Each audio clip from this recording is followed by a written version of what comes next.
Alrighty, hello guys. Welcome to another Outward stream.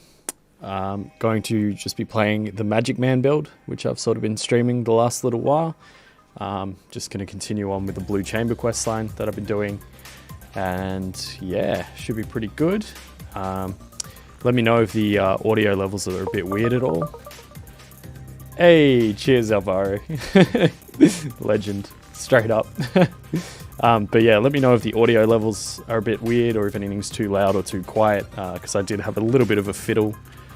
I was hoping to get the mic sounding a little better because I think I had the gain up just a little bit too much the other day, so hopefully now it's not quite as bad, but I don't know. Who knows? Got to tweak these things sometimes. And I also turned the music up a little bit, but it may vary a bit too much because of the old different levels of songs on Pretzel. But anyways, let's get into this.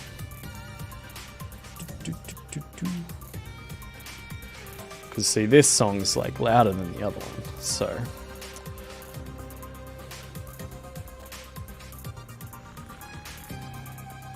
But yeah, I guess let me know if the music's too loud, or if the game's too quiet or whatever. I also turned the game up slightly. So hopefully it's all sort of not too bad. But we will see, I suppose.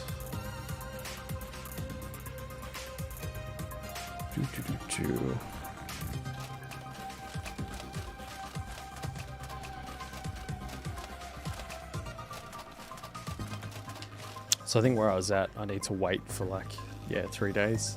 And we've done all the other side quests sort of things, like Vendavel, Blood Under the Sun, Purifier.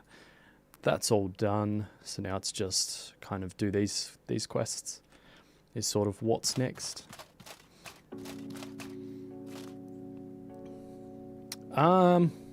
Yeah, I think Hype's pretty good from memory. Just anywhere, yeah. I mean, my advice, I would say, if you're at the stage where you're farming things, just look on the wiki, look what drops different things, and then yeah, based on what the wiki percent chance says, just go, yeah, assuming it's something farmable, assuming it's something with say it's such and such a thing has 20% chance to drop them, but you know that you can go and find a heap of those. That would probably be how I would do it. Just see what chance different things are to drop it, and then go for the most farmable one. But yeah, hives, from memory, hives would be pretty good. Pretty good place to farm occult remains. Boom, boom, boom.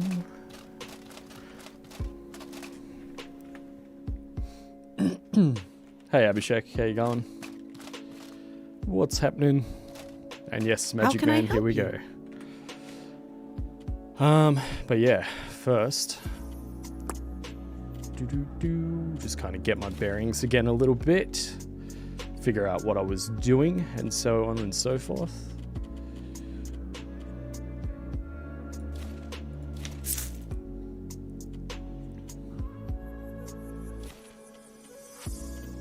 I mean, I'm pretty sure I was basically just at the point where I needed to wait a few days, continue with the quests, and so on.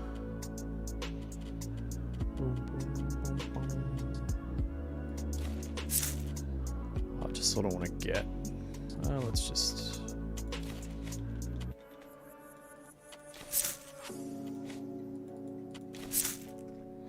Another gold bar, boys.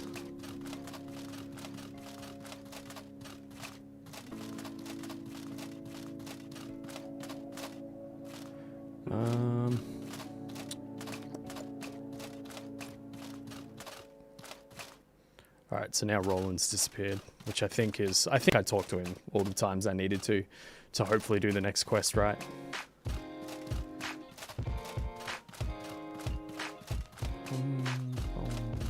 I might just sleep and wait 3 days. Why not, eh? Do a bit of repairing.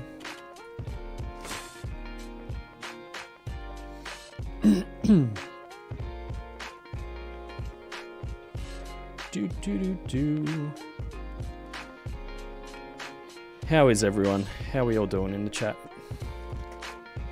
How's everyone's day or night? Whatever time it is for you guys.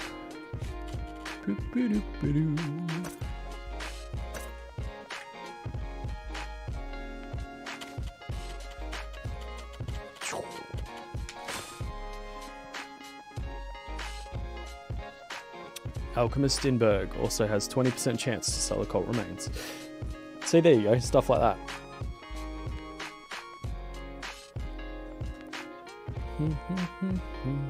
Oh, I forgot to drop me off, backpack off. Oh well, not to worry. I'm always doing crap like that. Do.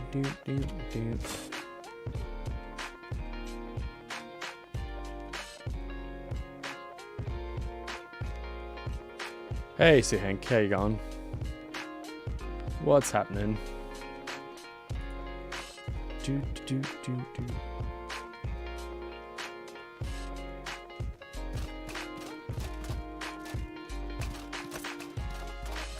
So how's the audio, guys? Is it sounding sort of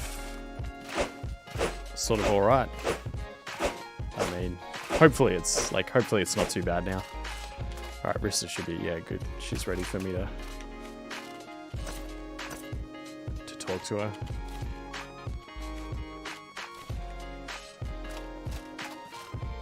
Ancestors, that's good. I need you to join the Cryptea. The what? Listen well. And yeah, I do, Abhishek. I always forget to take it off, and it's just a bad habit now where I'm just like, meh. And that's good that the audio is good. That's good to hear. 11 in the US, audio is great. Are you planning to do some enchanting in the armor? I mean, maybe eventually, but I don't know. A lot of the time with the enchanting, I'm just lazy.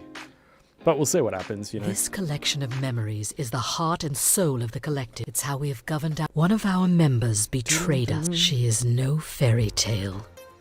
My goodness, the Scarlet Lady. We oppose the Scarlet Lady's efforts to control the collective. And you want me to join? Why? The Scarlet Lady is moving against us. The Scarlet Lady is moving against us. But most of our members are tied up with the war. And I cannot reach out to them for help. Let me just say, it sounds like... Yes. I have already asked Roland.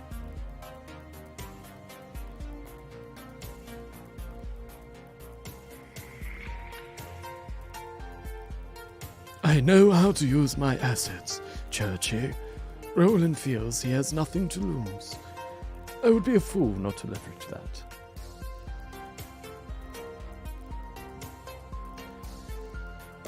No, I have not tried Mortal Online 2. I haven't even played the first one.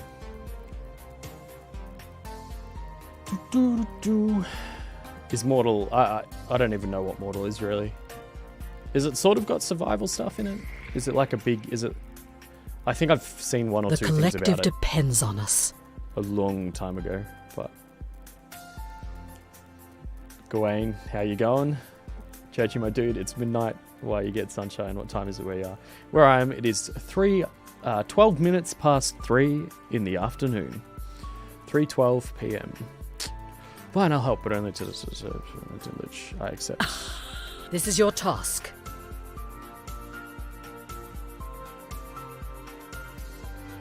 Now I just have to take Roland around and help him out and encourage him and. Once you've finished, report to Gabriella. I don't mind Risa's voice.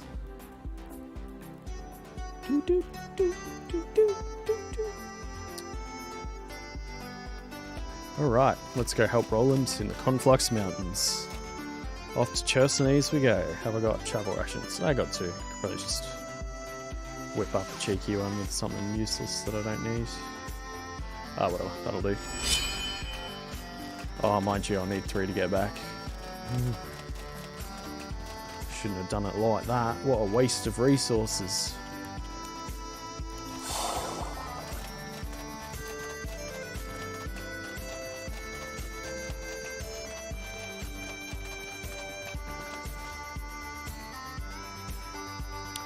It's as long as you don't need the recipe. You can just do it with, like, if you know how to do it, you can just get the pillars and stuff, and yeah, you don't need to learn the recipe.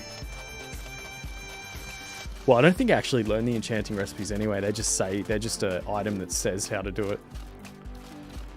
Like,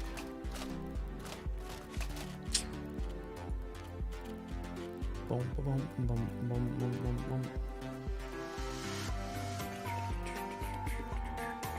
First person survival MMORPG, isn't it? Yeah, okay, so it is survival. I thought it had survival stuff. I might have to try it. Bum, bum, bum. No worries, Abhishek. Do, do, do, do. Wow. Still anxiously waiting for Three Brothers on PS4. It hurts not being a Trog Spawn. Yeah. I think I might actually do a Trog stream at some point soon. I've also got a bit of a really tanky build idea now after looking at the mana wall gear. Got some ideas cooking, you know.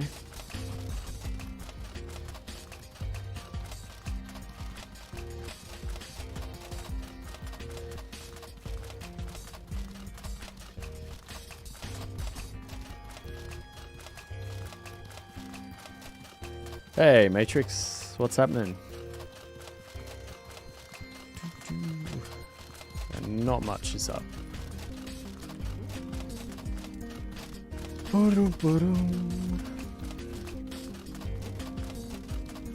Hey, bandits! Oh no!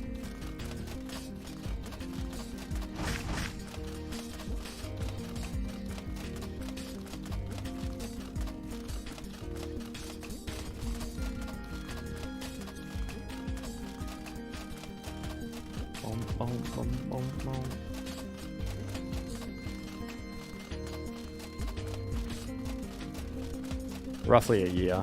Oof, that's rough.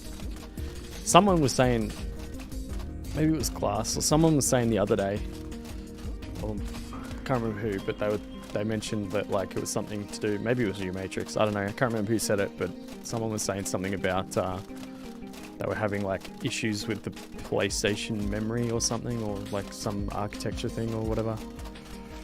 I can't remember what it was exactly, but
hey, no worries, going.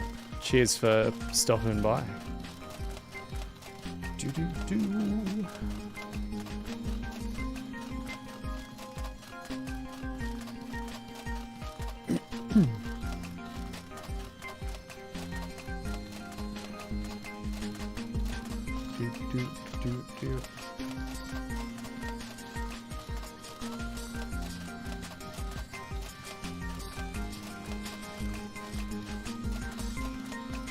All right, first leg of the journey done.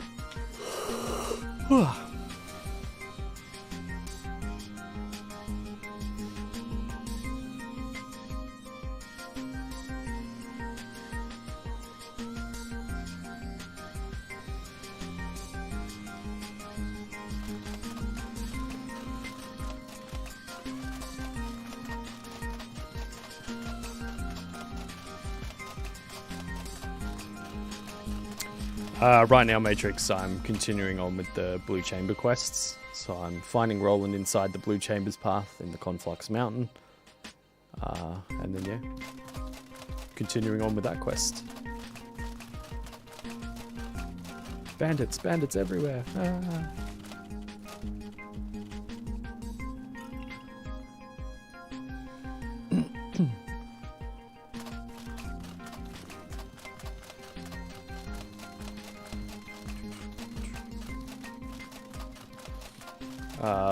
Honestly, I haven't given it much thought, Alvaro.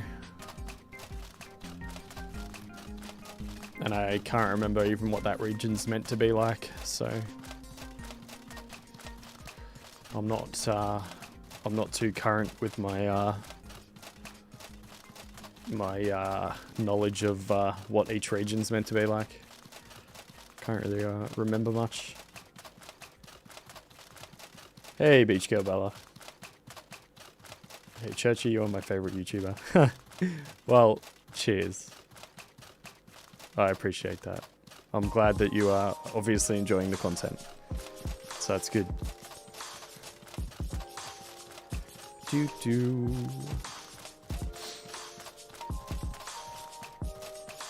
Oh no, I'm getting tired.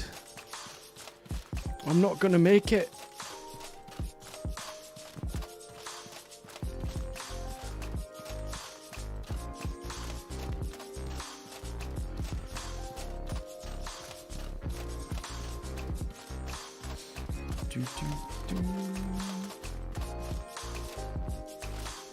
Ooh, a termite.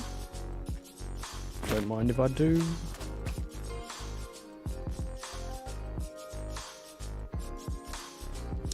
Man, speaking of the map, Alvaro, how good would it be to just see... I mean, this is another option for Outward too. Like I was talking about when I said the other day when we were talking, when everyone was discussing like Outward 2 stuff, and you know, and you have the region maps, like I said, if you double the size of each region map, then imagine, to kind of extend off that, imagine how cool it would be if you had double the region size and you had every single region on that map.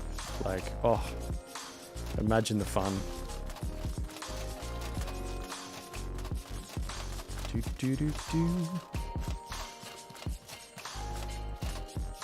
How can I help you?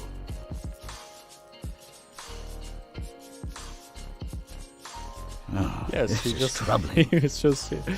Damn fool took a wrong turn to the left almost immediately without even his sword drawn. It's damn rock mantis nets that way. Oh no, rock mantises. Oh no.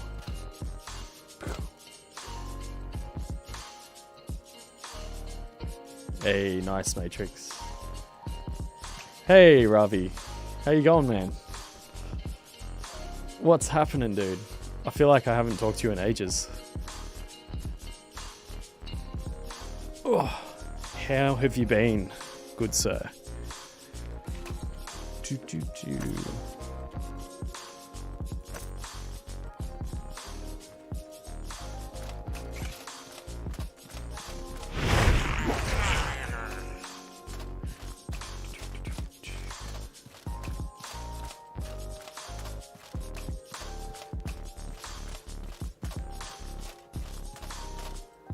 Another stream already? Yep, another stream already, Daniel. I mean, it's been a little while. I feel like it's been a few days, couple of days at least. How are you, Daniel? And Ravi, been been good. Just playing the Surge 2, and it's actually really good outside of the bosses. Yeah, that's right. I remember you posted in Discord that you were having a crack at it. So the bosses aren't good. Because I tried Surge 1, bounced off it, and I just have not touched Surge 2. So, but I think a couple of people were saying I should give the Surge 2 a go.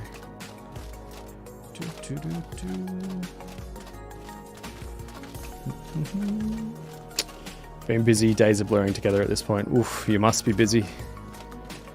When that starts to happen, it's usually a sign of being pretty damn busy, I would say. Ooh, Ow. Leave me alone. Ow.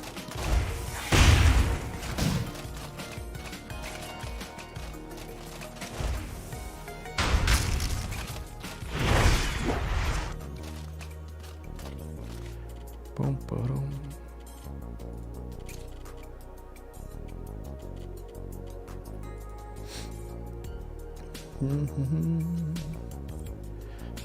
The Surge 2 though, Ravi, is better than number 1 though, isn't it? Yeah? Like it's...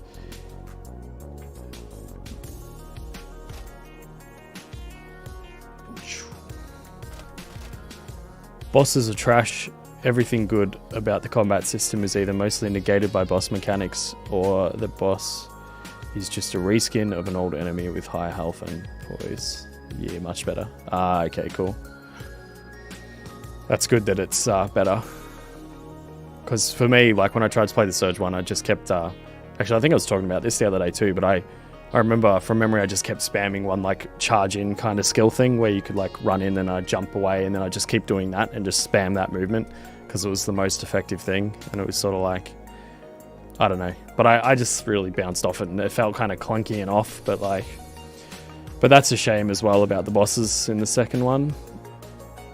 Because that's... It's weird that they've... That seems like a really weird design choice. Like, making bosses negate a lot of the combat system stuff seems sort of really odd. Yeah, Daniel, I was the same way. Like, it felt... When I tried to play the Surge, it just felt... off. Off is definitely a good word to describe it, like the way it felt. I think I'm just like wandering in circles right now, guys. It's a great way to get lost, like when you're just not really paying too much attention to where you're going and you're just talking to chat. Hey, do you know a good replacement for the shield you're using at the moment? I don't have Three Brothers DLC. I mean, Zorn's shield, Zorn's demon shield or whatever is probably a good one, because I'm pretty sure that's also high physical damage and like good impact resistance and stuff. So Matrix, that would be probably what I would go for. Ravi, the most fun I've had in a parry system if you don't use the chip that makes it easy. Okay. Actually, I think even in the first one it was like if you pulled off some cool parries, you'd do like cool like little animations where you kind of like, if you managed to kill them with it, sort of, it would look pretty cool. Although I think I might just be remembering like executions or something where you go up and press E or whatever. Alvaro, that would be super cool. The map, sometimes I don't know what I want more, Outward 2, a new DLC, or some woman that for real enjoys RPGs. I out of those three at the moment, I would say probably I would go for Outward 2. I feel like, I mean, I feel like their best bet would be to work on Outward 2 now. Or at the very most do like one more DLC for this one and then do Outward 2. Hey, we found Roland. Oh, what? Oh, what? Oh, Churchy. That was you who saved me. Thank you. You're injured. Hang on, let me patch you up. I don't really need it. I have some badges on me. I can help myself. Whoa. I'm coming with you. No, fine by me. Don't get into any more trouble. Bum. Let's just bloody... Do.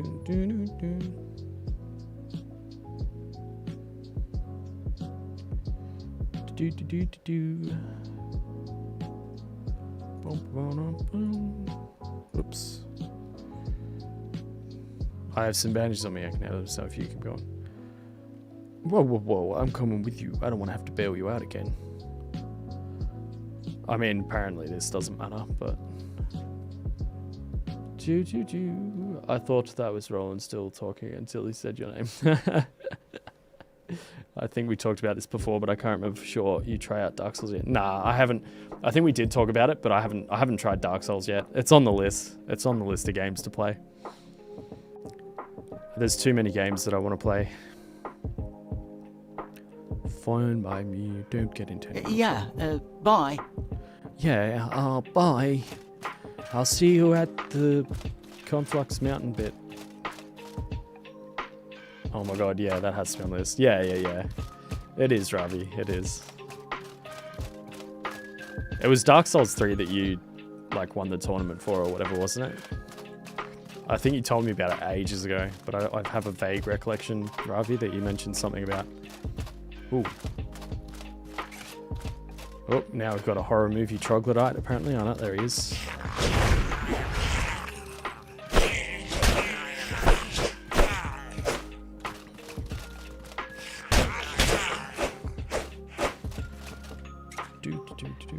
Yeah, nice. Boom, boom, boom.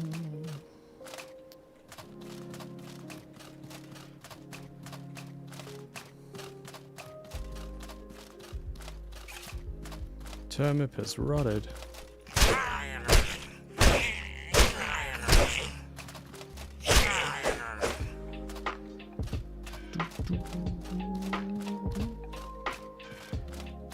Speaking of fun, sort of Dark Souls-like games, I reinstalled Remnant from the Ashes yesterday, or the other day, whenever it was, recently.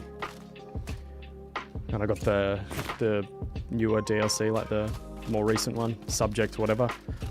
Because I remember I got that ages ago, but I just hadn't been playing and I had it uninstalled and stuff, so...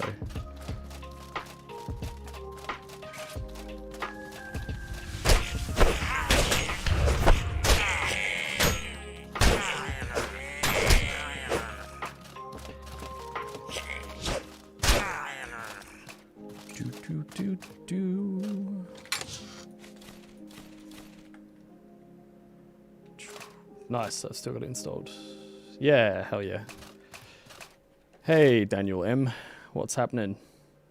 Now we got Daniel M and Daniel R. And not much is happening with me. I'm just chilling, playing some Outward, streaming a little bit. Daniel R. I haven't played that one yet. Most Souls-likes don't live up to the name for me. Man, Remnant is really good. I freaking love that game. I mean, I haven't played Dark Souls, so I can't really compare it in a sense to that. But it's basically, like, a lot of people have kind of described it as, like, Dark Souls with guns, I think. Is, like, a random trend I saw going around, like, yonks ago. But, yeah, exactly. Like, it's more of a, I don't know. It's, because, I mean, it's the shooting. To me, what I really love in that game, the shooting and the combat just feels really smooth. Like, it's really, Matrix Greedfall is on the list, and I've actually got that installed right now as well. Yeah, more like Diablo. Yeah, I can feel that vibe, Ravi. Like, it definitely does have that that kind of feeling, except not loot-wise. Because it's sort of, loot-wise, you're very... Because it's definitely not, you know, random drops and shit that... Well, I mean, there's predefined weapons and stuff that you find around, so it's sort of, I don't know, Remnant's kind of like, I don't know, it's like its own thing almost. Just, again, it's kind of like Outward, how you have a game that's like this satisfying blend of things. Yeah. It's kind of like, I don't know, I like when games are kind of their own thing. Like Outward is kind of its own thing. Yeah, it's got inspirations from other things that you can feel, but I feel like Remnant is always almost the same way. Like you can feel where it took inspiration from other things, but it's sort of its own thing. Like, yeah. Will be a new Vegas stream. If so, NCR Legion was House Independent. If I do a new Vegas stream, which is, I mean, maybe eventually, but it would probably be, I don't know. I'll just have to wait and see. I think I might do NCR. Actually, I think I've done NCR. No, actually, I think I did. I can't remember. It was years ago when I played it properly, but let's talk to this fella. Hello, Roland. Oh, Hilat's name. Oh, Everything that's hurts. Everything hurts. I had no idea the mana ritual was so painful. Roland, exactly how much of your life did you sacrifice to tap into the ley line's mana? I wanted as much mana as I could take. You must have gained a ton of magical power. How does it feel? With this, I can actually reshape my future. I feel worn and empty, but also full of power. For the first time in my life, I can actually reshape my future. Nice. Clonk. I'm already able to use magic. See, this sword? I made it myself out of my own mana. I can make a blade whenever I need one. That's a sword made out of mana? That's kind of impressive for a new mage. Do you know how to use it? It might be made of mana, but it's still a sword. The pointy end goes into the bad guys. How hard can it be to use? Hey, can you do me a favor?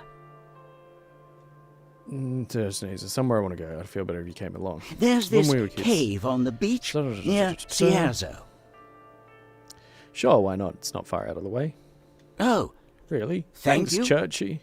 It means a lot to me. The cave I'm talking about is the one right near Cierzo's back door on the beach, where the tunnel from the storage tunnel comes out.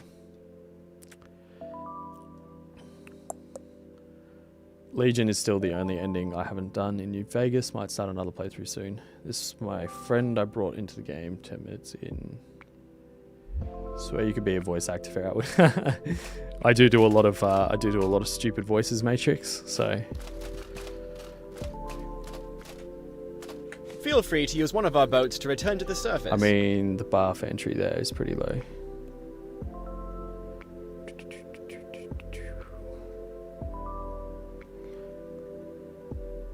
For Remnant, are you talking to Ravi? What have I missed? Do.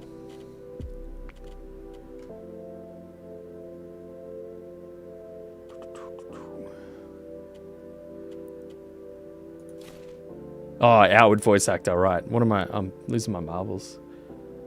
And yeah, that's true. Sometimes I just have brain farts and I'm just like, I completely miss what, like, I don't know. That was just like the dumbest. Apologies, guys. Thank you for clarifying that. I'm just a bit of an idiot sometimes, as you probably gathered by now. But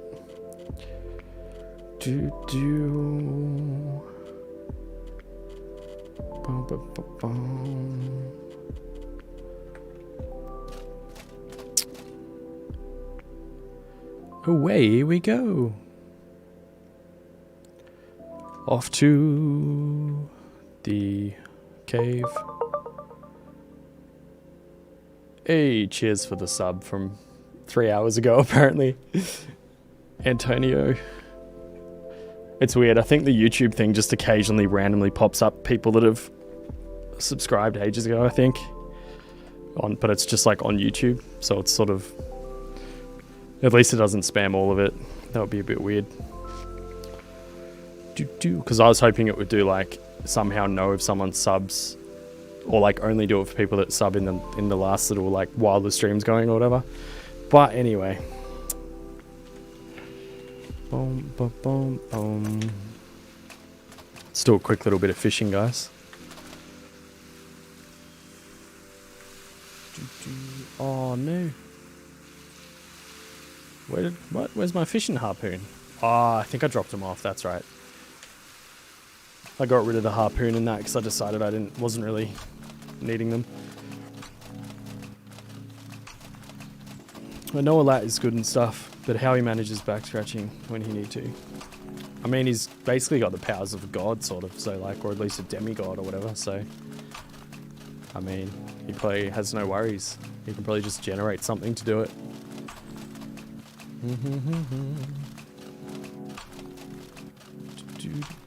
Now this is the lore we need.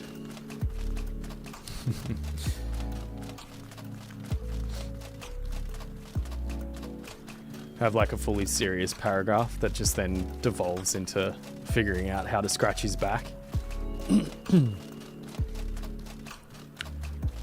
So it's all like, long ago, the Cabal of Wind did a blah blah blah, and the spell did strike Ilat and cause him to turn into a blah blah blah blah. Shortly after, he realized that he was in quite a predicament. How would he scratch his back?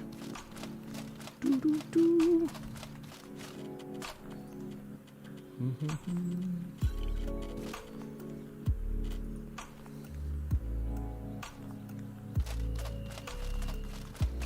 do do do do do.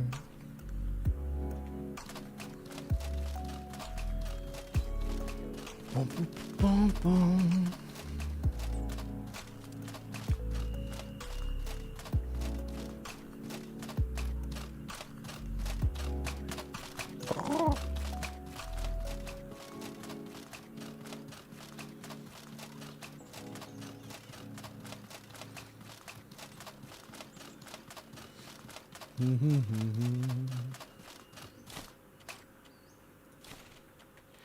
Bitter spicy tea. I don't know how to make that.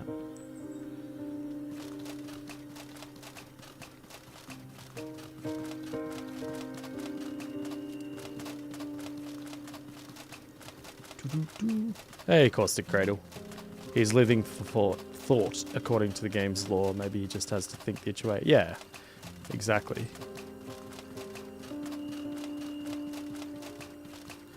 Maybe there's just some rule in the there's like a rule in the way the gods are created that that they can't, that the god, like the sort of god people or whatever, well basically they're gods now, but like they can't scratch their back. So like the whole reason Alat makes Queen Thingo into a god thing as well is so that she can scratch his back. That's literally the only reason, and the entire plot of Outward is just like this cover up almost, like, or not a cover up, but it's like the facade of like, but really the only reason he did any of it was because he needed someone to scratch his back. You know, it'd be kind of cool, but would kind of suck if you join the holy mission of Alat, the hermit in the Carvala Wind Temple won't allow you inside his temple anymore because you don't believe in the five winds. The more you think about it, the more it itches, though. Also a valid point Ravi's got there. Because the more you think about something, like that's itching or whatever, it's like, oh no, it's even worse now. Well, it's definitely not nighttime right now. So let's camp out until it is. Oh, there's my mage tent. Good. For a second, I thought I'd left my mage tent somewhere stupid. That would have sucked. Do do do do do do do. Bum bum bum bum. Do do do do do do do. I was quite surprised it was a floating trunk. So I mean, Outward is very unique. It takes elements somewhere else, Ascension, catastrophic disasters, but combines them in such a creative way. Which Alvaro, I guess, kind of comes back to what I was talking about before, where I like when games kind of like, you can feel the inspiration from where they got inspiration for things, but it's kind of its own unique thing. And I definitely think Outward does that quite well. Do-do-do-do.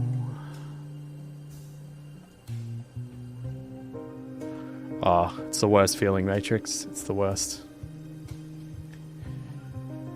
Forgetting something important is always the worst. I mean, it's like in real life when you go driving somewhere and you're like driving like an hour or two away or something, and you're halfway there, and then you suddenly realize, shit, I forgot like one of the main things I needed to bring. Doesn't happen often, but pretty annoying when it does.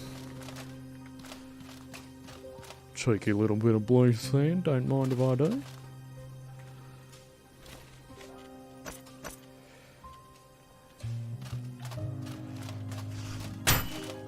Ow.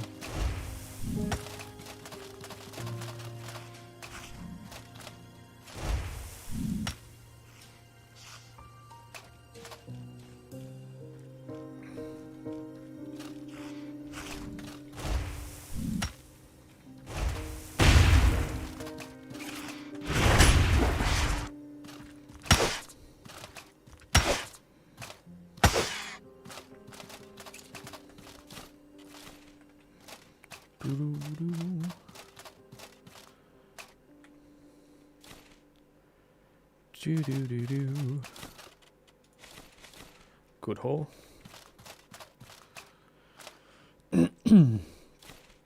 Not a bad haul at all.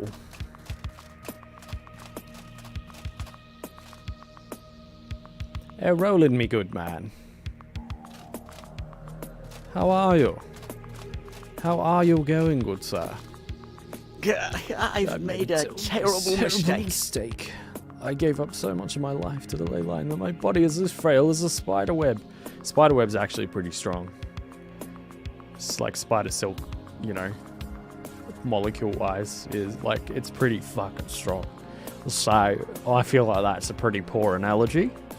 Just my 2 cents. I'll never shake this blood price. I'll never amount to anything. Roland, get your chin up.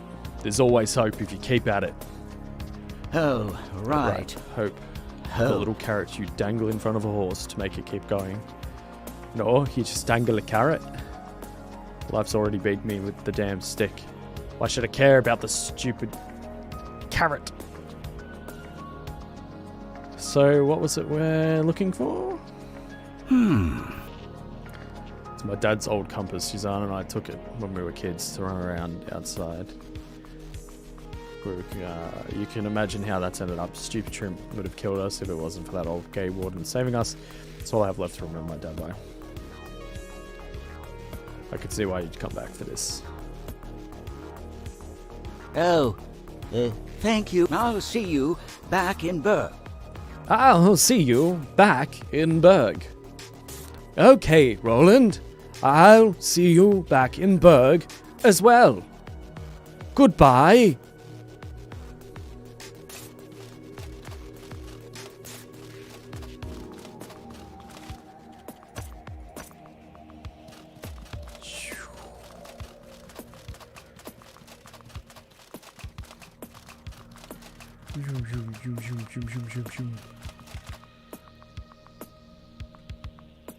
Pretty sure it's stronger than Kevlar armor, spider webbing. Well, see, there you go. There you go. And he's trying to tell me his body's as frail as spider webs.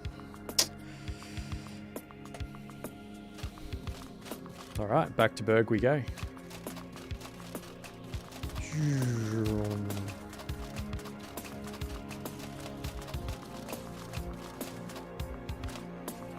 Oh, I was hoping I could wiggle my way up. There we go, that's better.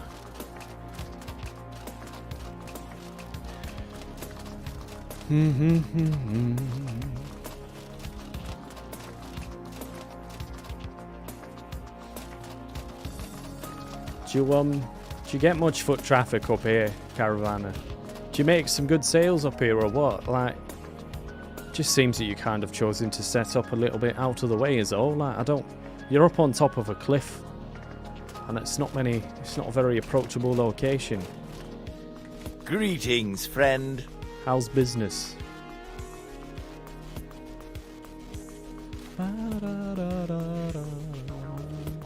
Yeah, sell all that. Oh yeah. And I don't need that many of those. Sell more. Buy another gold ingot. Oh yeah, not bad. Not bad. Stacking them up now. That's middle-aged British accent, by the way. They say that in some small towns in England you can easily fail to understand a single word. Oh. It's like really thick Scottish accents. They're hard to understand.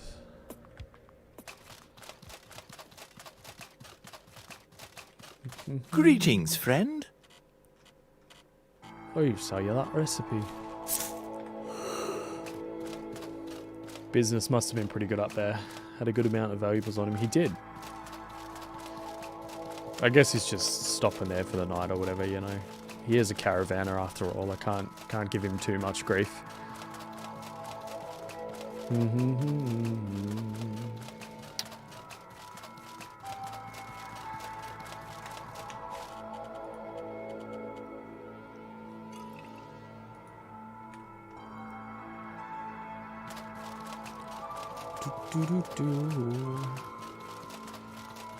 Hi bandits, bye bandits.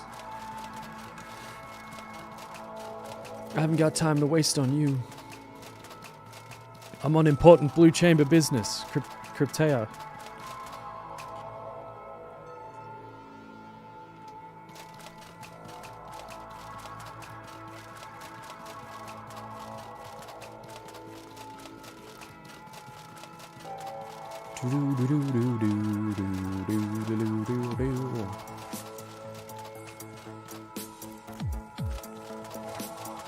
Oh, Termit, don't mind if I do.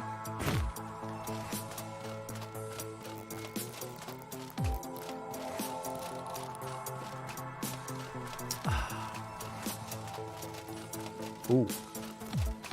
It's the Black Pearl Bird. Nice bit of loot to be had from him. Let's get it.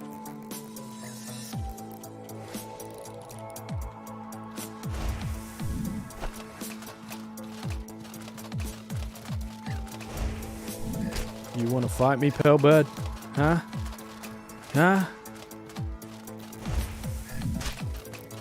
Come on, give me some... I'll just say to Termit, see if he charges at me. Give me some different hexes. Oh, come off it. I hate when you just...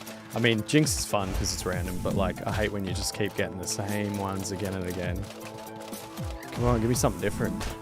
That's more like it. Give me fire or ice or something. Nope, more lightning again. More ethereal. Come on. Ridiculous. How many times? How many times? Alright, whatever.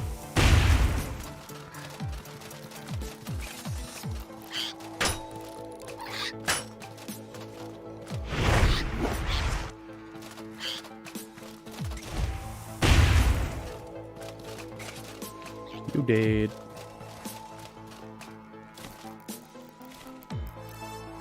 I'll just take it all. It's all valuable.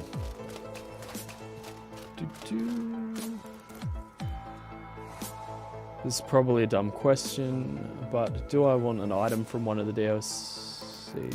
If I want an item from one of the DLCs but don't have the DLC and trade for the item, will I be able to use it, or do I need the DLC? KLG, I'm not entirely sure, but I feel like... I don't know, actually. Because I don't know if it might not even let you join the game of someone that's got the DLC. Maybe if you don't... Like the game versions might be different, so it might freak out or something. And yeah, that makes sense. You need the DLC. And Matrix, the Cryptea thing is a lore I kind of wish they went further into. And John, was it? I can't. Was that how you print? I know you told me last time. I'm doing well. How are you doing? And hey, Cayman.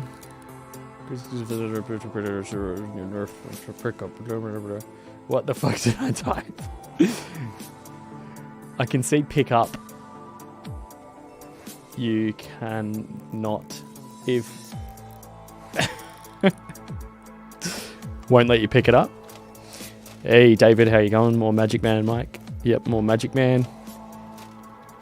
Ah, hyena.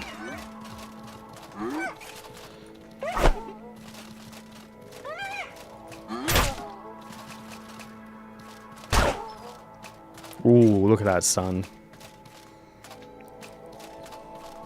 Damn, son. Damn. Okay, food, thank you. No worries, Kale. The chat's usually pretty onto it, like Ravi knew instantly. I feel like this chat is a good place for people to ask questions as well, because usually there's like a few dudes hanging out that know exactly what they're talking about.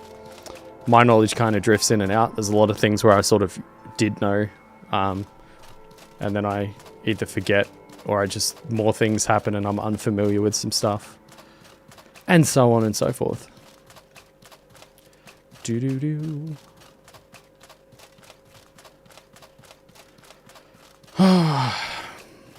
Glorious sunset.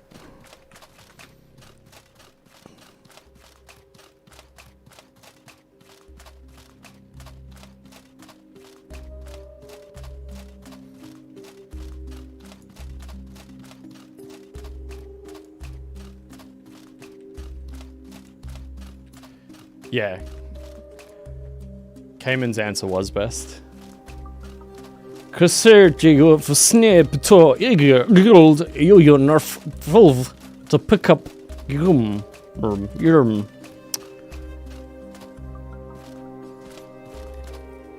That's the answer right there. That's what you gotta do. I know I'm going so slow because I forgot to put these bits back on. It all makes sense now. You okay? Nanu? I was just reading Cayman's answer, guys. Come on. I was just letting you guys know the answer. I mean, that's the answer to the question Kale had. Like, come on. Jeez. I'm fine. I'm totally fine, alright? It's in Trog. Oh, dude, that's totally it. It's in that Trog language.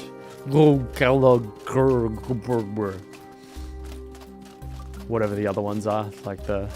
I remember it was pretty fun when I made the video about the troglodyte stuff, like pronouncing those names. Good times.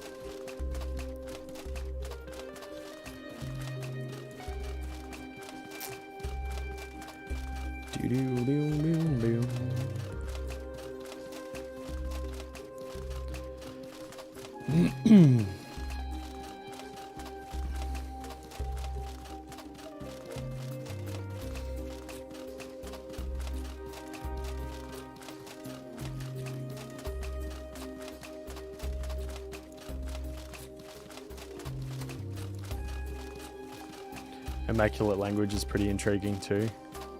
Yeah, true.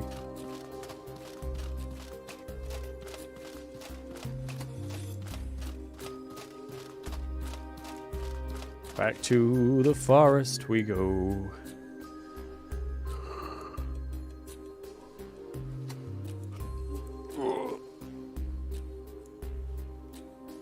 Oh, man.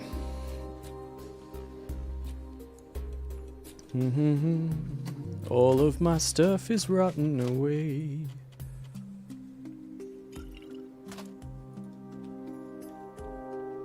What's the backpack you're using?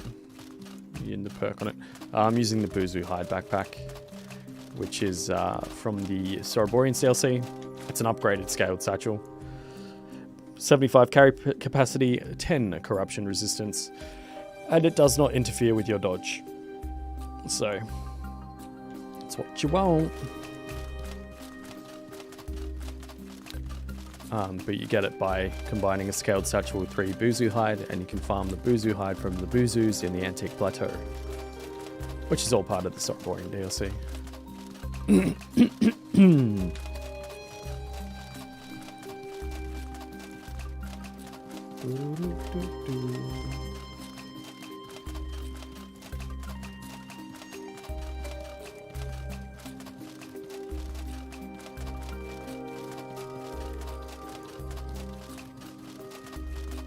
We're making our way back to Berg.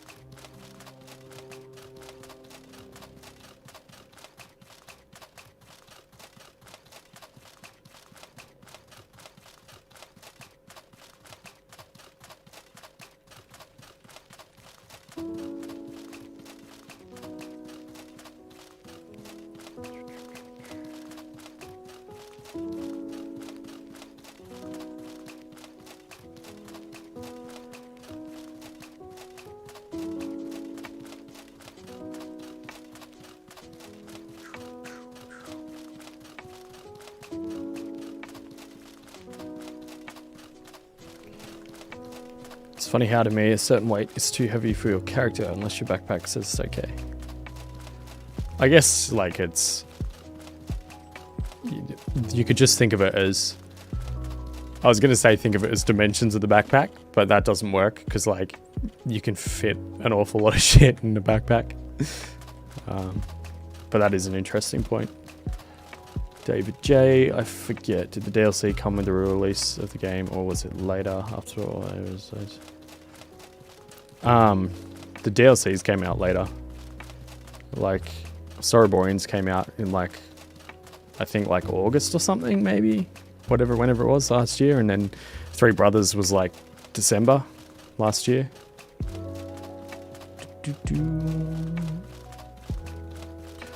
Or another funny way to look at it, Daniel, is if you put on some boots and a mask, like the movement speed stuff, suddenly you might be able to move again as well. Because of the way the movement speed is affected by carry weight.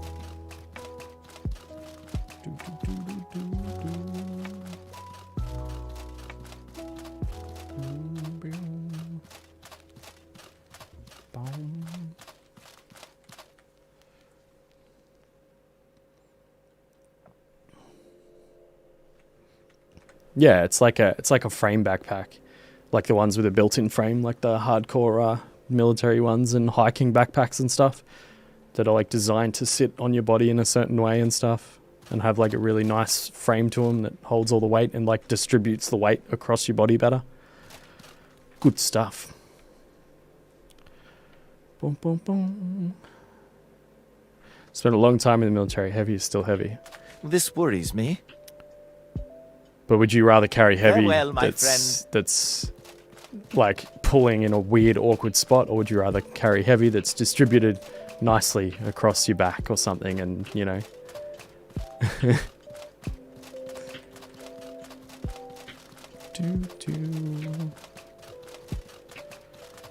Alright.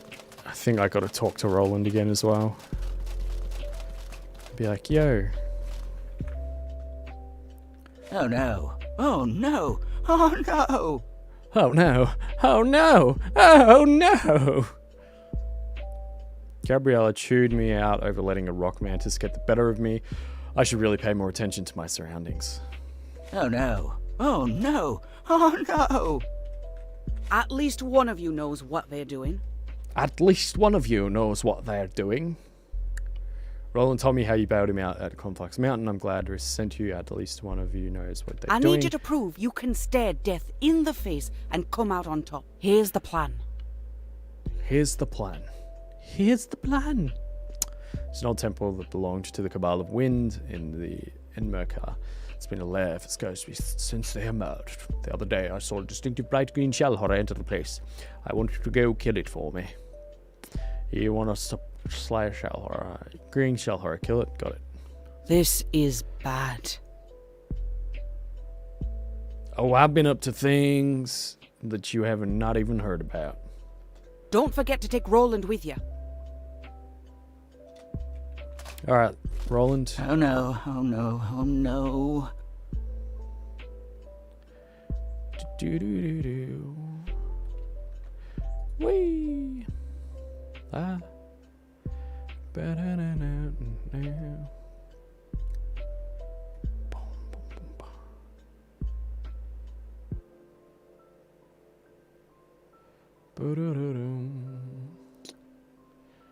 Bum bum bum.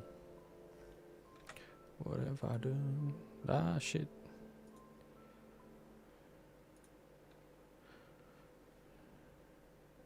Oh no. Oh no. Oh no, oh no. I love how he's just spamming oh no now. He's just like, oh no, oh no, oh no, oh no. Listen to me. This worries me. Oh no, oh no, oh no.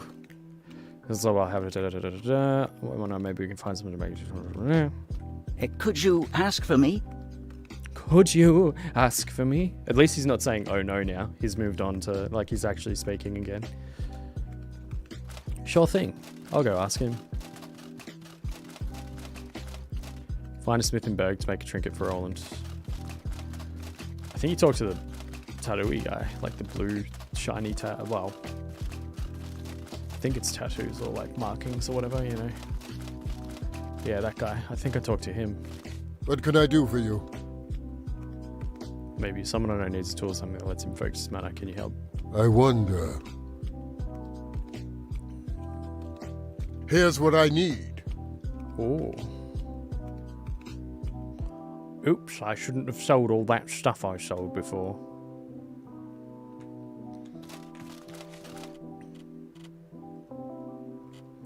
Oh no.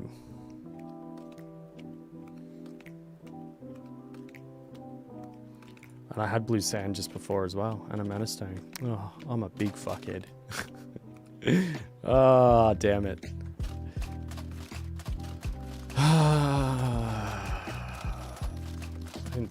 Just didn't think this through enough. How can I help you? Well, I'm probably gonna have to go back anyway. Or maybe I get really lucky and get blue sand off one of those thingos, the mantis shrimp things.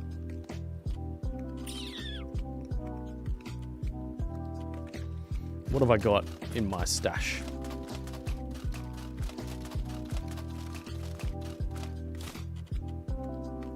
No, man, I've sold emeralds and rubies and stuff. Oh no. Oh no. Oh, I've just added so much unnecessary time to this. Ah, well. It happens.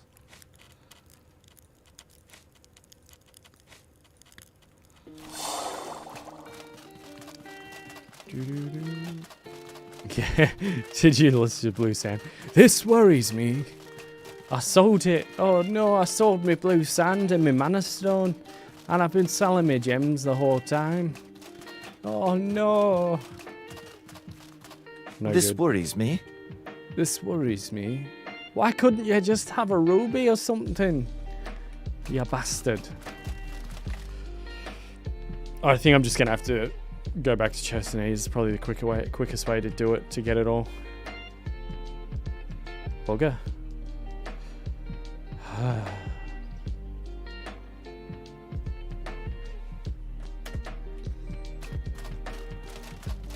I should have thought about all this. Oh no.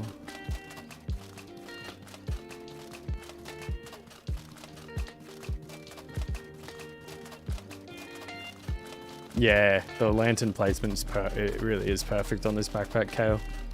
So good.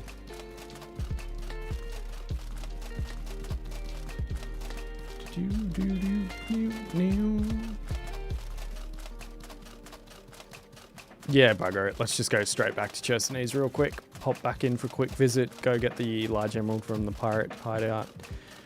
Mine a mana stone on the way. I forgot to get my pickaxe. Mistake after mistake is being made. Maybe I can find a mana mantis thing somewhere.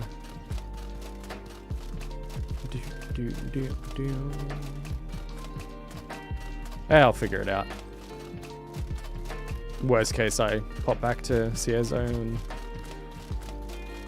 Ooh, that is the Caravana. Maybe he's got a pickaxe. I don't even know if they actually stock those at all. But I'll suss what he's got. Because maybe he's got the bits I need.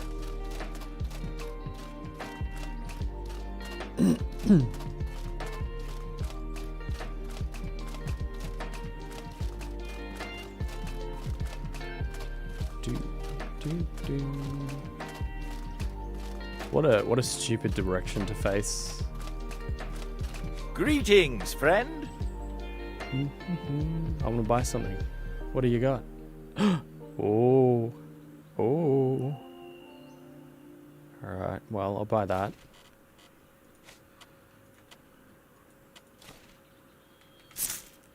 Life could be a bit easier now.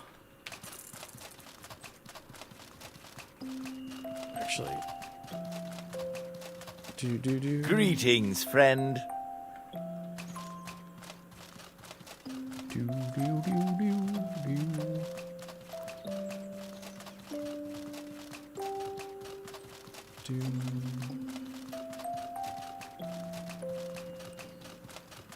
Well, we'll see. I think I can buy a mana stone from the alchemist anyway, so I might get really lucky. Or at least I think, maybe. I don't know. Oh man, my memory's all screwy.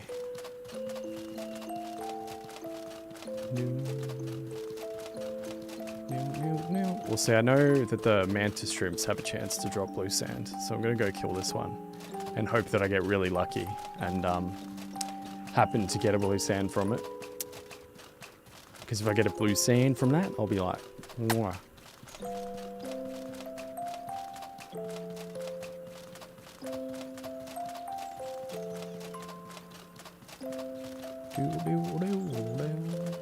And if I find that wizard, because I think these guys can drop a mana stone as well. Let's find out.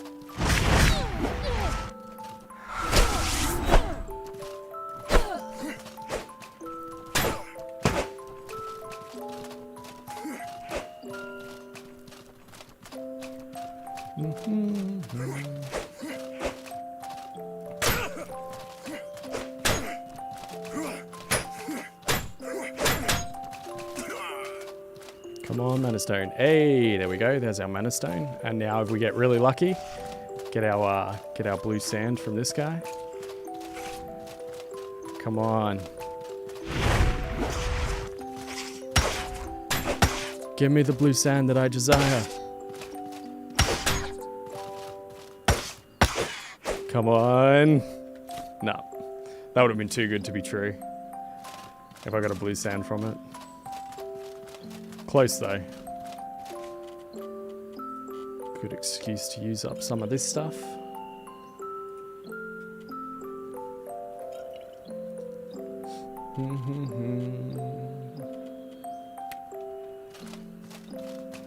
If only I'd not sold my blue sand before. Oh well.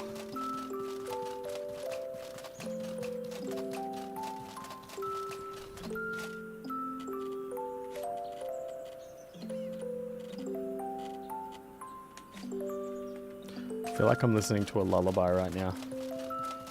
Yeah, any blues, yeah. I think the beaches have a higher chance, but you might be right. Like, these ones might have a chance as well, but... Yeah, but I sold it, but David, I sold it to the Soroborian Caravaner in Churchy. And, like, also not only will it move, but I think it will respawn the, yeah.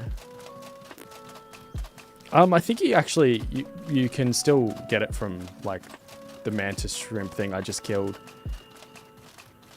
And you can get it from... I know you can get it from the fishing spots on the beaches.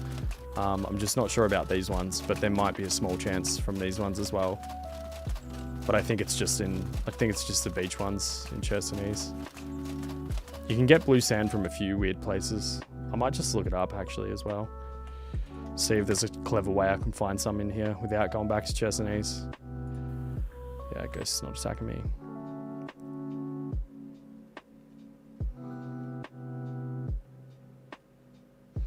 Yeah, okay, so Fishing River, Churchy, Fishing River, and Mercar Forest. So there's still a 15% chance, apparently. Yeah, and then the beach chance is like slightly higher. I didn't realize the chances were so close. It's still a 15% chance. Interesting. Ooh, red ghosts have a chance as well. Mantis shrimp, I killed that one. Ghost purple has a chance as well. Well, that's easy. I'll kill the ghosts around here and maybe get really lucky with these guys. I thought the ghosts had a chance. Oops.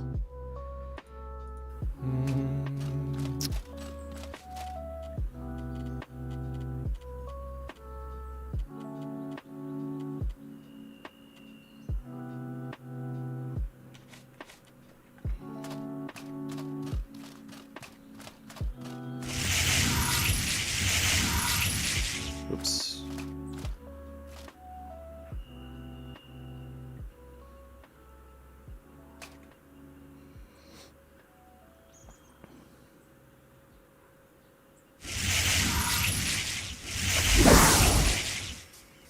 Yeah. Feel my ethereal blade.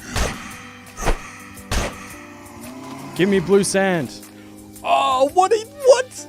What did it, dude? I had that was like an 8% chance. The first one I killed just has the blue sand. What the hell? Well, that was easy. Oh, I'm so lucky sometimes. I don't know what the first message that was retracted was, Wah. How you going?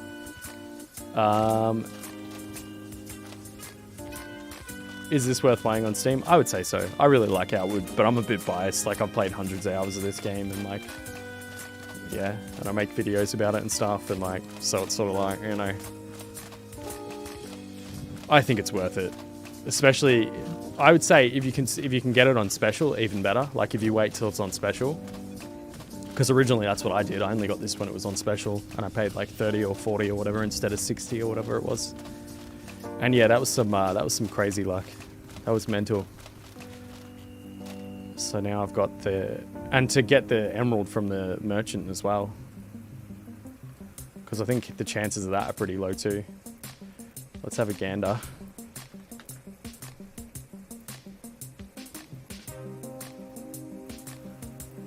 So I've got a mana stone, and blue sand, and I've got an emerald. Oh no, the chances aren't that bad for him to have that. It's higher than I thought. It's still 43.1, so that's not too bad. The lucky part was definitely the blue sand.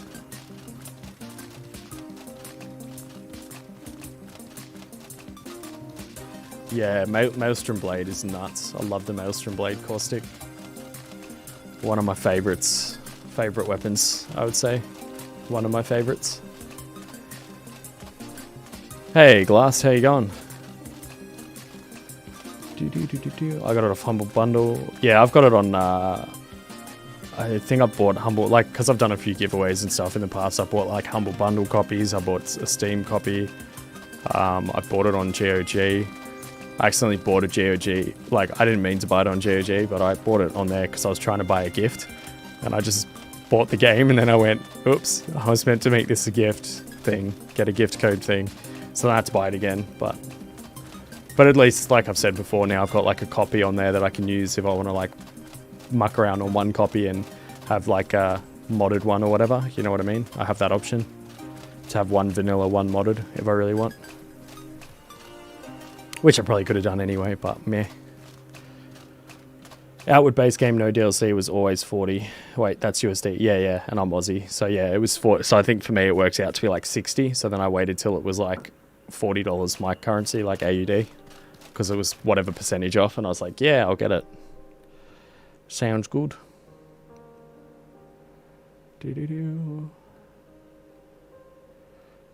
Glass, Hay, Outward, and all DLC is on sale on Steam right now. Ooh, there you go. Could be worth the buy.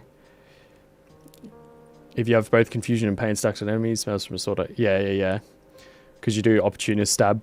And if they've got... And I think now it's... I think it used to be 4 times damage. Now I think it's like 6 times damage. It's fucking crazy.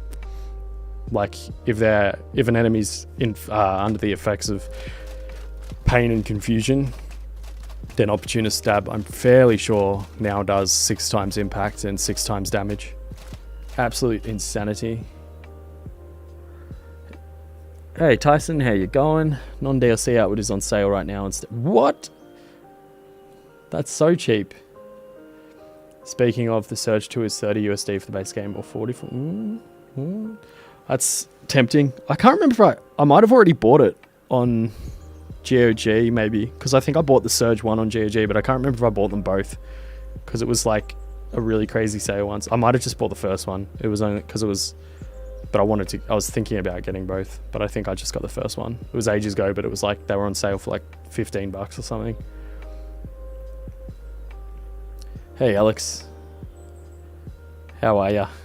And thank you again for your kind words. You're always saying I'm fantastic and stuff. But nah, I'm glad you enjoy the content. Abhishek, buy Outward Adventure Bundle if possible, best deal. GOG and others, it just cycles. Yeah, I feel like I noticed that too, Ravi. Like, it always seems to, be on sale somewhere. 3 times if either Pain or... Yeah, 6 times if both. Elix. Oh, dude, I tried to play Elix. Oh, man. I was going to make a video about that, actually. Like, I actually put a few hours into that game. Like, probably like 6 or 10 hours or something. But, like, I just kept... It was like every time I was about to bounce off of it. Hey, no worries, Alex. Cheers for popping by. With Elix, every time I was about to bounce off it, something would make me be like, oh, I'll give it like another hour. It might get better. And then I would play it for like another hour and just kind of be a bit lost. And it was very hard to actually get anywhere with it. And it was all very kind of not well explained, obviously, but it's sort of meant to be like that, I think. But then also it was just sort of, a lot of it was kind of tedious in that regard. And then it sort of just became this thing where it was like, you know, I'd play a little bit more Elix and I'd play I'd kind of, like I said, just as I was sort of like, nah, this is pretty shit, I might stop. Then something kind of cool would happen and I'd be like, oh, I'll play for another half hour. And then eventually I eventually gave up on that and I was like, I'm just gonna, because I was trying to do quests or like trying to figure it out and stuff. Then I just went, fuck this. I'm just gonna like wander across the map and see how far I can get and like not fight anything, just wander around and explore. So then I wandered for like probably like half hour or something and ended up like really far out of my level zone, because that's the other thing. All the zone, it's almost kind of like a MMO in a way, where there's different zones that are like different levels. So you wander too far from one area and you'll try and fight something and it'll just fucking shit stomp you. So yeah, very mediocre, David. I would agree with that. Where are we? Hey, Orc. How you going, man? What's happening? Wolf Cub, do you know where to farm Kazite Cestus? How many days will we receive in your chest? Just farm. Just look on, again, with something like that, I would say just look on the wiki, see what has the highest chance to drop it, and then just farm that. Whether it's the enemy or the chest, or do both, you know, like farm a route where you can kill all the enemies that have a chance to drop it, and then, you know, search for a few chests that have a chance. Tyson, bundle with both DLCs is on sale for $31.88, by the way. If you're still not, okay, that's a good deal. I would go for that deal, Tyson, if I was looking to get into Outward. Then stream is going good with views. I'd say yeah, it is going good. Matrix, Gage, I like Elix a lot. If you like the Gothic series style, you will like it. Yeah, exactly. It's very Gothic. I just kind of, like I said, I feel like if I kind of got to a point where I understood more, it would probably be not too bad, but to me it felt clunky, mediocre. It felt like a lot of the time I was just like giving it too much credit in terms of being like, no, it's getting a little better, I'll keep playing. And then after a certain point I just went, no, fuck this, and gave up on it. But yeah. And yeah, and that's the thing, like I got it, that's why I was sort of like, it's, you know, I'll keep playing for a bit. Because it was like, I think I got it for like $5 or $10 or something. So I suppose in a way I got my money's worth out of it. Orc, I've gone a bit too into Conqueror's Blade in the last 2 days. Wolf Cub, thank you for the info. No worries. Okay, Daniel, Kazite says there's a 4-5% chance to get from any loot source. So just go on a massive killing spree and loot as much as you can. Oh, 4.5%, right. All right, let's get on with this. Here's what I need. I've got the stuff, because I got really lucky.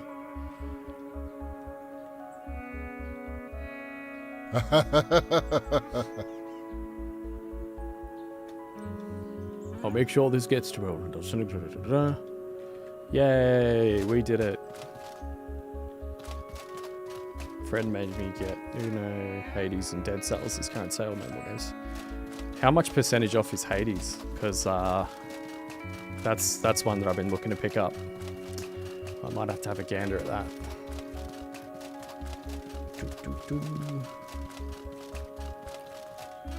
Oh no! Oh no! Oh There's no! no way. Bum, bum, bum. Whoops. Do.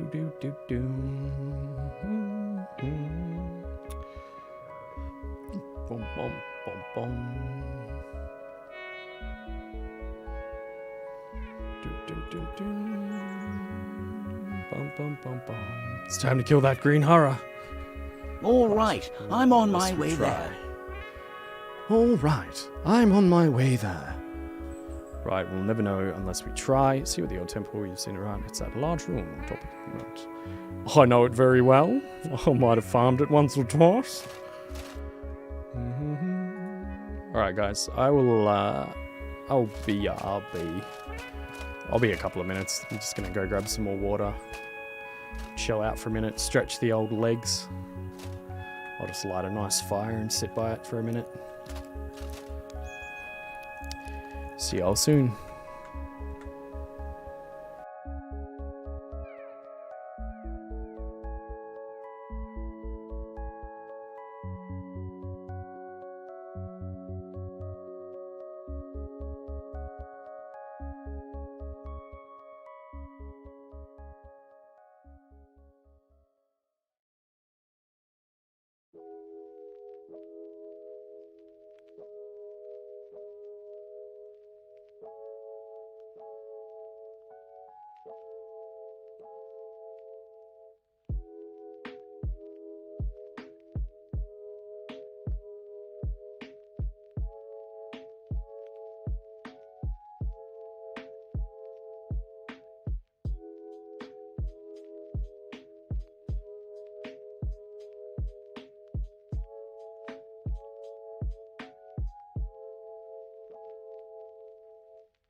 Alrighty guys, I am back. Took a bit longer than I thought. Nature called, and then also I got distracted for a minute. But I have returned. Oh wow, chat is quite busy.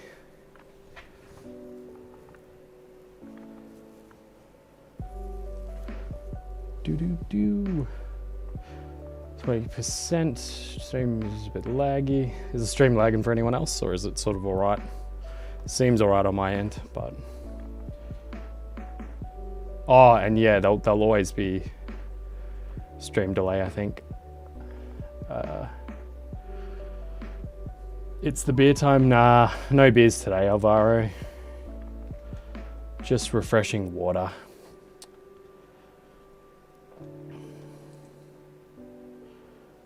We're talking about Elix. I'm just reading through the chat, guys. Bear with me. It's about the value you're getting for your money. $5 game with full price.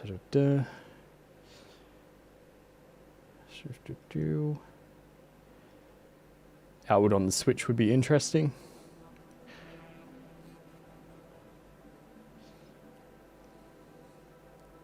And good strategy class. Wish listing things until you see a good sale.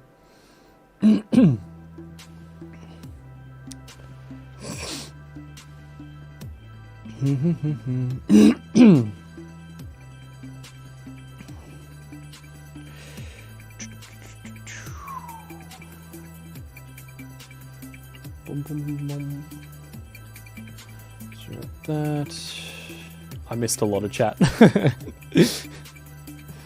They just do.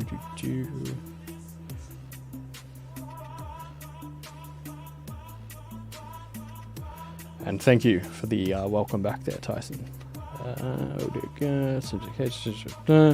Kept ourselves entertained while you were gone. All right, I'll just let you guys chill and entertain yourselves. I'll just leave the stream running and be back in an hour or so.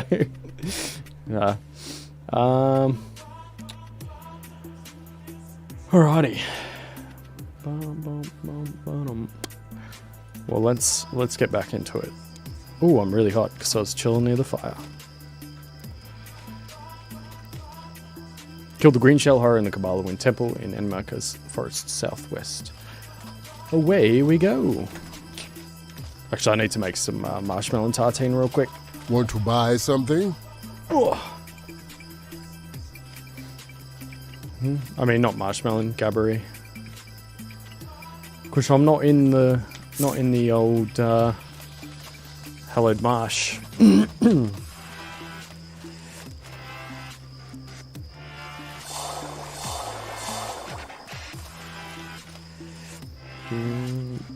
No.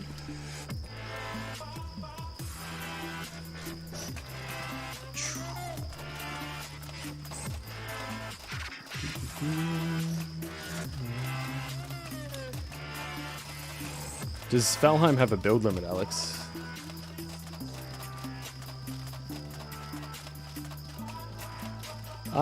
Matrix, I'm quite partial to marshmallow and tartine. Crawlberry tartine's not bad either, or whatever it is. I think it's.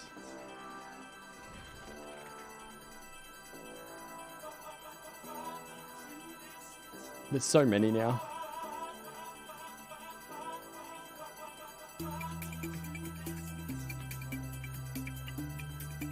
Vagabonds.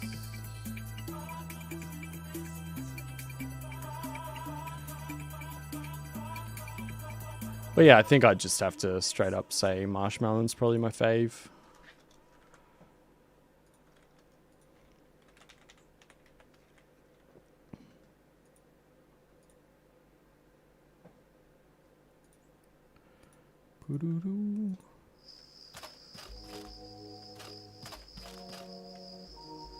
Oh, right, I getcha. I thought like oh, righto, and height as well, yeah. Depending on what supports you use and stuff.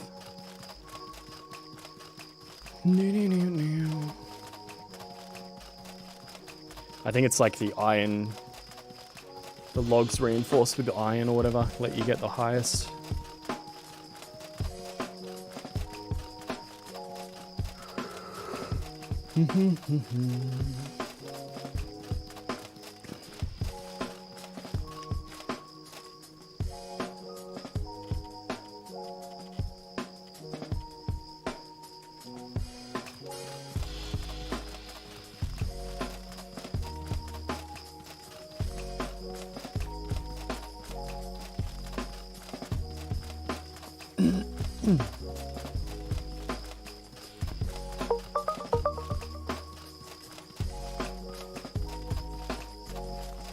Hey, cheers, David J. Thanks for that super chat, man. I appreciate that. I've got a brutal workout waiting for me in the morning, so I'm off to bed. Night, guys. Night, David. Have a good night, man. And good luck with the workout. I need to exercise more, actually, speaking of working out and stuff. I've been such a lazy fat slob for a good while now. But, yeah, I'll sort myself out eventually.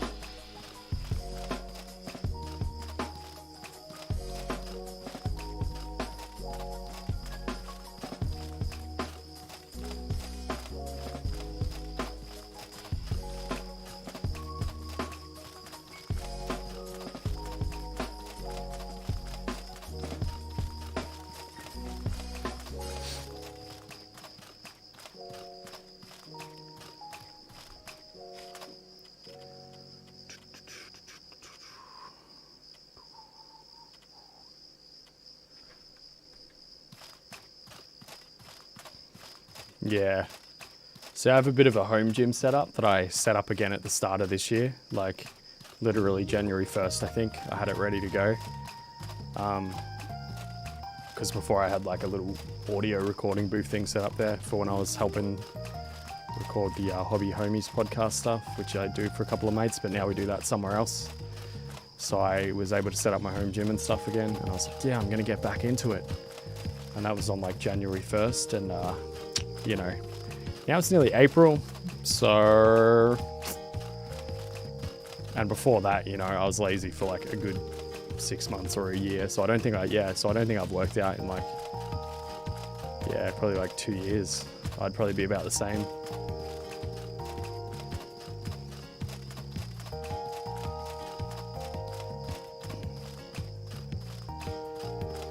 I think I'll stay in stream for about another 30 minutes, then I'm heading to sleep. No worries, Matrix.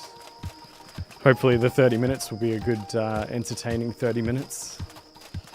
With lots of plot twists and, you know, exciting stuff happening.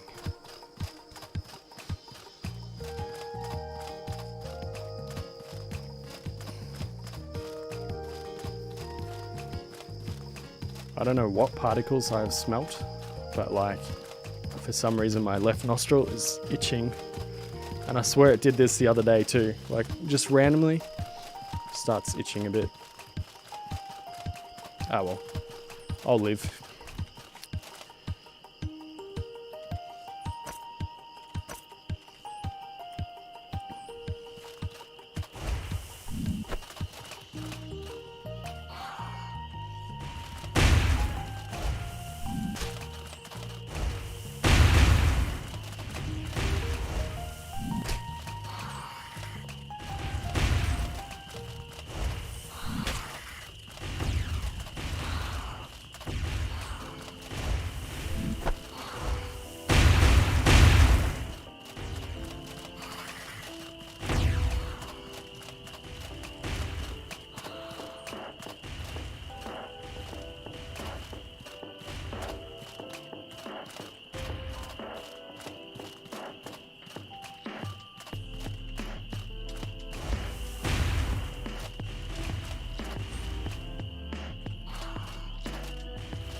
Yay, got him.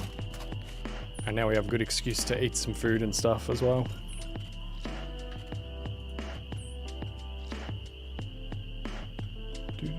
What one-handed weapon would y'all recommend for a paladin build? Base game.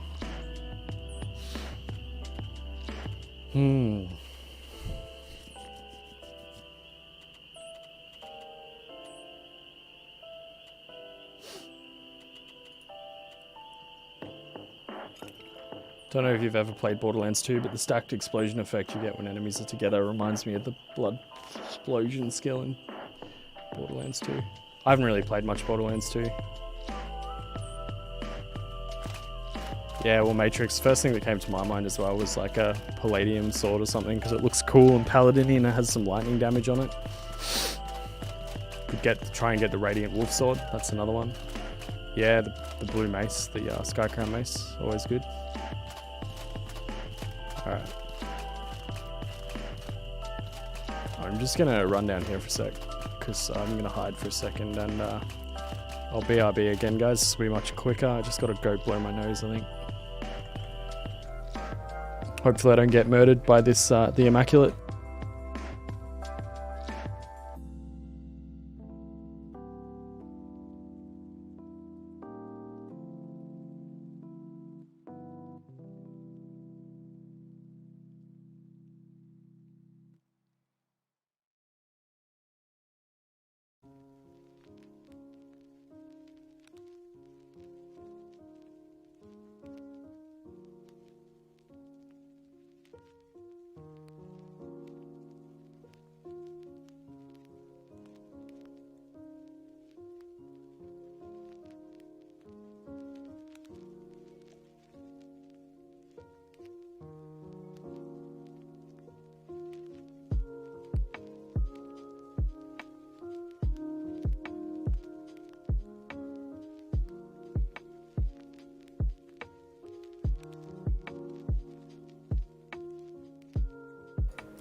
Good one-handed electric Radiant Wolf Sword. Radiant Wolf Sword is nuts. It looks really cool too. I mean, it's a bit difficult to get though, because you need to like you need to. Well, I don't know. It depends what you want to get. Depends what route you're going for. But you can get it during the like Holy Mission questline, so sort of works. Boom, boom. Right.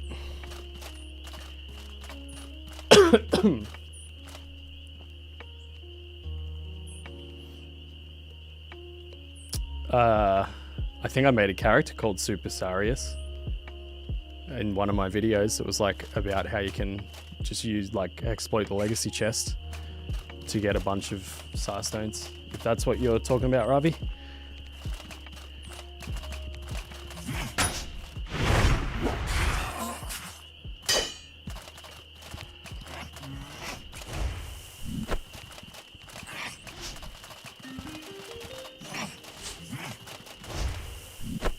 Yeah. That was me. Although I'm sure people thought of it before. What?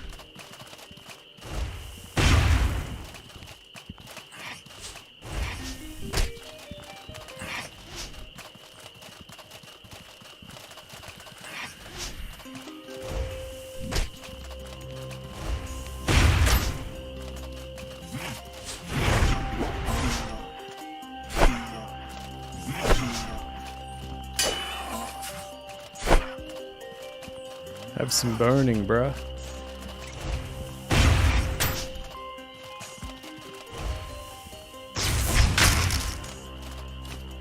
All that loot.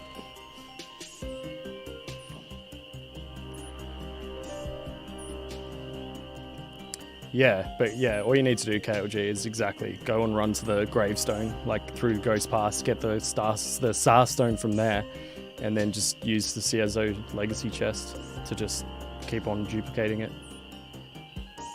Saw you playing GTA Online the other day. Would you consider playing Red Dead Online? I mean, I'm sure I will eventually. Ravi wants me to play Red Dead. I'm fairly certain. It was you, Ravi, yeah, the other day that was like, me and Hawk should play with you. Because I haven't played Red Dead at all yet, but I'll probably like play through the story and yeah. I thought it was you that mentioned it. Yeah, you bring a Gabbery wine to the grave and then you get a Star Stone. And then yeah.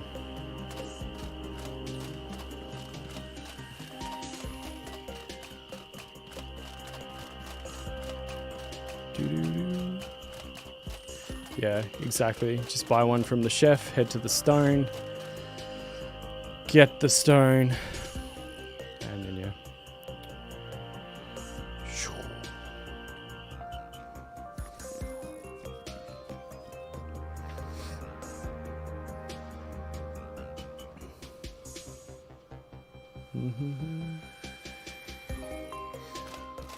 My, what's that? I wonder if I can kill him through the thing with I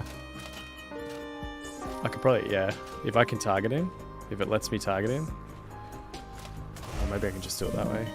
No. Oh, and that's at least something then. It's not going to let me just like exploit it. Excuse me.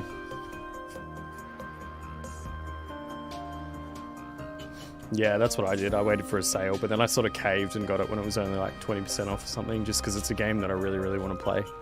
So.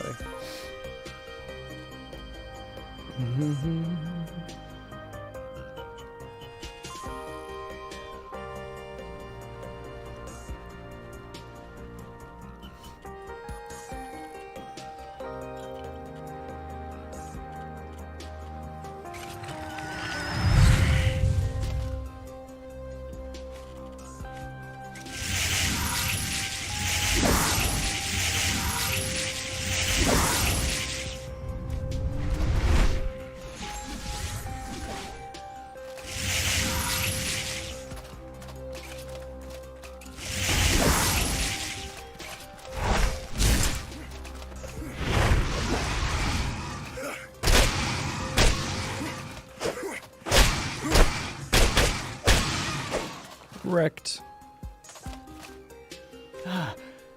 We did it. We actually did it. You And carried your weight there. I'm Good not work, dead. mate. Good work. Oh, thank you. For the first time in my life, it really feels like I did. Thanks for everything, Churchy. Let's rip a trophy off this thing and show Gabriella, hey? Yeah, let's do it. Do. I haven't played. You should be able to craft Sar gauntlets, or is that a thing? Don't think so. I don't know. It might be. I know some of the other Sar weapons got added later with like Soroborians, like Sar Chakram and bow. I think were the bow and the Chakram were like. So maybe gauntlets is at the end of the, because I know you get the option of a few of those, like one of those, at the end of the Soroborians campaign.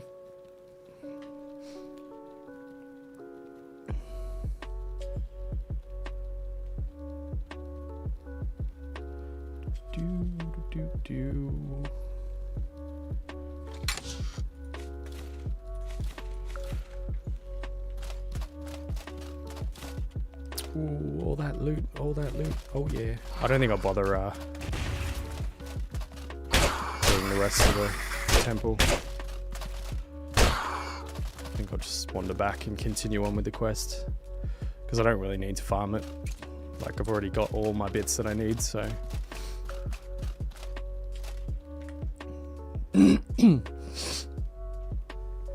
In RDO, if you suspend the process in recourse monitor, you can force solo public, just like GTA. Oh, nice.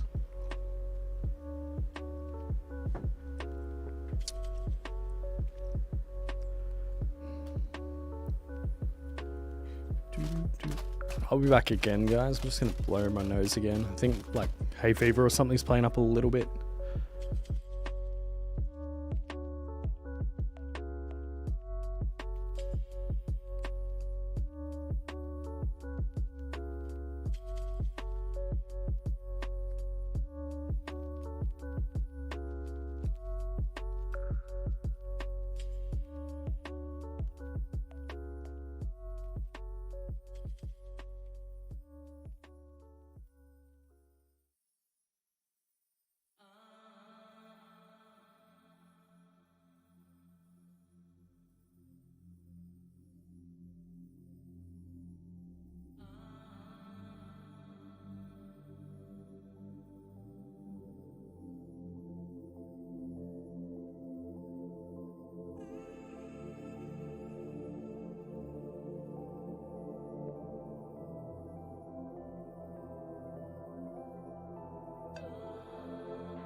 Alrighty, I'm back. Thankfully, Matrix, my nose hasn't quite got stuffy as such yet. I'm just sort of like, it's itchy.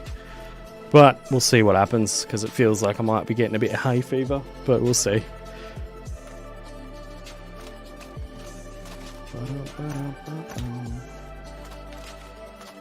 Oh no, I'm carrying too much garbage.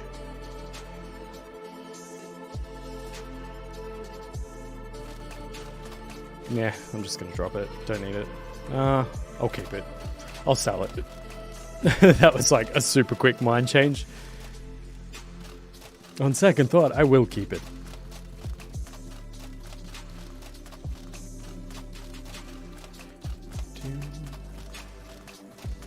Admittedly, I like mucking around in a solo lobby in GTA Online, but also like the other lobbies are a bit of fun too.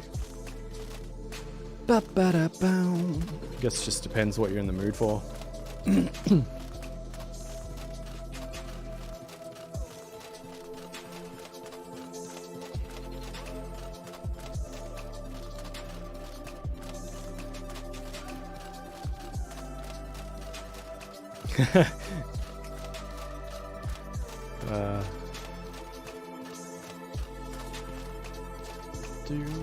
A lot of griefers and stuff.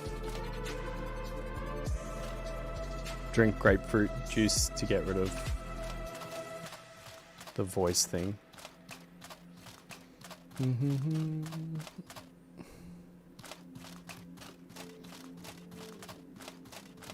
Debate trick.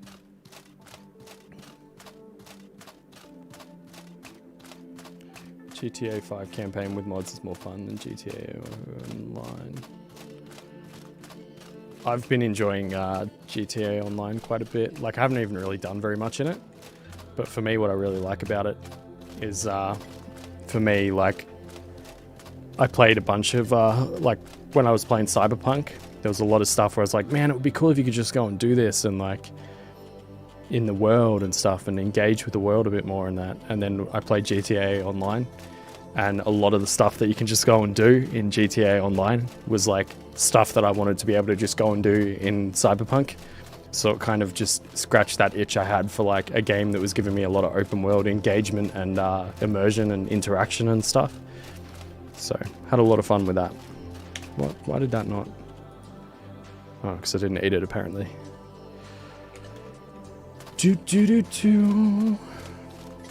Oh, yeah, when you need to speak and have a stuffed up nose.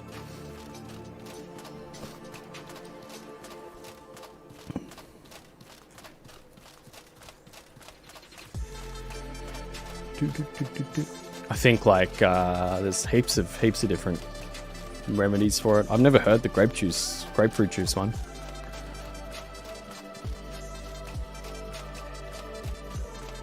But no, every now and then I get like pretty bad hay fever. Hasn't happened for a while, but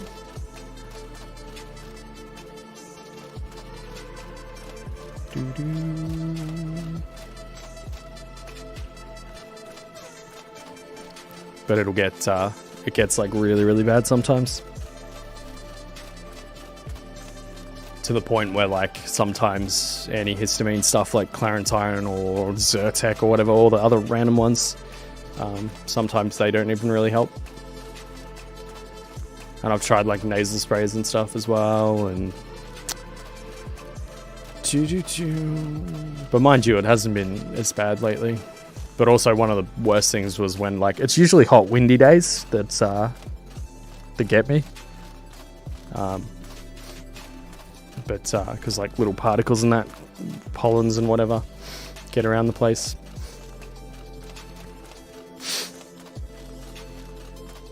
But nah, it used to be worse when I was working in the supermarket, and the aircon system in there would like blow it all down on top of me and stuff.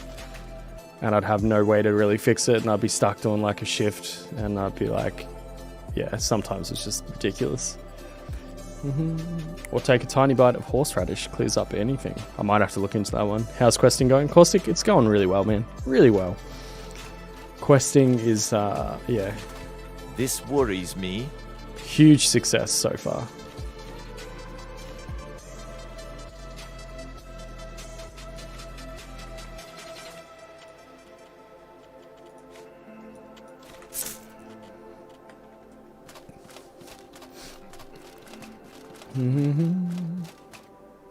So if I want to play Red Dead Online only with friends and without degenerate griefers, I should fuck off to campaign where I can't play with friends. Got it.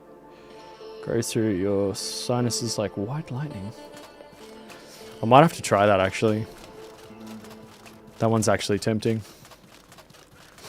And it definitely feels like something's messing with me today because now my other nostril's getting itchy. Fun stuff. Bloody fun times, I tell you what.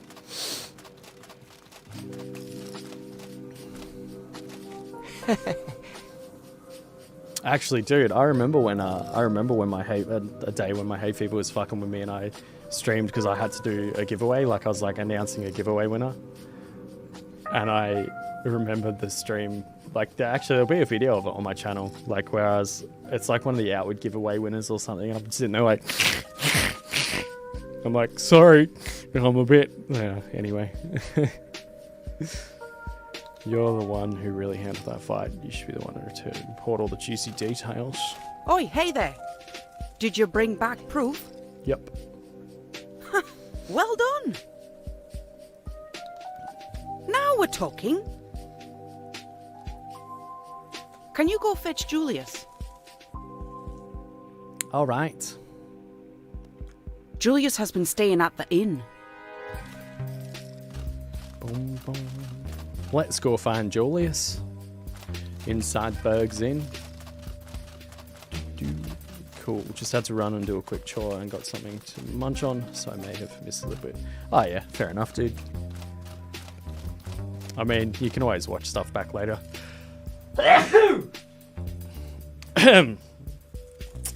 The sneezing has begun, guys. That's not a good sign.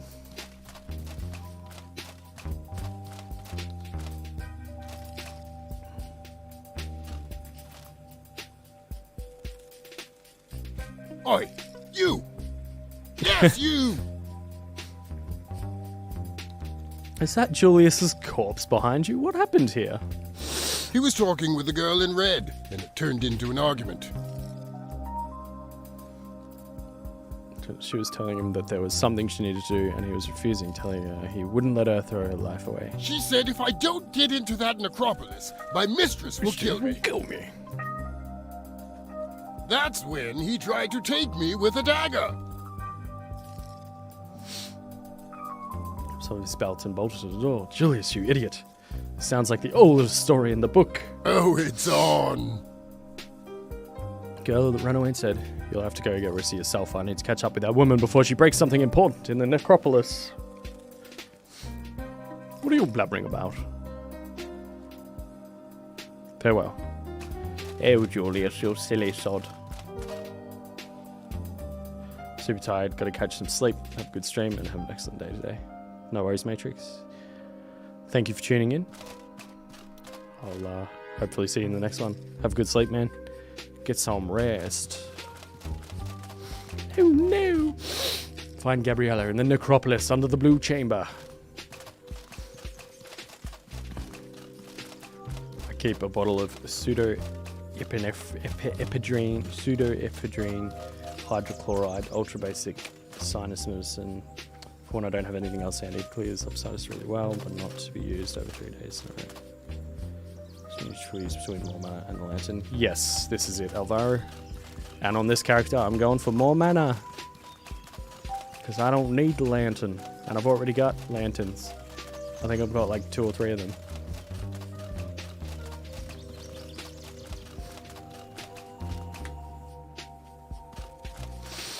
We gotta go to the necropolis, guys. Apologies for getting a little bit sniffly.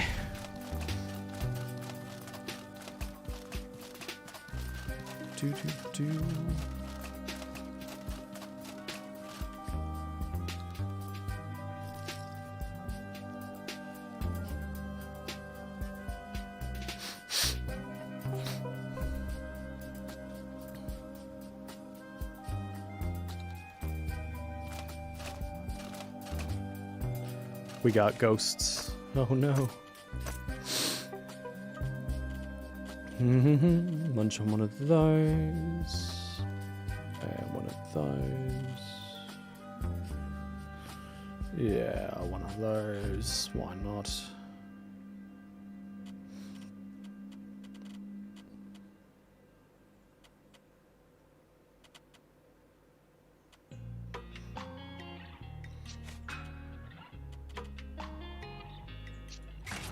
Let's go ham on some ghosts.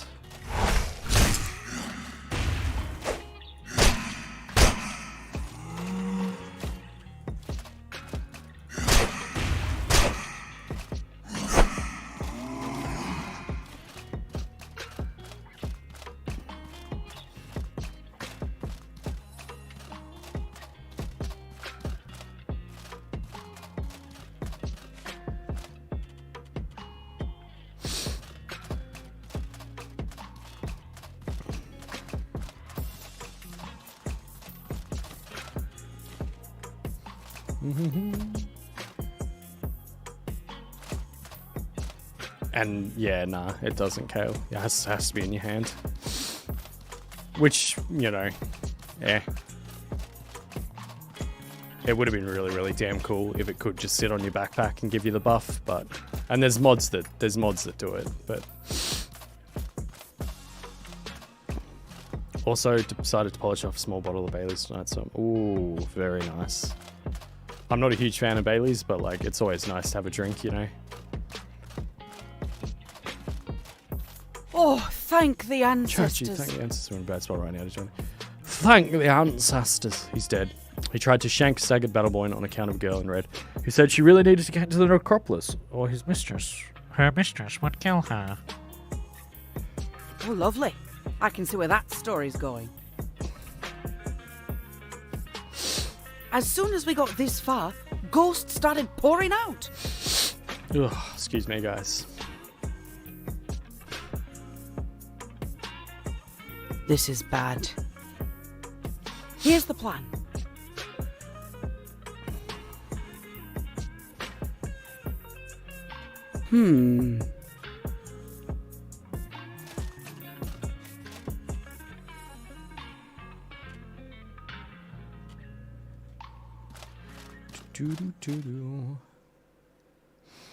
Bailey's plus Kahlua plus banana cream liquor is tasty. That does sound tasty. I like Kahlua.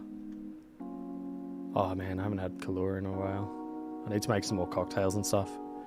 Ages ago I got really into making cocktails. Like I did a bartending course and then I was making heaps of cocktails and then I worked as a bartender for like on and off for like 6 months. That's all behind me now, but got very into like making cocktails and that. Not that I was super good at it, and I only made a few different types, but fun times. Monkey's lunch. Bailey's and coffee sounds pretty good about now. Oof. Actually, I would drink that, like some Kahlua and coffee or something. I think I've actually got some Kahlua somewhere.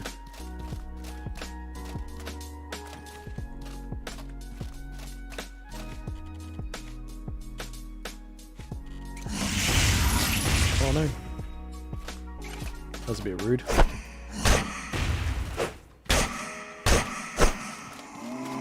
That's a wee bit rude on trying to cast a spell.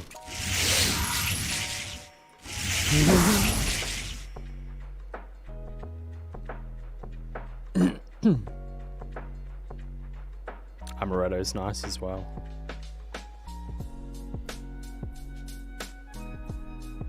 Oh man, mojitos. I love mojitos. They're so damn good.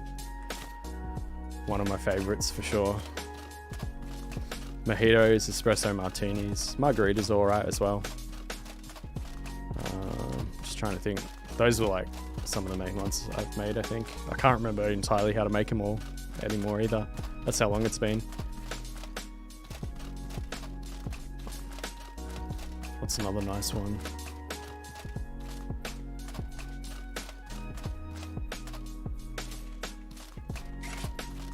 Yeah.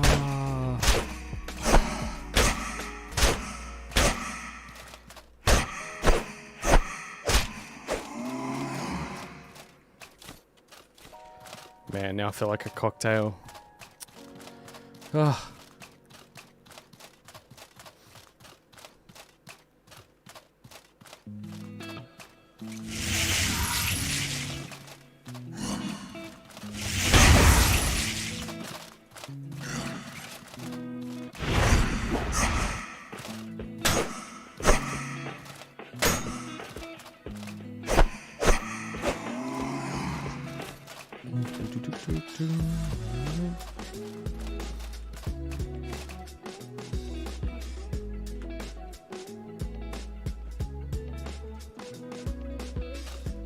Yay.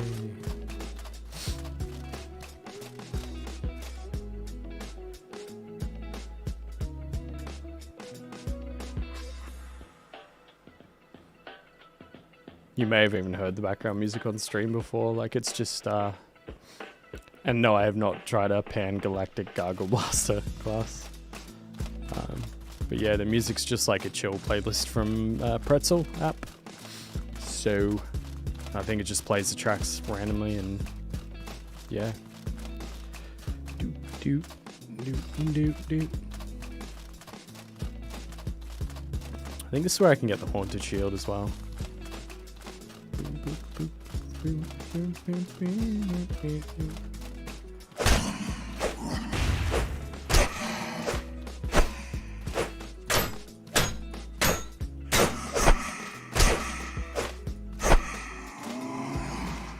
Why not?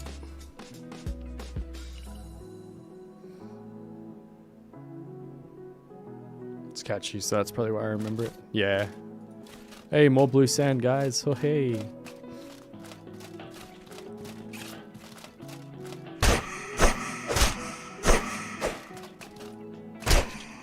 How's my weapon going? Yeah, it's slowly wearing off its durability.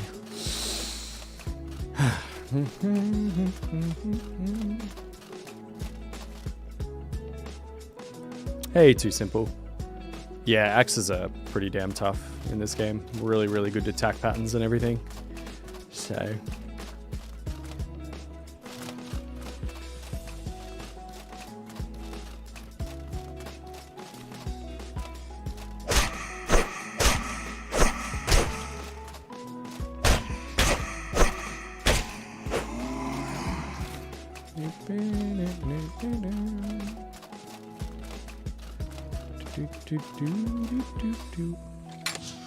Ooh, a pickaxe. Oh, damn. Oh, damn. Oh, damn. Thick carvings. Those carvings are dummy thick. The spirits bound to this altar are terribly agitated, only offering a burn.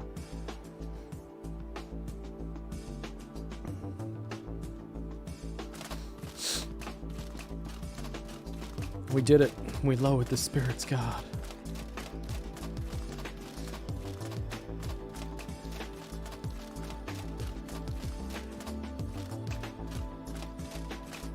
Good work on Barry Churchy. Well done. Here's the plan. Here's the plan. Some architecture you can get behind. Hey.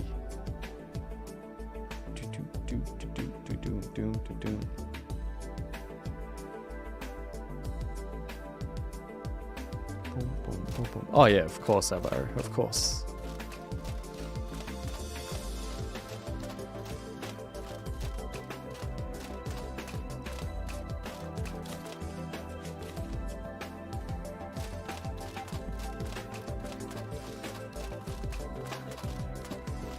Nice pots and stuff. Good stuff.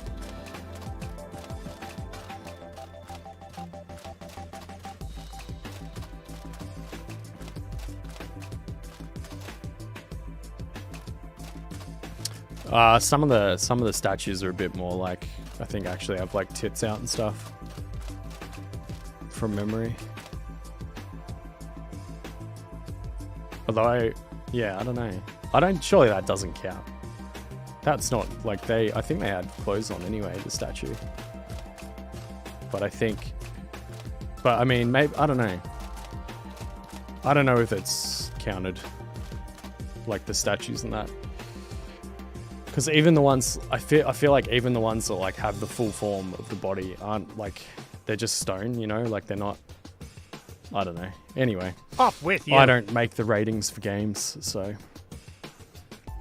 I got nothing to say to living people. What? Wait, is that one of those positions?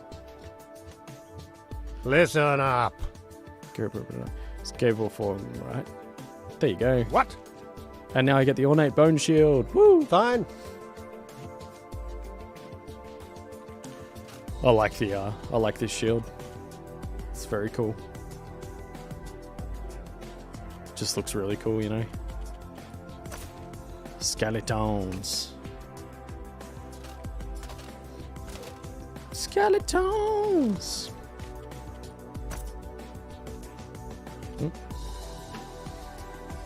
Outward is funny in how many Earth accents appear in a world that is at best the size of Spain or maybe Germany.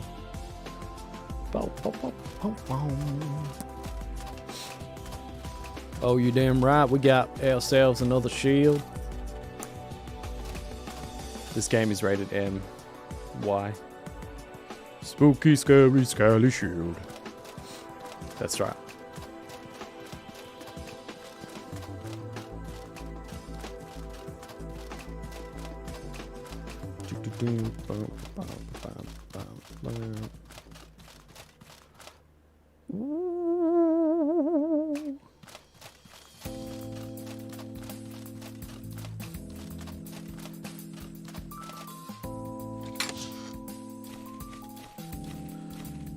Just found one of my favorite items as well, scavenger scarf. Love the look of that on different characters.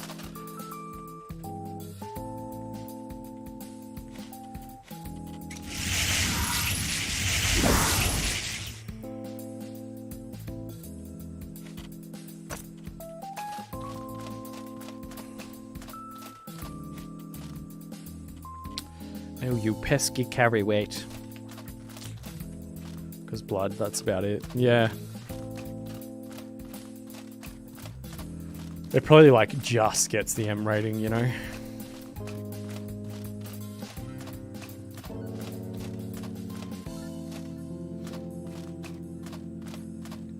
Occasionally when you hit things you see like little blood spatters and stuff, I think.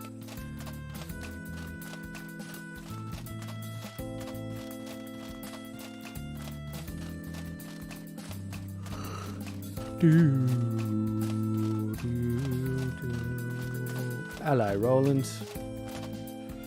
Right.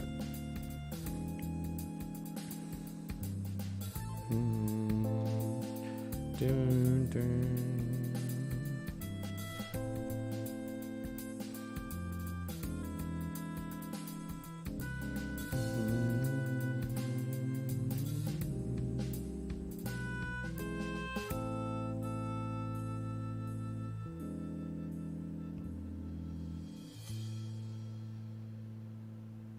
Do do do do.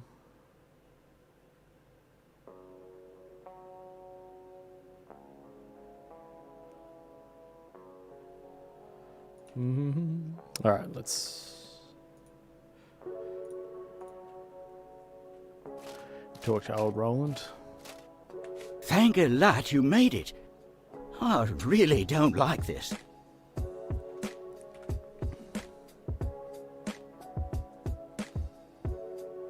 Yeah, this character has like a tiny little goatee. Because it's the, we just went, when we made this character on stream, I was like, oh, what should we do? And then we went for the closest we could get it to me, which is just bald and a little, well, the old guy with like the black beard or whatever was the closest.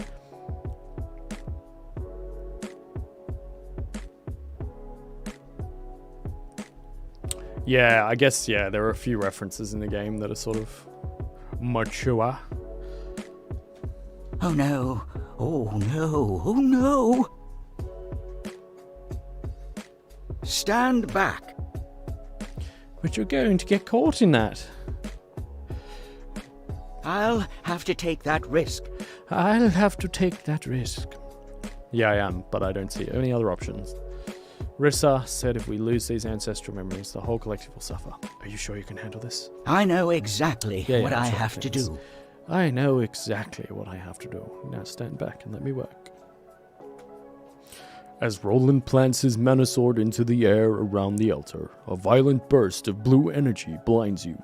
Then a woman's scream breaks the air, and red energy rushes past you.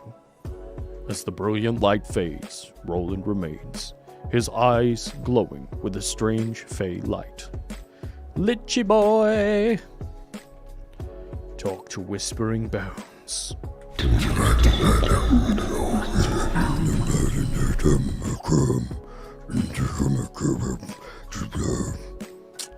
Aye, we are Whispering Bones. We thank you for saving us.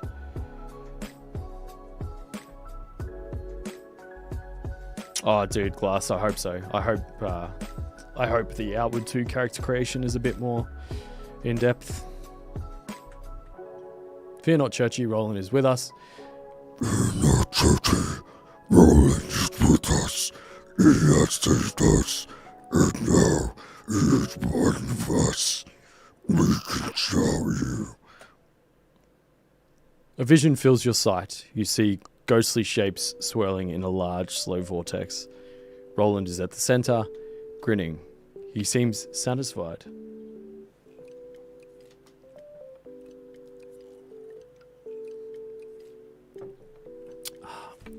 As you can see, your companion is part of us now. Together we will safeguard the memories. What are you?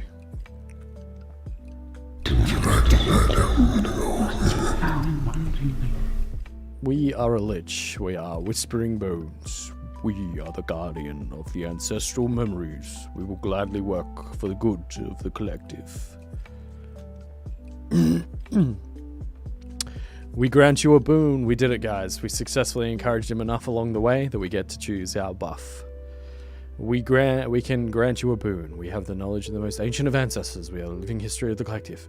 Please tell us how we can help you. I want to be better protected from harm. I want to expand my mana. Easily done. Close your eyes, and we shall share the memories of our greatest mage. He will show you how to tap into your hidden reservoirs of will. Yes, it's acceptable. Then so it shall be.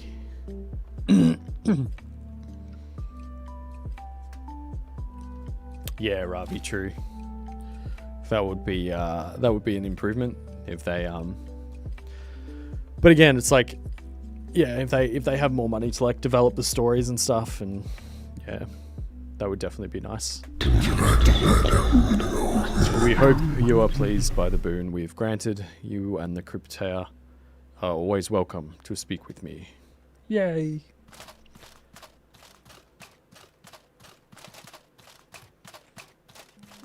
Friendly lich, oh yeah. Doesn't make much difference. This will though.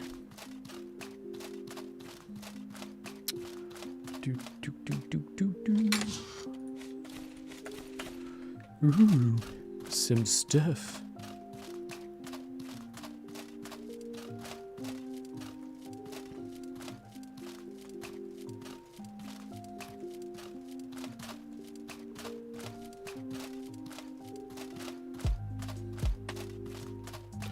No more stuff.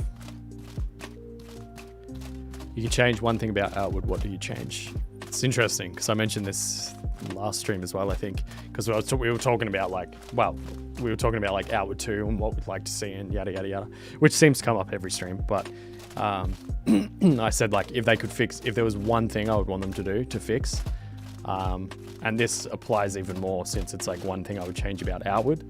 I would just want them to refine the combat a little bit, make certain things feel a little bit less clunky. Because sometimes parts of the combat feel very clunky and like hitboxes can feel off and like things start to feel a bit janky.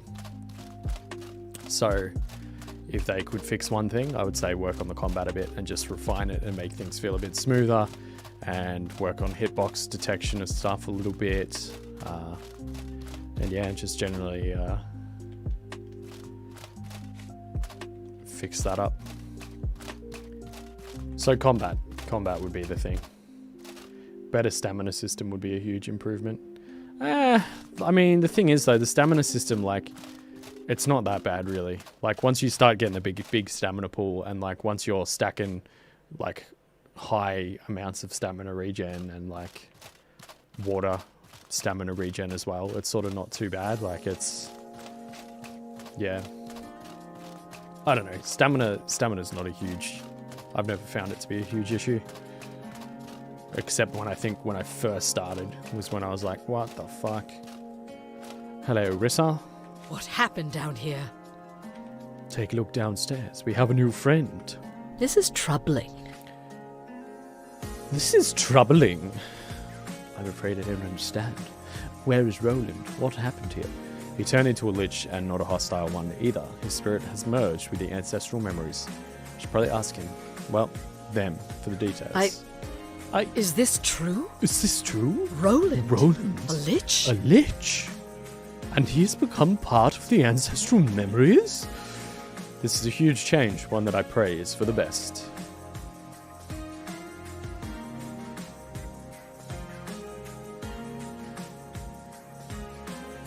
If this lich really is willing to help us, then we have leveled the playing field against the Scarlet Lady.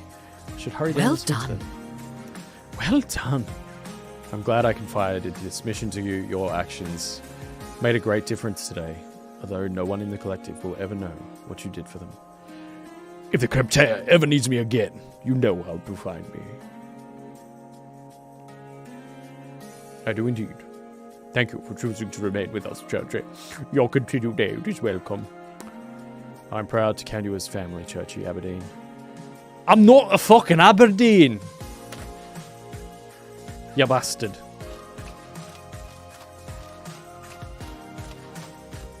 I'm just Churchy. Yeah, I can get behind the clunky combat fix.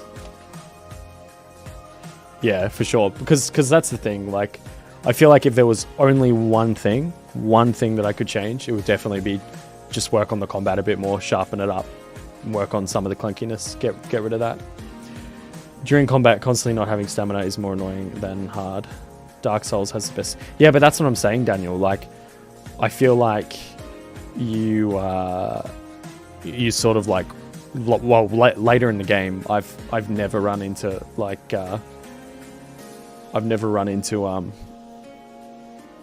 stamina issues really, because like even in because that's what I mean. Like by the end game, right? Even on this character. Well, I mean, this character's ended up with extra stamina, but I feel like you always end up with like a fair chunk of stamina, usually, or depending on build as well. But I guess that's the other thing. A lot of the builds I've done have had stamina cost reduction, but I've just never really noticed a stamina issue. And even with this character occasionally runs low on stamina, but this character is a mage character, and like most of the time I'm using magic stuff. But yeah, I don't know. I feel like later in the game, the stamina is just not a big issue. Like I'm sure Dark Souls system is better. I don't know because I haven't played it, but I would 100% say that it would be. But yeah, from lousy lighthouse guard to all-knowing lich, you heard it here first. Churchy Aberdeen confirmed canon. I'm not a fucking Aberdeen. No, I'm not having it. All right, let's go and sell some bits or like drop some stuff off in the old hobo camp.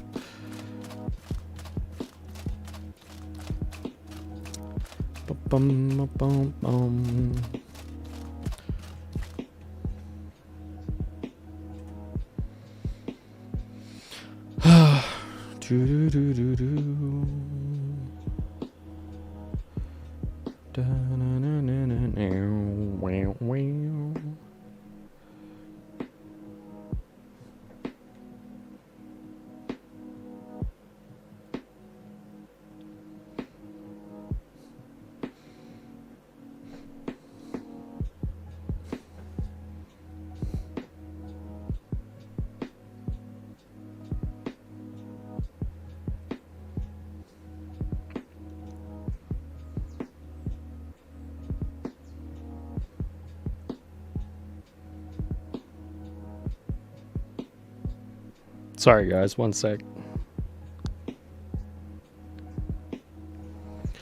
I do hope this game gets one more DLC at least. So yeah, look, one more. I would go one more DLC, but then after that, definitely work on Outward 2.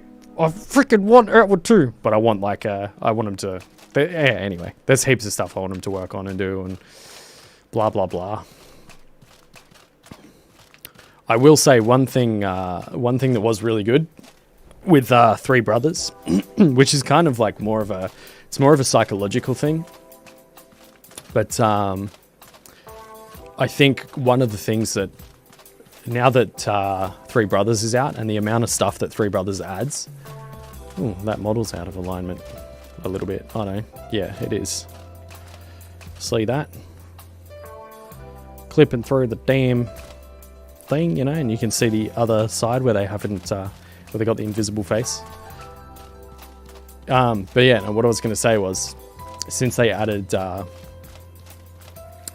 Three Brothers stuff, the psychological thing that I found is that, like, because it's that extra chunk of content, and I kind of really like this in games, especially like RPGs and stuff, it adds that extra amount of content where the game starts to feel like, where you sort of go like, wow, there's so much stuff I could do right now.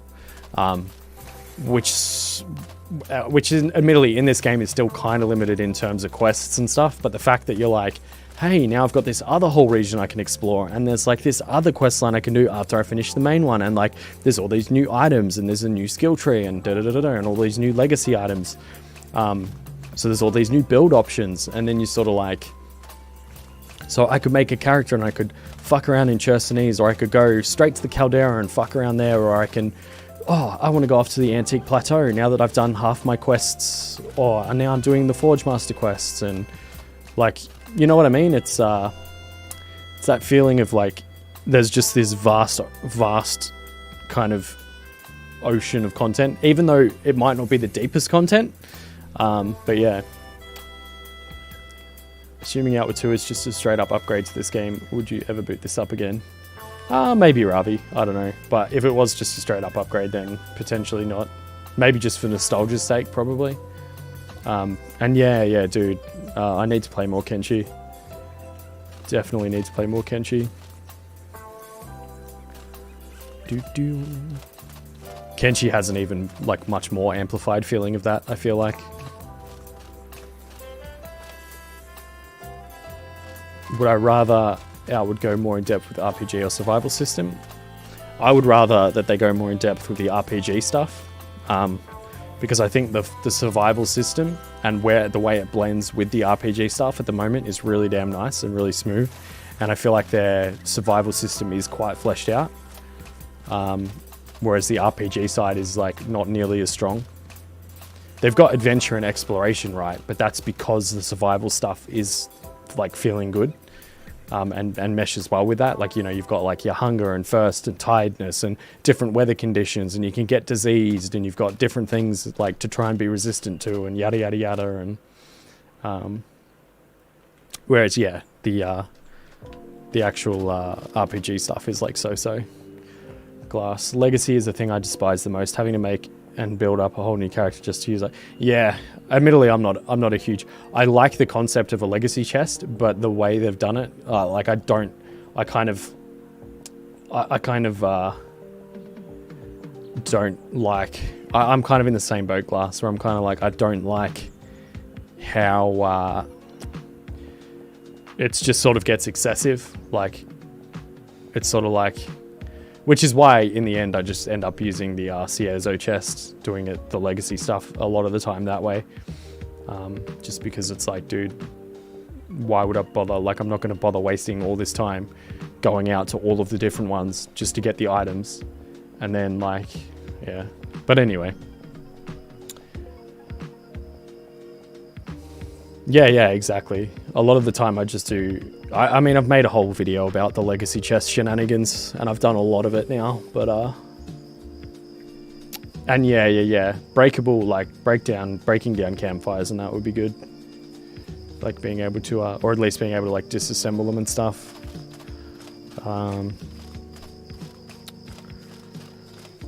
But yeah.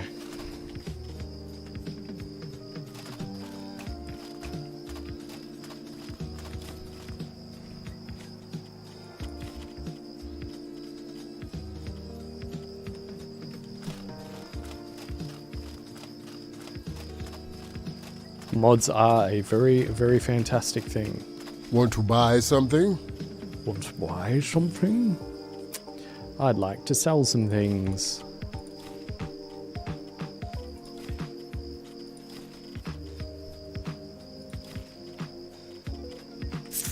Don't think I've learned that.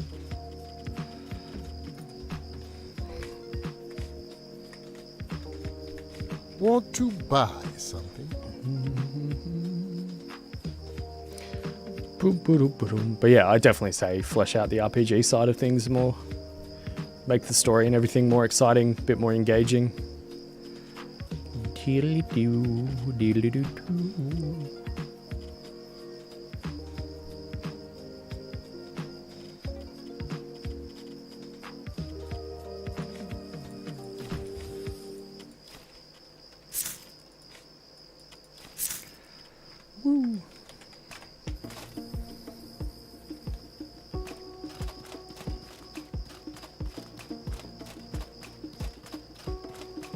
I think I may as well just store the arcane hood here now, since I'm not really using it at all.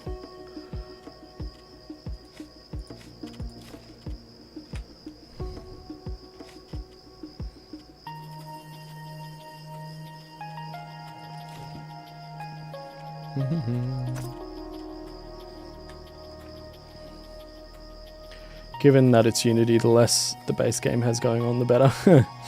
I need to bed for tomorrow's classes. Night, guys. Night, Alvaro. Cheers for tuning in. And cheers for that super chat earlier. I really, really loved the story of Levant. I felt almost fully immersed in that line. I think a follower system could be a nice addition. Yeah, that could be interesting. Like hiring a merc or whatever, or like getting NPCs to follow you. Like do a quest for them. They're like, hey, you're a good dude. I'll come with you on your adventure. And then that ties in with like, as well, like we were talking about the other day, like pets and mounts and stuff. And I don't know, there's a lot of really, really cool stuff you could do with Outward.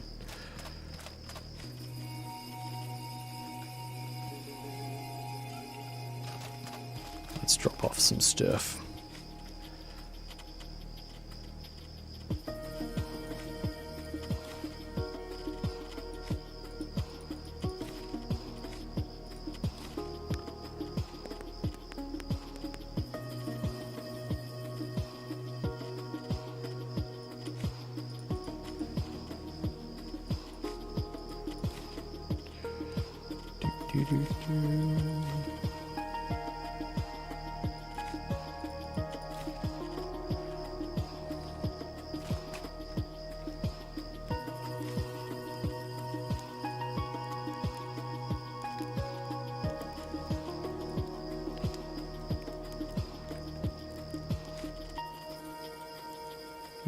Tempting.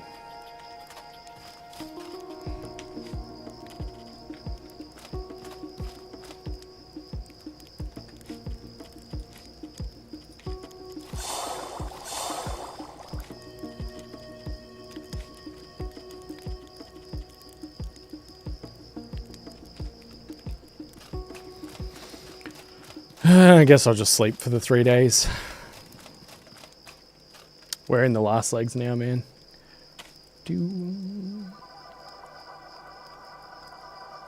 That would be pretty fun, Daniel. Actually, that's an interesting thing that would be quite good. Having some more like support skills and stuff.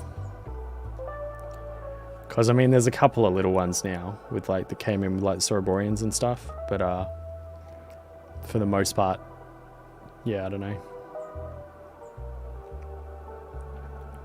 Thoughts on the tribal music, boy? Primal Ritualist. I quite like the Primal Ritualist tree. I think it. I mean, I haven't really used it much in any builds, but I definitely think it's underrated. I saw a lot of people kind of trashing it online, and it's sort of like it actually can be pretty damn powerful. And I'm probably going to actually use it in like a tanky build soon, maybe. Oh, forgot to take the old backpack off again.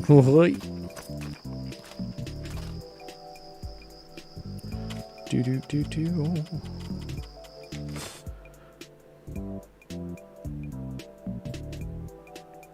But yeah, because you can just hit the if you've gone fully into that tree and you can have them both set up next to each other and you can keep just coming back and hitting it, and because you get like extra barrier and you get extra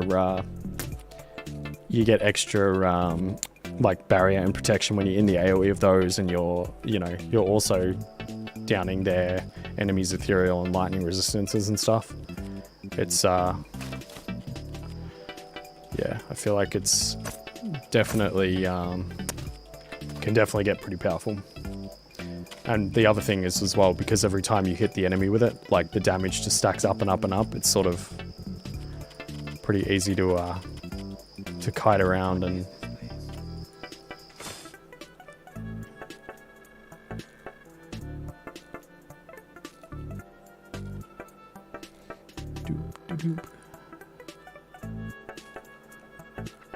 yeah, that stuff would be cool. Actually, Dragon Age Origins has really cool stuff with that. I want to play through that game again, actually, Dragon Age Origins. I want to like try and do a like nightmare playthrough or whatever at some point. But I might have to do a more casual playthrough of it first, because it's been years since I played it. I finished the game once years ago, and then I started the really hard playthrough, like Nightmare or whatever it's called, or Very Hard, or whatever the hardest difficulty is. And I was doing alright with it, but then I just got bored, I think. Yeah, Dragon Age Origins is such a cool game. I love that game. That would be a fun stream.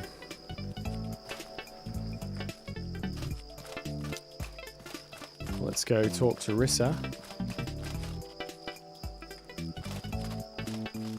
The situation between us and Levant has just shifted.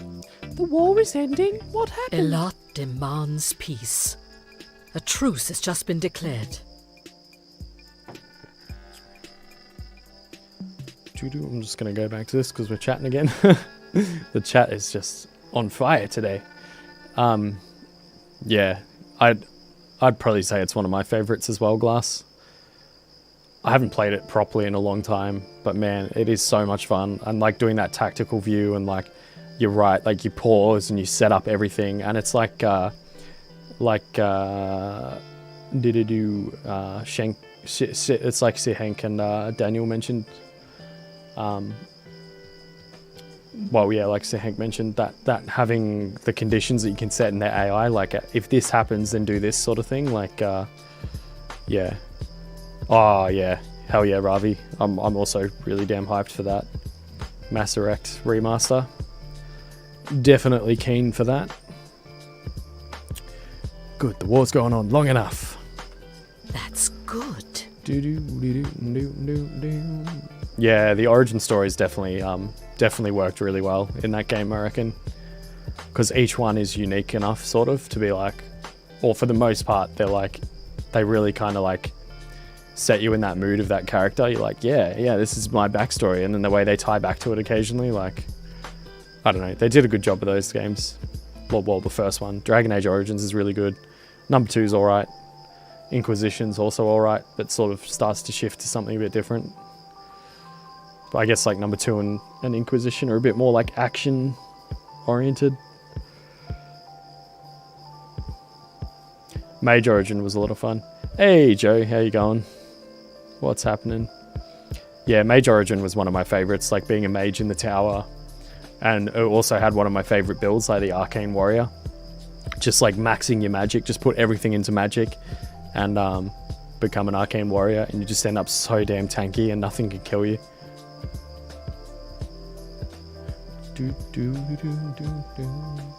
Yeah, I feel like a lot of people that hang out in this stream chat like talking out with too, and like we all talk about what we'd like to see, and we have a chat about like all the different elements, like what might work, what wouldn't. DA2 was a lazy effort by the dev. Oh, dude, tell me about it. I feel like what happened with DA2. This is your task. Talk to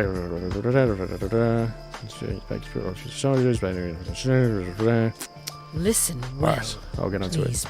Here's what I need you. What I was going to say is, yeah, with Dragon Age 2, they were definitely lazy, but I feel like part of it may have been like a budget/time constraint. because I know the worst thing with DA2, which really fucking got grating, was like so many of the side quests took place in this one region. Like they're all meant to be in different spots, but you're literally like you just go around the same map again and again and again, and it's like some kind of like, I want to say like slightly sandy, slightly like beachy, slightly whatever map. I can't remember exactly, with some ruins and stuff, but it's this same loop. You just do this same map and this same loop so many fucking times, or at least back when I don't know if they added more, but like, yeah, but the reused maps. But there was one map that they reused like a fuckload of times, and that's one of the main worst memories I have of that. Because it was just so like, it just got so old, you know.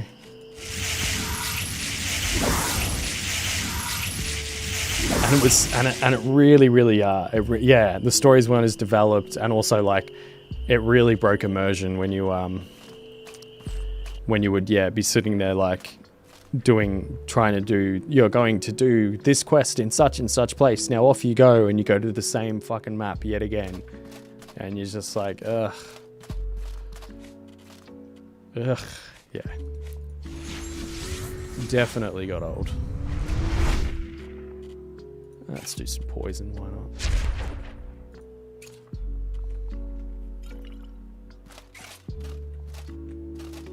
So the little mouse from Cierzo sends her toy soldier to speak with me. Call your armies. Call off your armies, or I'll call them off for you. Do you know what you're starting? Do you know what you're starting? Weasel. You little weasel. Oh, is the great Sagat Battleborn too pathetic to fight one puny little person? You've just made a terrible mistake! You've just made a terrible mistake! I'll enjoy breaking every bone in your body, weasel. Good luck, mate. Ooh. I could probably just like... He doesn't even hit that hard. Whee!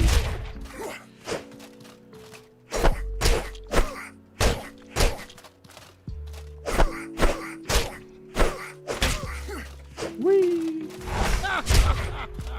Get wrecked, son.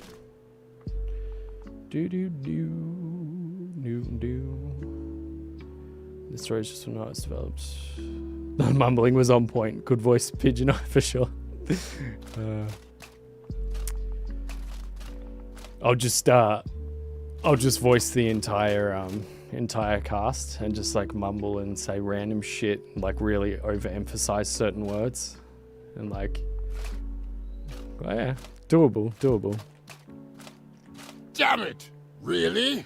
Call off your armies, or this will be your last fight, Sagad. Not on my watch. You wouldn't dare kill me. You wouldn't bring such shame to the Aberdeen name.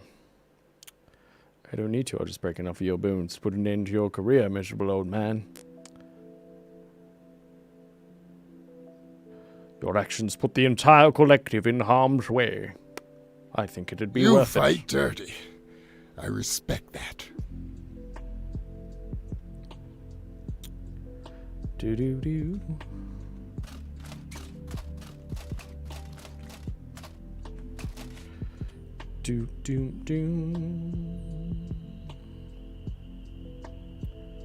Where do we want to go first, guys? Hallowed Marsh or Chersonese? Probably Chersonese, because then I think we end up going to the marsh anyway.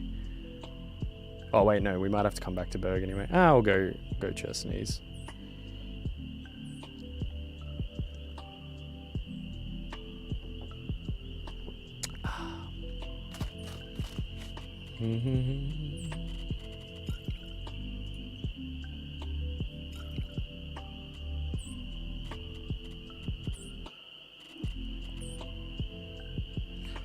Do.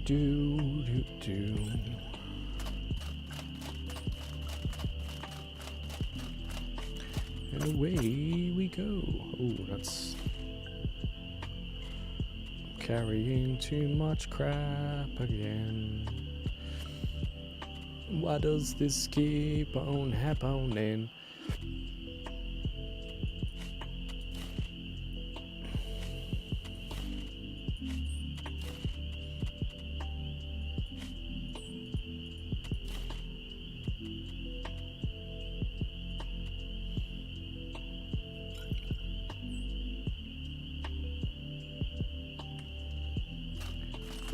Let's make our way over to Churchy.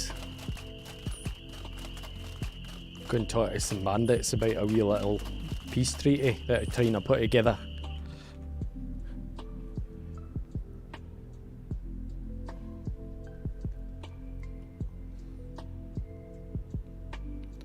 At this point, I think it's pretty simple. It's either they join and they do a wee bit of peace, or I just kill them. That's basically their choices, isn't it?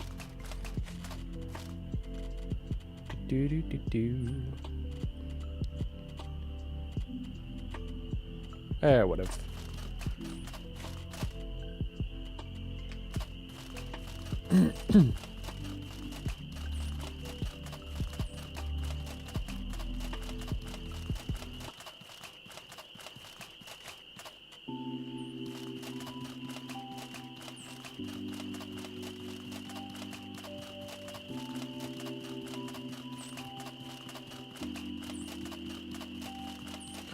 Look, I like more consumables, alright? It is a lot. I do have a lot of just random crap. I'm just traveling around at like peak carry weight.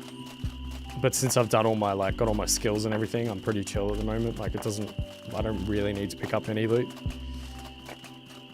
And because I got like my master trader boots and my bird mask, it doesn't matter if I'm a little bit overweight.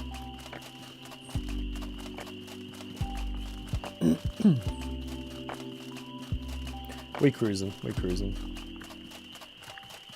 Ooh, that's a shame. That's a shame, Daniel.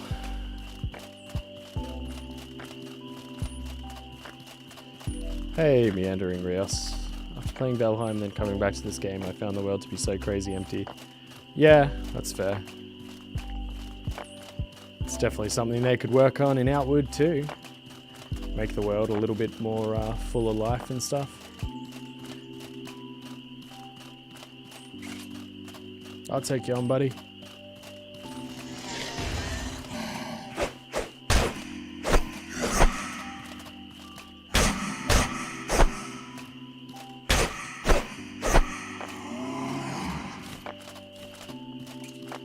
Just picking up more shit that I don't need. For the most part, the combat's pretty good in this game. Definitely things they could work on though, like hitboxes and whatnot. We've talked about it. I've talked about it before.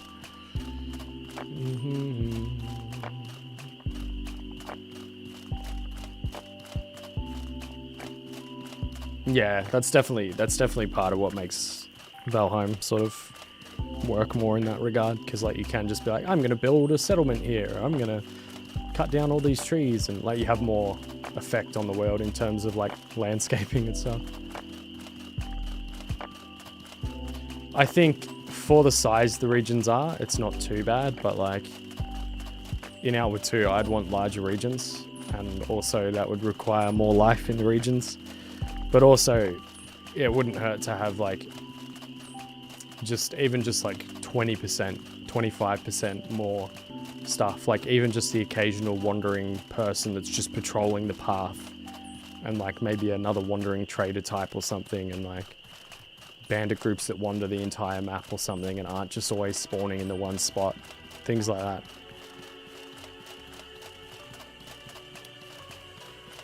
You know, a couple more animal types. Yeah.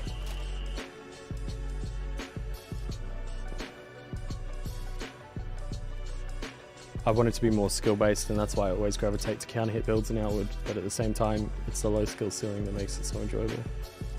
I like counter hit kind of builds, like with like counter strike, like with the abilities that you use to block an attack and then react. I like those kind of skills because I find them more reliable than a lot of the other ones. Like I made the analysis between like, well, I mean, I know Perfect Strike I think is the tier below it, but like I much prefer using like Counter Strike to something like Perfect Strike, because things like Perfect Strike, you play this animation, you're stuck in the animation, you get it just right, yeah, you hit them, but even then there's been times where I think I've used it and I've like hit the enemy and gone through them, done the big damage and that, and then I'm still stuck in the animation, and they manage to turn around and hit me or something, and I'm like, well, what the fuck was the point of that?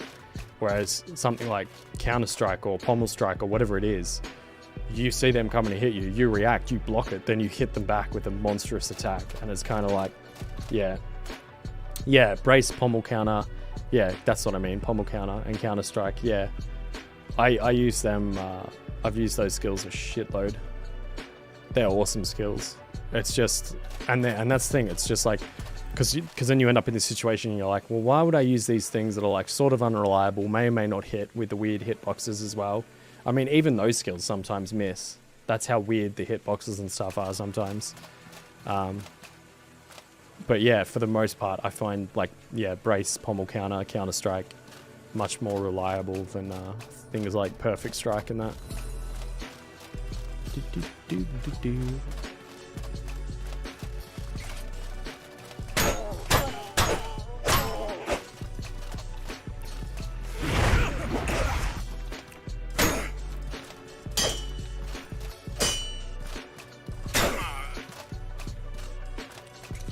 Boom, boom, boom. Speaking of skills, thank you for the sub, Reaper Rush, from 3 hours ago as well. Speaking of skills, that Three Brothers axe skill seems to only hit when you're pulling the weapon back instead of the initial. Yeah, that I had so many weird issues with that the other day. I think you might have been there, Caustic, when I was testing that out. Scalp collector, and I was just like trying to hit the assassin bug, but at least it was only the assassin bug that it seemed to not actually hit. It just couldn't hit the assassin bug hitbox. But yeah, I don't know, bit so-so. Do.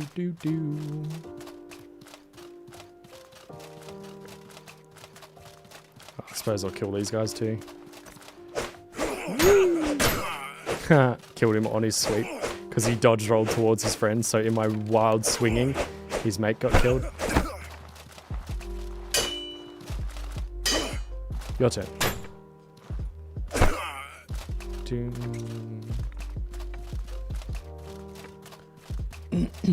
Nah, unfortunately I watched the VOD of it. Okay, yeah. Yeah, because, oh man, I was getting so salty because I'd finally got this skill and everything. I'm like, what the fuck? And then it was like the perfect example of what I meant with like clunky combat and stuff now and then, and weird hitboxes and stuff. It was just like, but then every other enemy I went and hit with it seemed to work, so it was alright. But, oh, dude.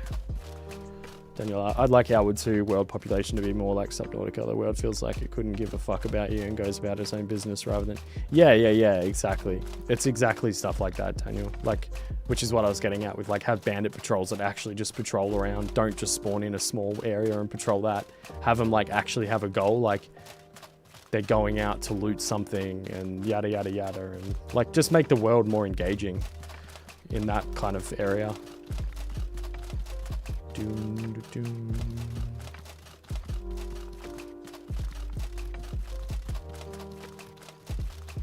I love this little spot up here.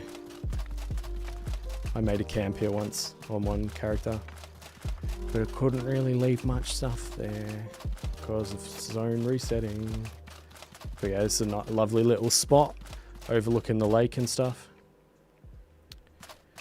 Very nice. Oh yes, more bandages. Use one of those. Do.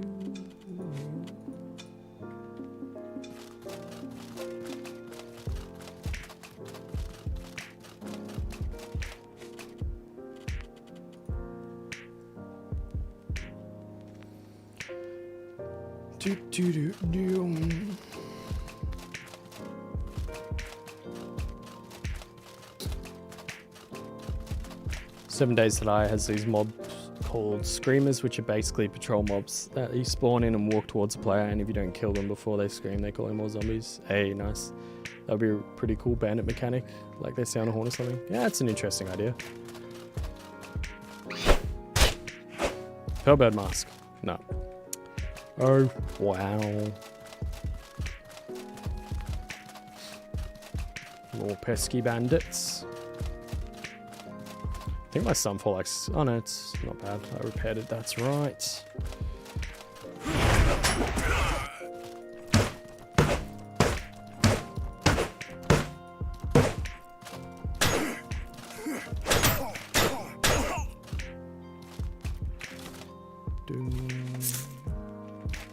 Just kill all the bandits I see on the way to the bandit fort to make peace. Like, yeah, so I murdered like 10 of your buddies on the way here, but like you to stop that war that you've got going on right now.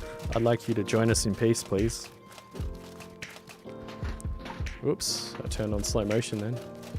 I forgot I could do that, but that's right, because I got the debug menu on. I can click one of my mouse buttons and be like, whee! Drunk, drunk.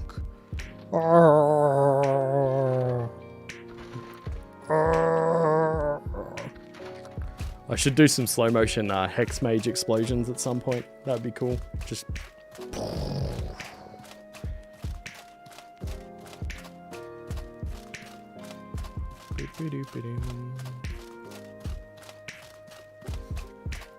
Yeah, it's sort of satisfying, Daniel, but.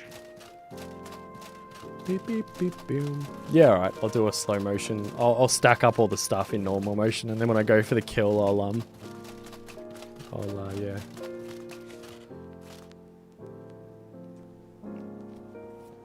I think I'm just gonna end up killing all those bandits.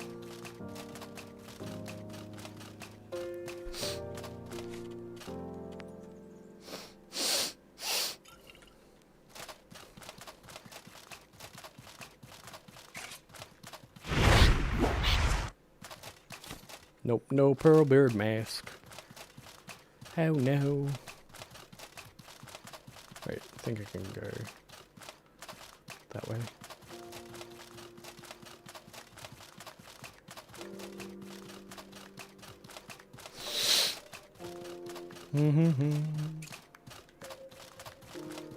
Getting a bit sniffly and itchy again on my old nose.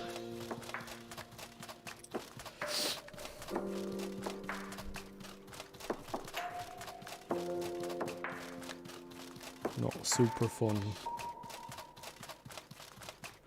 Oh, bandits.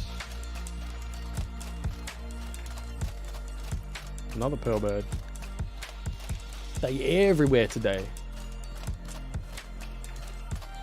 What kind of mouse do you use? It's a Logitech, whatever, something or other. Like, if you can see that. It's like the Logitech something. Wait, I'll check my, Oops. Good, the pearl bird's not attacking. Good. There it is. It is the... Yeah, but what is it? Logitech G502, a Proteus Spectrum, apparently.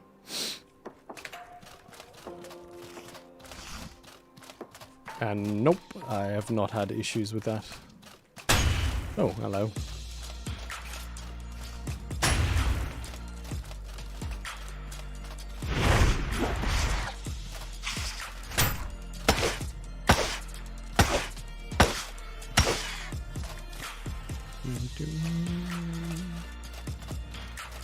My old Logitech mouse had that problem all the time. I've not really noticed that.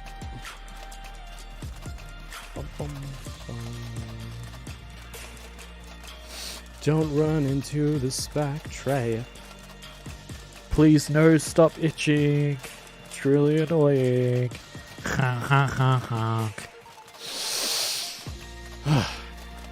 Let's kill some bandits.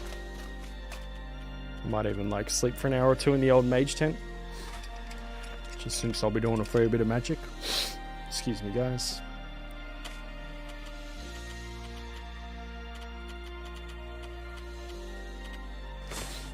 I might actually go blow my nose again. I'll be back in a sec.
I'm back. Don't mind me, just knocking shit off tables like my controller and that. Oops. Now back to the game.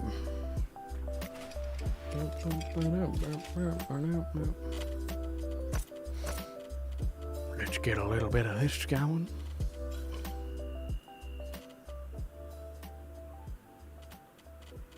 Yeah, why not? Use that.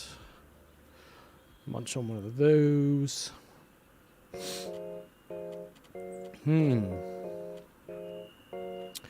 It's time.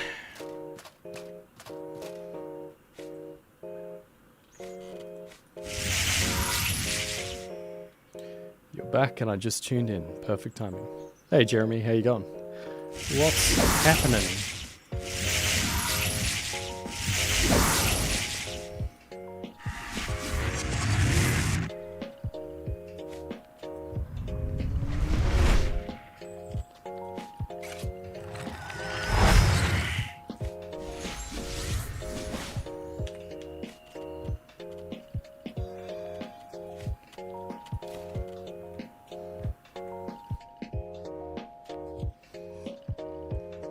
Let's do some slow motion magic, guys. Excuse me. Come on, nose. Stop being a dick. What a weird sentence that I just said. Hey, bandits. Y'all want to attack me? Aw, they're being all... Damn it, I don't get to even fight them. Because they actually are being friendly. I forgot that they do that. Oh, wow. Oh, mind you, he might attack me anyway, so that's cool. Hey, bandit leader. I think it's this guy. Oh, wait, no. Maybe he's up in here, actually. Yeah, here he is. He's actually spawned in. Why does someone from Cierzo dare come here? I need you to agree to the peace talks with Why us. should we? Did the Blue Chamber consult us before going to war? They came one of we know what they're doing.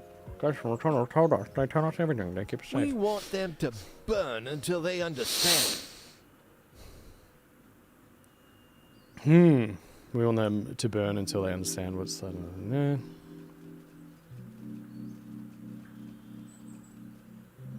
You do know that if the Valiant army reaches your tribe, they'll burn you to the ground, right? Few ghosts won't protect you from an army bristling with firearms. You trying to scare us?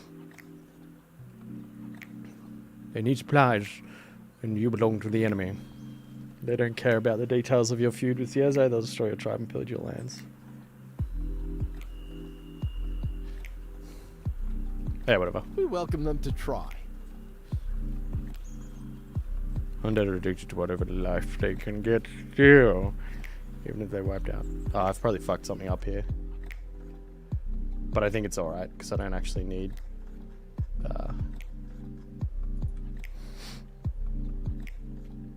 what do I want?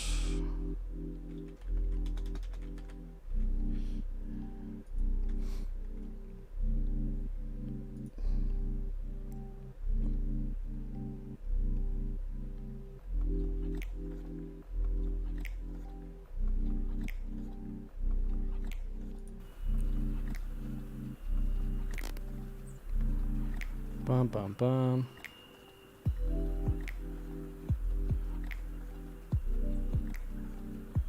That would be foolish of them. Scourge take you. Oh no. Scourge take all the... Oh no. Bum bum.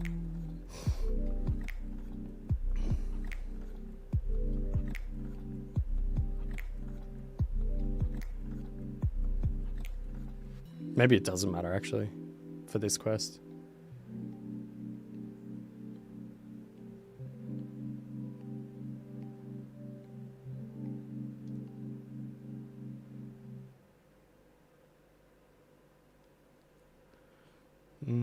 I don't know, whatever. We'll just roll with it. Doesn't matter. Even if I don't get Crimson Plate set, I've already got it from other playthroughs previously. Doo-doo-doo.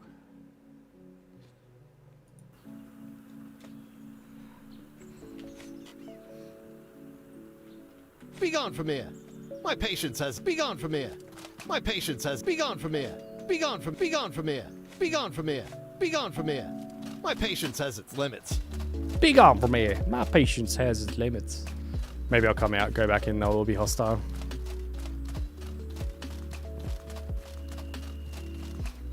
Since I failed in my negotiations. Oh no.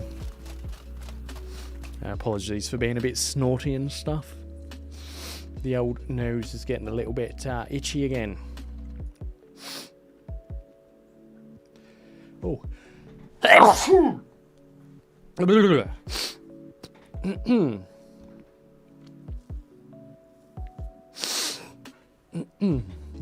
Jesus. Ay, ay, ay. That hay fever hit.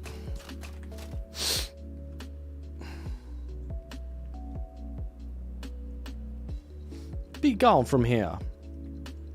Be gone from here. Be gone. Be gone. If you will not join us, you will be destroyed. Ah, they're still peaceful. Whatever. Don't mind if I do.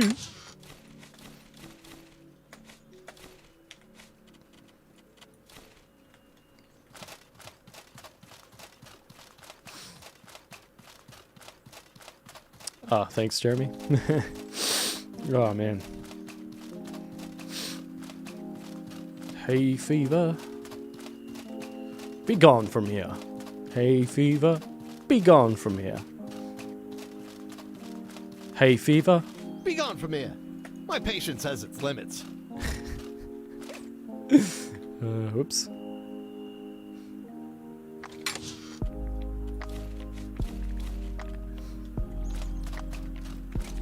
We.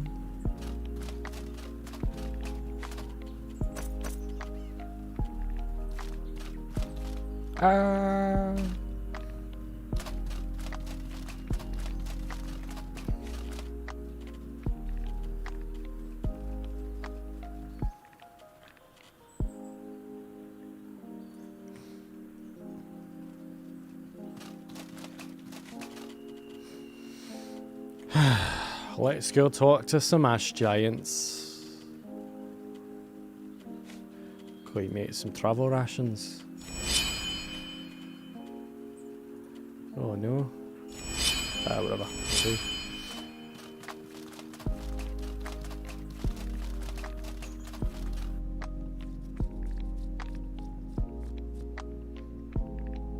That would be something fun to do. Could be fun to do that actually.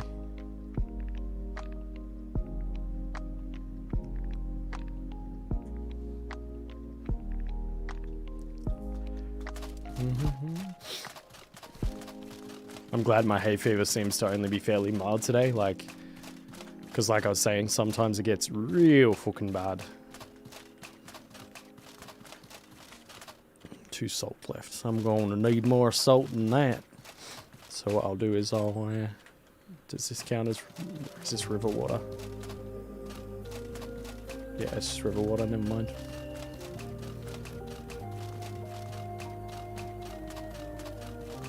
Yeah, 1, 2, 2, and 1. Doesn't matter. I was just like, meh. I just sort of went randomly with it and then looked at the wiki. But I don't know if it actually will affect the outcome or not. And even if it did. Nah, I didn't get the giant heart garnet. But I don't think I need it for this bit. Because this is like later. I think I just go talk to him.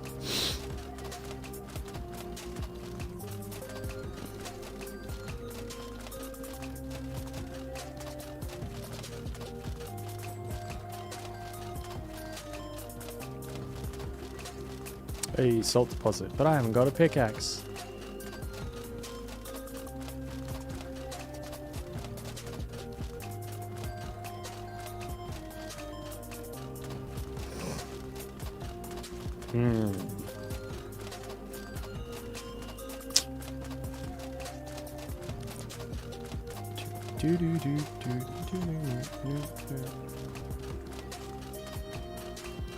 Any spare travel rations around these parts? I'm gonna kill these, grab this, kill those hyenas. Because I think I might still need a bit more of the old travel rations. Gonna need more salt too.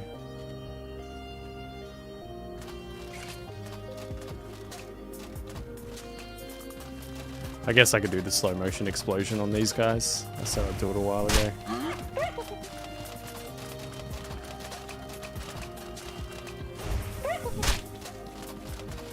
Do a no HUD fight.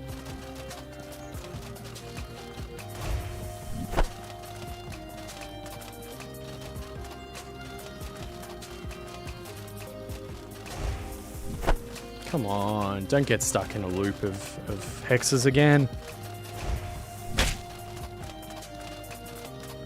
I'll try hexes, buddy.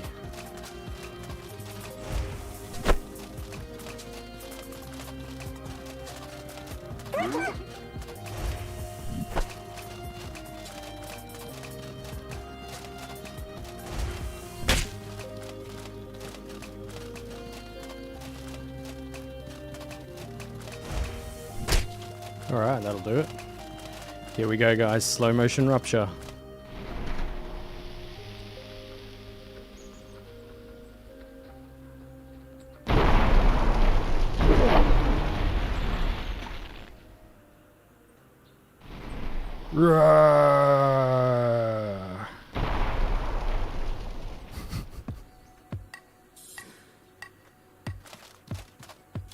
Not bad.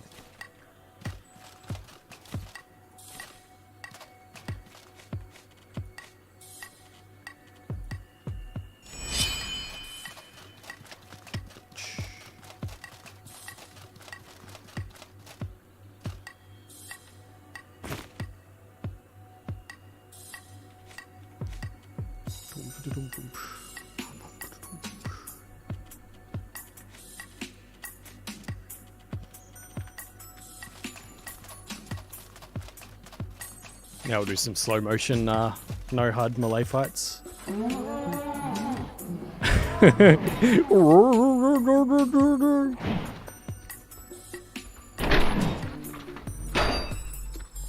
Yeah.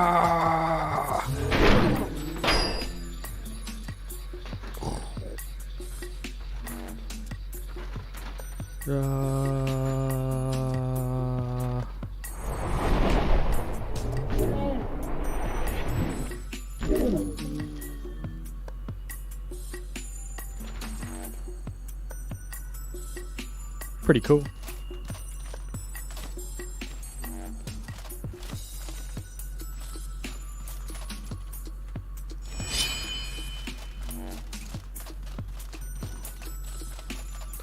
I'm sorry to disturb you, sir. Have you got a travel ration? Have any of your friends got travel rations?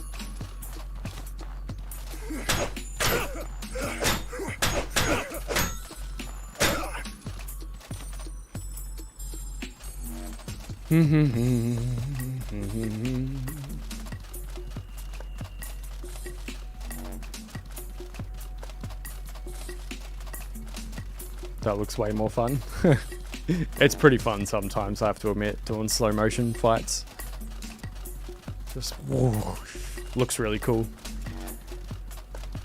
Feels badass, you know.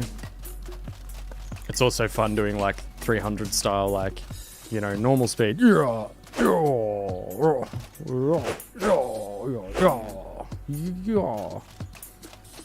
show you what I mean on these guys. Whatever, pop one of those.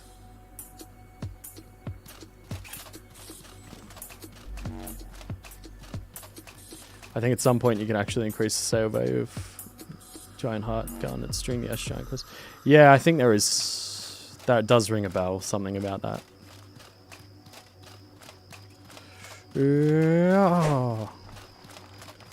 Yeah. Yeah.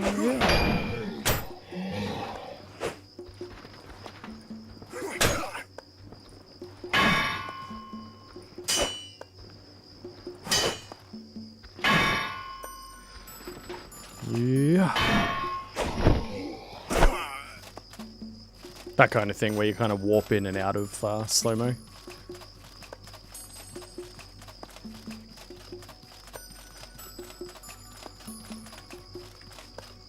To all the hallowed marsh we go. Doom, doom.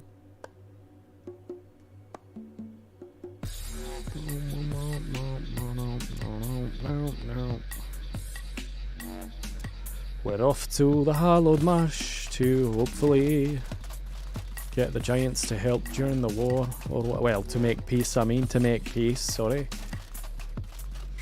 Hey bro, do you want to fight me in slow motion?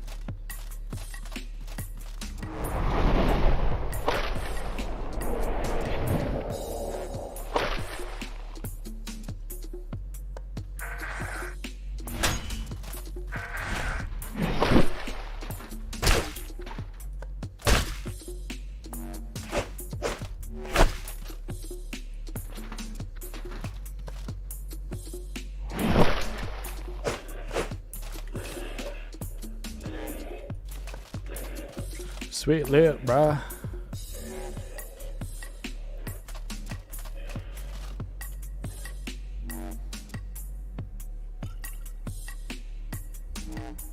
Can you lock onto an enemy from max range? I mean, you can shoot further than you can lock on. Like with a bow and that, you can shoot further. Now I need to download that mod and do a flash build. I was trying to use Jinx max range and it seemed like I was always too close and they saw me. I mean, you can Jinx without them detecting you.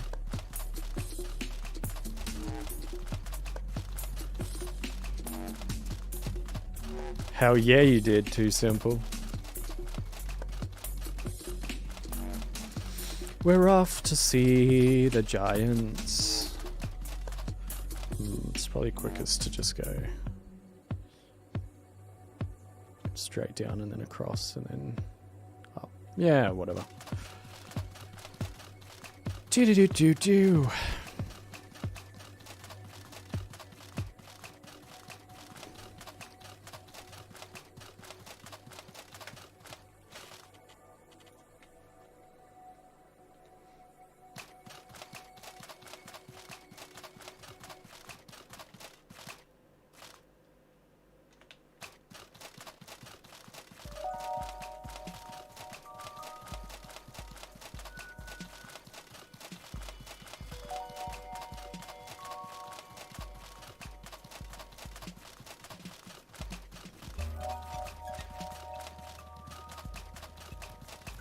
He's the special one. Ooh, he wants to fight those. This could be cool.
Phytophthora.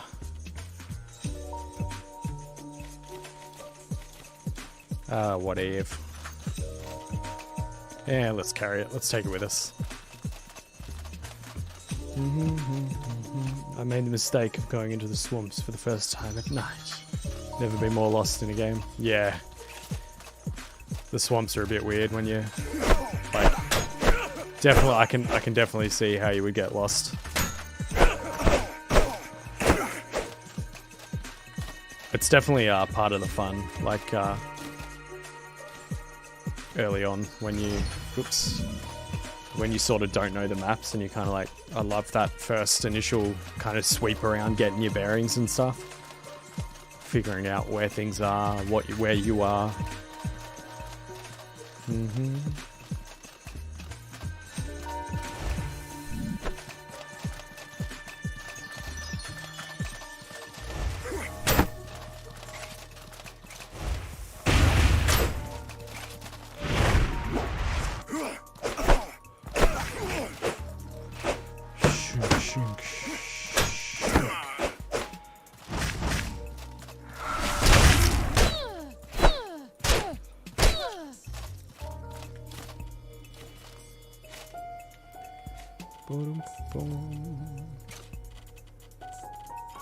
Good excuse to eat a few things.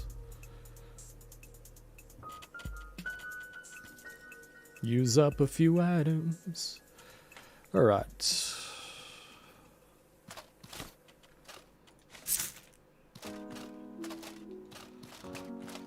On we go. Might just... Don't actually really need to be carrying around those.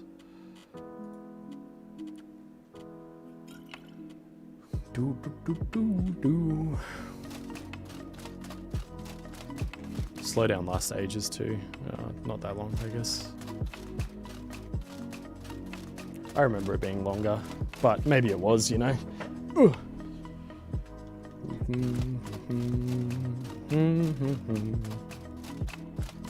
Navigating using the pillars that lead to Monsoon felt amazing when I found it, then immediately felt awful when the mob chasing me caught up. Yep.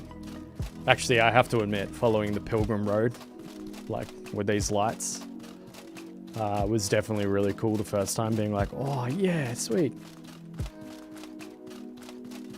Seeing where it all linked up and stuff. Oh, I'm wet too, that's why. Oh wait, no, never mind. That's just frost resistant. Oh, it's because I'm overweight and I was slowed. That's why it was so brutal. Bom, bom, bom.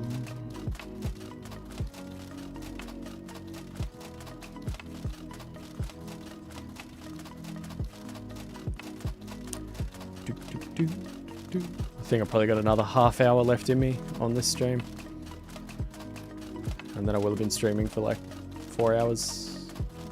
35 minutes. Yeah, I will have been streaming for 4 hours. And I'll probably call it at about 4 hours, I think. Which should work out perfectly, because by the time I've done this and, you know, go and do whatever else, it's going to end up... Like, by the time I finish this last main Blue Chamber quest, I figure it's going to be about time to end the stream. Like, well, I mean, I'm probably going to end the stream after that anyway, but I figure the timings should work out, is what I'm trying to say.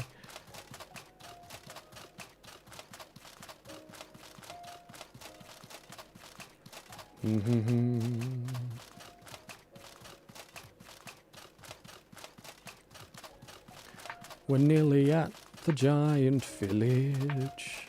Do do do do do.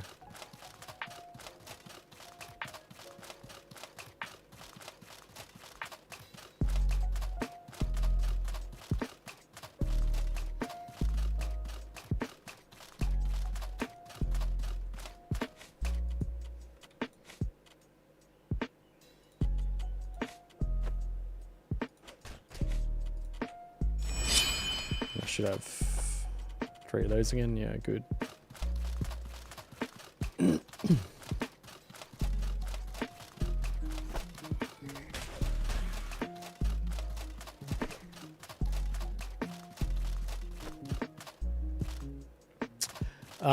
Yeah, I mean, I can do. I mean, I probably will.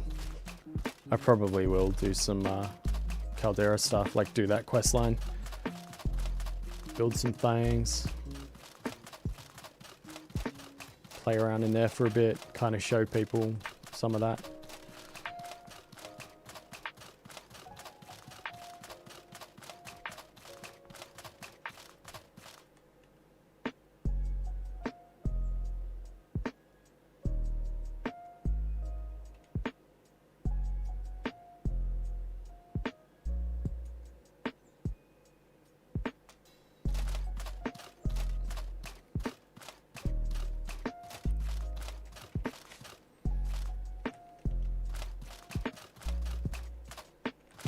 Hello, my friend. I wanna sell some stuff to you. Maybe.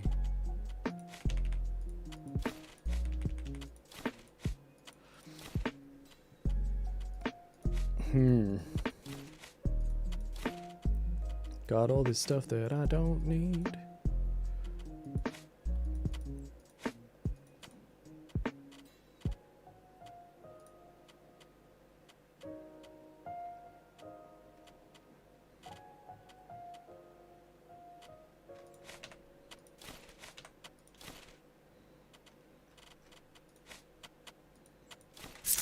Nice. I'd be interested. Haven't gotten the DLC yet, mostly because the reviews were pretty poor. I like the Caldera stuff. I feel like it still needs a bit of work to sharpen it up. Like there's definitely some buggies and whatever, but I feel like hopefully a few months' time they'll have it a bit more ironed out. I enjoyed it just because it was like a nice bit like extra kind of endgame sort of, and just another area to kind of play around in, which is sort of like what I was mentioning before with the whole thing of like that idea of like, wow, there's just so much to do now, kind of like having that extra area to just fuck around in if I want to. But also in saying that, like I didn't pay for the DLC because I got given early access to it, so I got like an early access copy.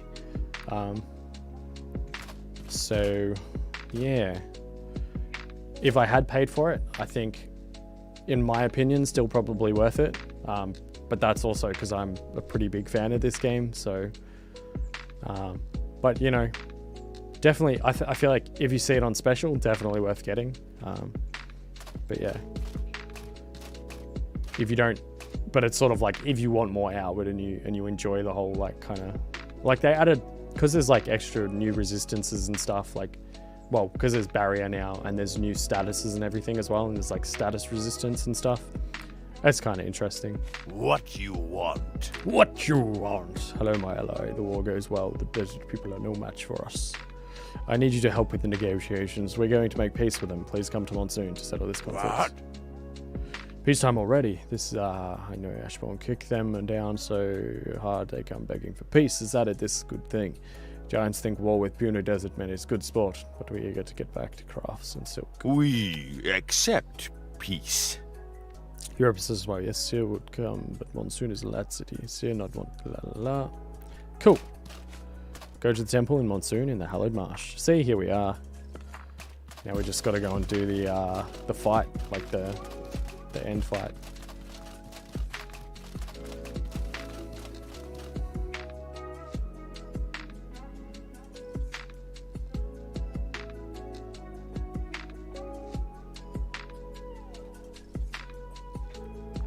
We make peace.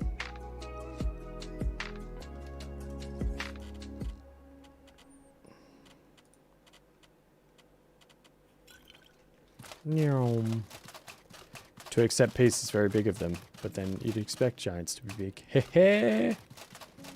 That's true, Glass. You would expect giants to be the bigger man.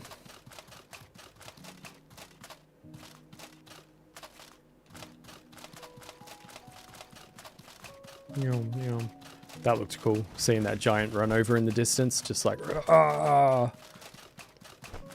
fighting some bandits.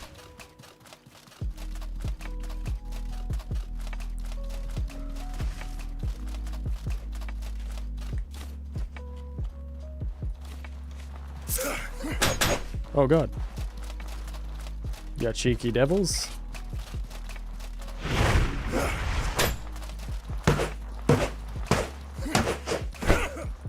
Get smacked.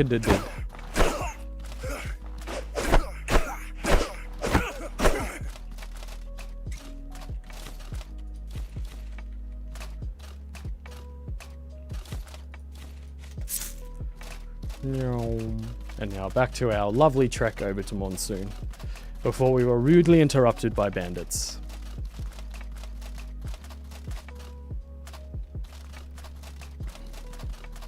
Just keen to get that Peacemaker elixir, you know, having 185 health, 141 stamina, 160 mana. Oof. Well, 125. I mean, so 145. I was just looking, yeah. So I'll have like, yeah, 185 health, 145, and 160. Ooh. Nice.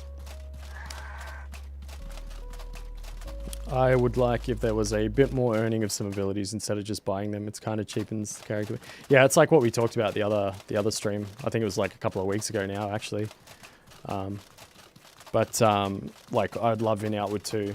I think I'm not sure if you were there for that class, but I was saying I would love if there was like you know, trainers and stuff out in the world, but like they would only train you if you had a certain amount of like, if you had unlocked another passive. I was saying like they could really add to it because they could have like passives that you could only unlock by going out and doing things like you killed 50 enemies or 100 enemies with such and such skill. Well, I mean with such and such weapon, like an axe. So now you've unlocked this passive with an axe that makes you do 5% more damage or 5% less stamina cost when using an axe. And then there'll be like trainers in the world that will only train you certain things if you already have that passive unlocked. Some of that stuff would be really cool.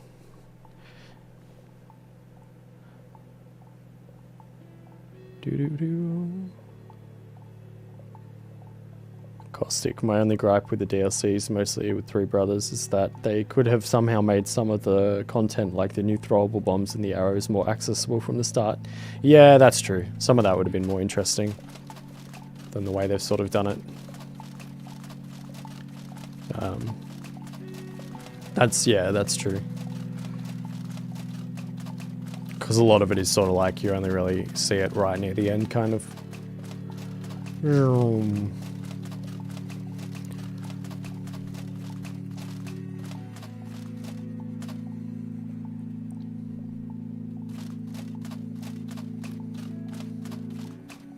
Alright, guys. We gather here today under Elat's eye to bring an end to the hostility between the Blue Chamber Collective and the heroic Kingdom of Levant. Get on with it.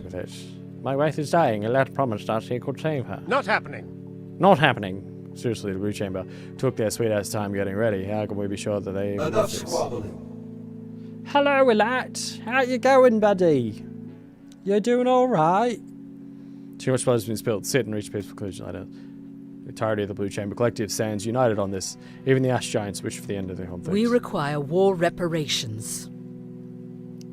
Half the story fire alarms. Do you expect us to just disarm ourselves? An even playing field will prevent future conflict.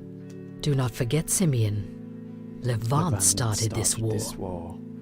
Have you dealt with the one behind the attack on our city? Don't you dare speak about this any further. Dealt with... And I'm not... Simeon, enough. I see their point. That's what I'm... Yeah. That's what I was thinking of before. I think I called her Justinia before. What the hell was I thinking? I even know her name's Calixa from when you fight her, when she's in her, like, ascended godly form as the endgame boss. Simeon, enough, I see the point. We should have been more vigilant. We'll have this war to erupt under our watch. We need to be active to prevent violence. We shall share our weapons with the Blue Chamber. We need assistance in rebuilding our... If food is what you need, we'll provide it.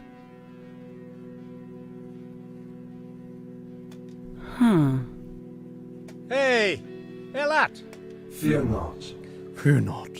Calixa has shown incredible strength of will and an unwavering commitment to the needs of her people.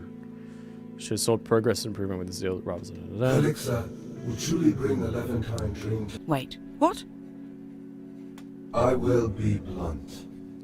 Very potent blood from Scourge Beast. That corruption still courses through your spirit. Though the poison itself has been cleansed, the corruption will still claim you and turn you into something less than human. In order for you to survive, you must become more than what you are. You must become living thought, as I have, and I believe that once you ascend, you will be able to lead your people into prosperity.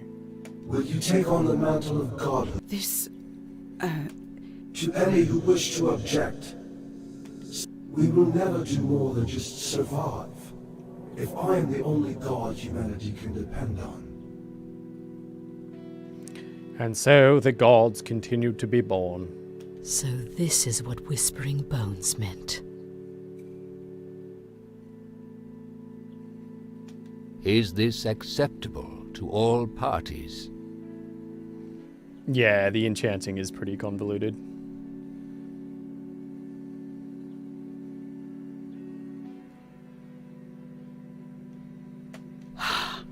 I can live with... Very well. Very well. Then we've reached an agreement. I offer as gift the bounty Oh, of the lovely. And I offer this gift in Elat's name. Peacemaker I elixir. believe you've earned this. Oh, thank you, thank you. Thank you ever so much. What? What? The ritual of Ascension will magnify my presence here.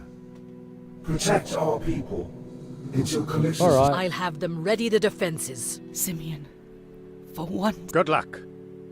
Elat will need me here. Monsoon's safety rests on your shoulders. Yay. Well, let's straight up just gobble this up. Oh yeah. Damn, that looks good. Oh yeah. 10k. Now let's go fight some Scourge. Protect Monsoon from the invading Scourge beasts. But it's actually going to be really easy because I did the Purify quest and I got the extra like protection for Monsoon. So this should not be too difficult.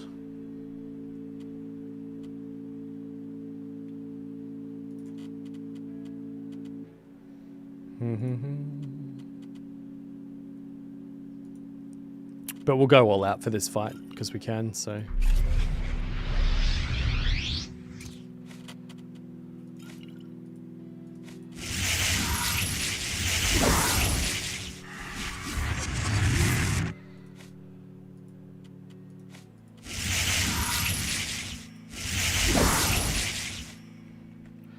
Alright, that'll do. Let's do it. Let's get out there and kick some ass.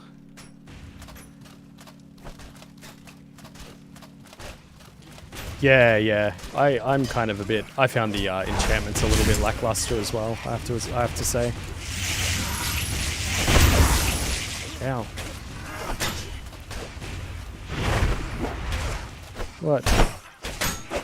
You weren't blocking. That was a bit weird. Alright, let's go, guys. March forward. We gotta go take on the Butcher of Men. Come on, boys.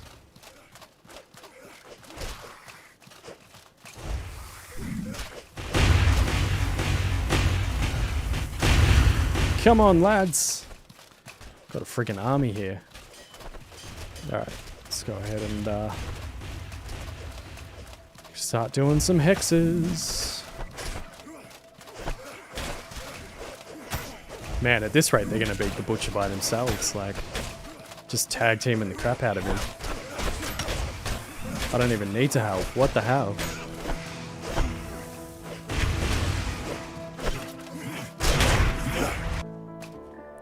Easiest thing ever. I swear there was more guards than there usually is. Even with that thing. Like, even with doing the Purify quest, I swear there's not normally that many. And I swear they're not normally that strong. Like, that is the easiest that has ever been. That was crazy. Mental. That was unexpected. I'm glad you came along. After all I've been through, I need a vacation and 10 barrels of wine. You've done well. I look forward to seeing You're a what real path asset you out there carve today, for yourself Churchy. from here. I look forward to seeing what path you can. I believe you've earned this. Smidas, I give this gift to you.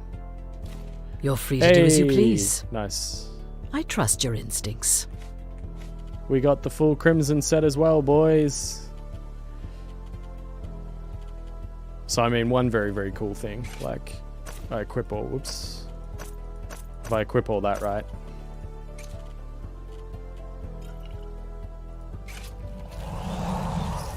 Look at that goddamn cold damage, son. Oh, yeah. Sweet.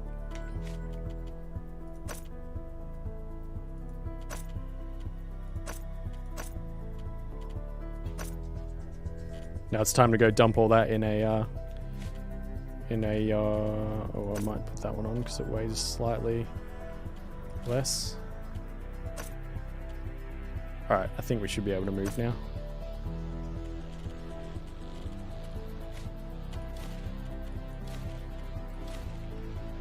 Yeah.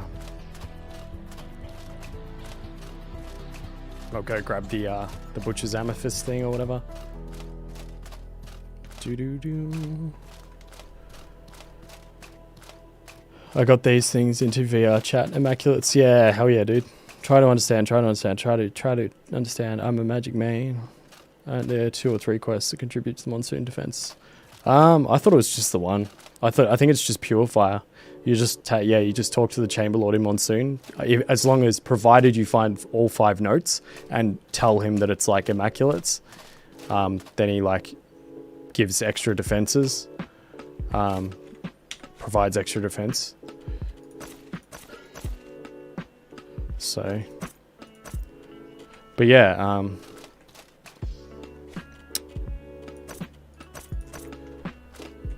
like that felt very, very easy.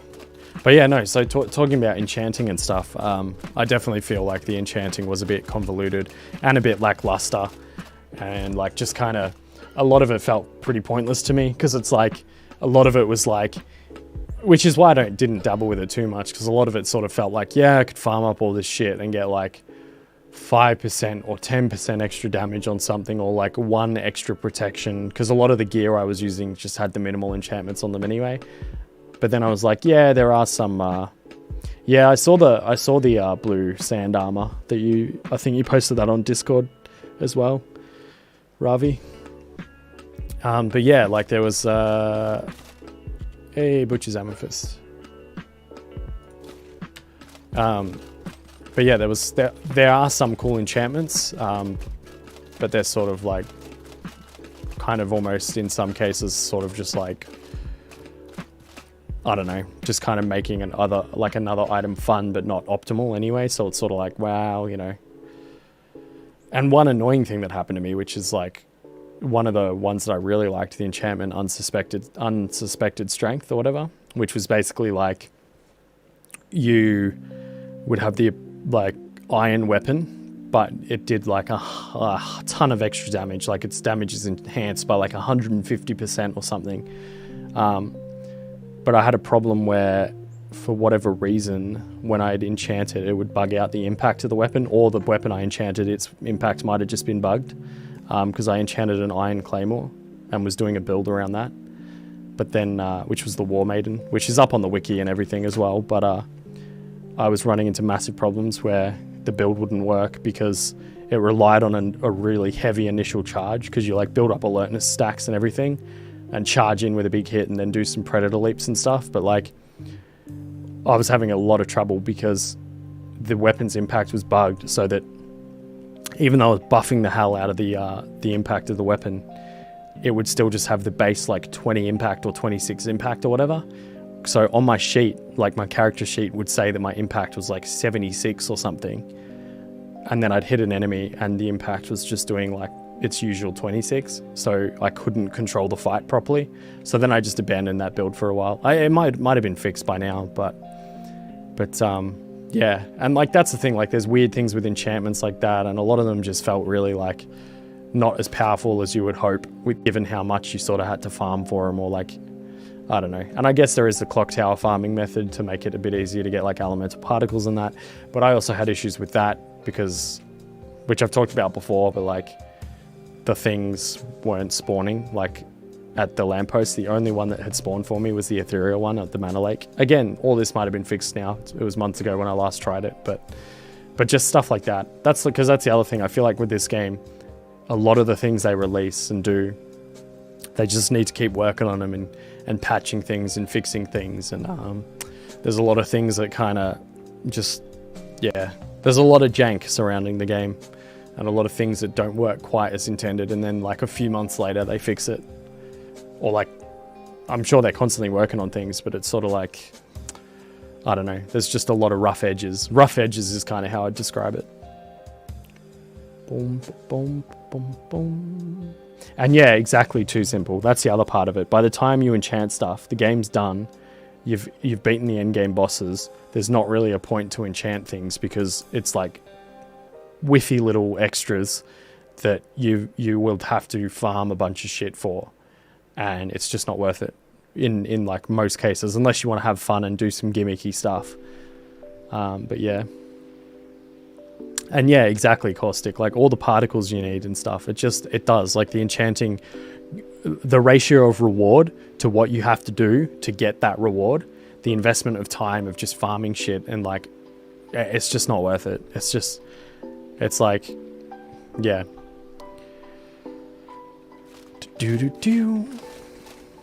So I'm pretty sure, because like what I've done in the past when I want to play around with things is now I've like gotten one of each particle, I think, on my like Ciezo storage character, and if I want to muck around and play with an enchantment, I'll do it that way, because I have this weird thing where that's my line of legitimacy.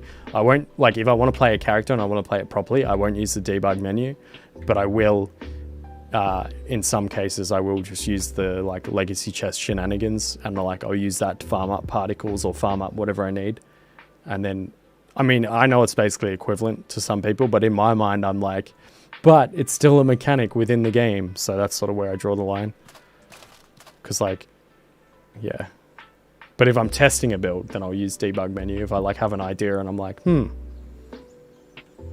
I wonder how this will play out, or if this will work, then I'll be like, hey, let's make a new character and do some debug shenanigans. Doom, doom. That's a big part of why we need Outward 2. It won't hopefully have so many rough edges because there will be more experience as developers. Yeah, hell yeah, Glass. Too simple. I honestly don't understand why they made enchantments the big thing for Soroborians, but instead the accessibility to it is so finite. Daniel, you get that in a lot of games where the best items come from the final bosses, so when you have them, there is no need for them.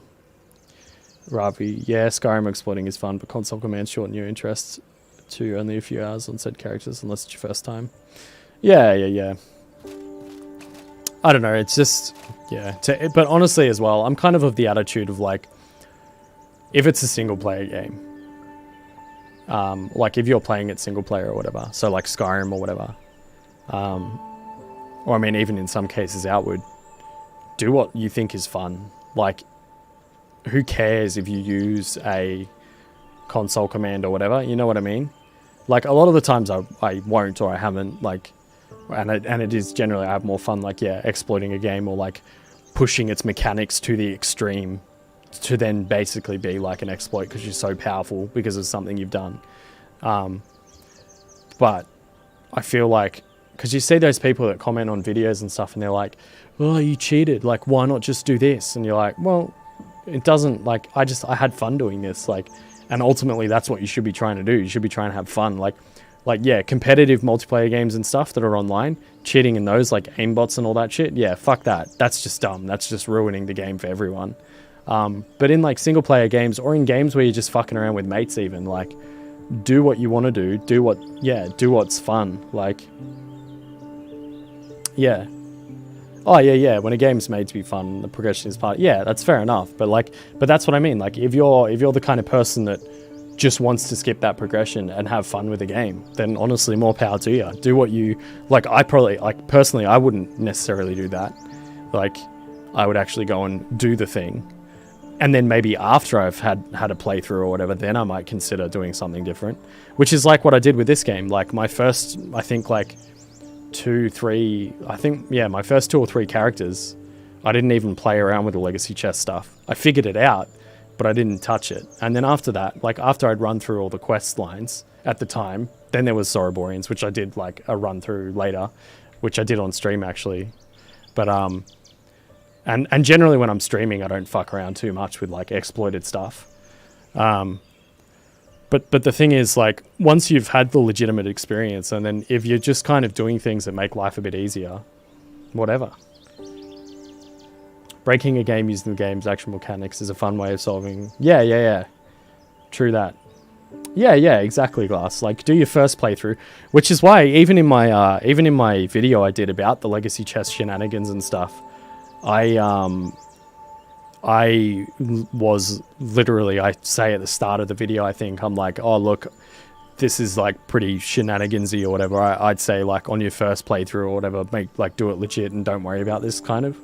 Whatever it is I say, but I basically say that, like, do it legit and then play around is probably what I'd recommend. But even in saying that, like, if someone buys a game and wants to just like fuck around with console commands and do whatever the hell they want and like spawn in whatever they want and that's how they have fun with the game, as long as it's a single player game, or even if it's a multiplayer, as long as the people they're like playing around with are cool with that and everyone's fucking around and having a good time, as long as you're not ruining someone else's experience, it's like, dude, just have fun. If that's what's fun for you, like, then do that. And then that's why I find it weird when people drop, like, purists and that, they get really like, they drop comments and they get really like antsy and uptight about people like either using console commands or doing whatever. And you're kind of like, well, dude, if they're just doing it to have fun, and the whole point is they're just trying to have fun, they're not trying to do like a legitimate this or legitimate that. It's sort of like, well, just let them. Like, who cares? If you play it how you want to play it, let someone else play it how they want to play it. Why does it matter to you? On the topic of online, like GTA or Red Dead Online, I'd never mind if anyone modded money into it. You can get that cheat by paying a greedy corporation tons of money, or just cheat it in for. That's pretty funny. Actually, that's a funny thing. I love the. There's like a. Oh, it's just a saying. I don't know. It's probably a meme I saw somewhere, but I love that idea of like. I think it is a meme image somewhere. I can't remember what the actual image is, but it's basically like. What's on like money shops now, like the monetizations now is basically paying for cheat codes a lot of the time. Like you pay $10 or $20 and suddenly you got like this Uber gear, which used to just be like what you could do with a free cheat code back in the day. We did a game of 7 Days to Die where I left the console entirely open on the server, and because everyone had equal access to the cheats, it was fun. If only one person has access in multiplayer, it's not fun for the rest. Yeah, exactly. But that's what I mean. Like, then it's kind of like down to the own individual group, you know what I mean? Like, as far as single player goes, do whatever the fuck you want. Have fun. That's what gaming and stuff is about. You do what is fun for you. Multiplayer setting, do what is fun for you, and provided it's not ruining anyone else's experience. And I mean, so perfect example for that, right?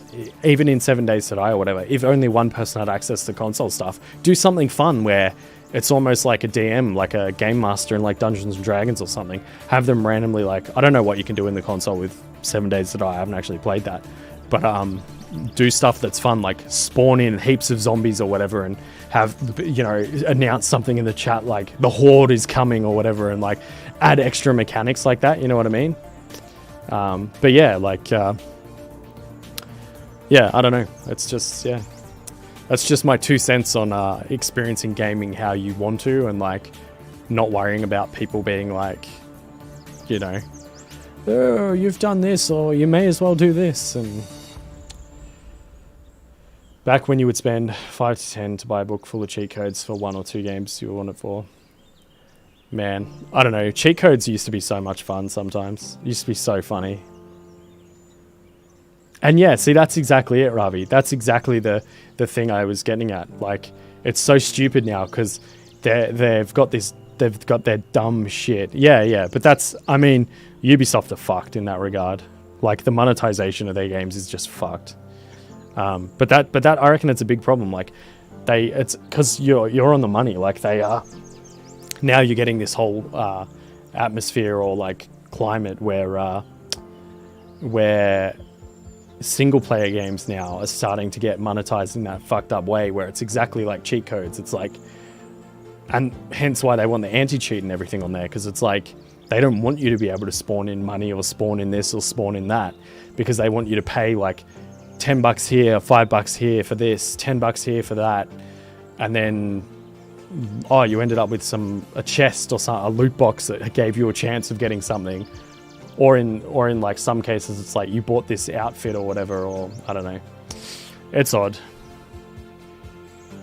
Would you play 7 Days to Die? Maybe one day. I'd probably try it out. Hey, no worries, Jeremy. I'm probably about to end the stream anyway.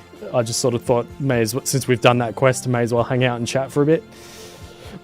But I will be ending the stream shortly, so good timing, Jeremy. You tuned in just as I got back, and now you're leaving pretty much just when I will be shortly as well. We all know modders will break the anti-cheat before too long. And honestly, in this sort of instance, I think good on them. Because at that point, it's just fucking greed, man. It's just companies being greedy asses. And like,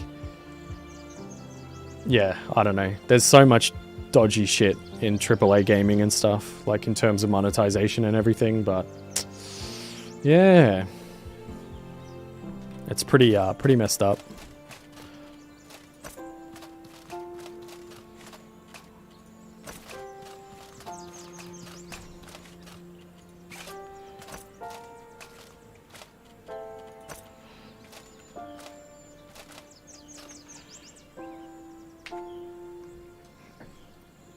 Just chillin'. Do do do do.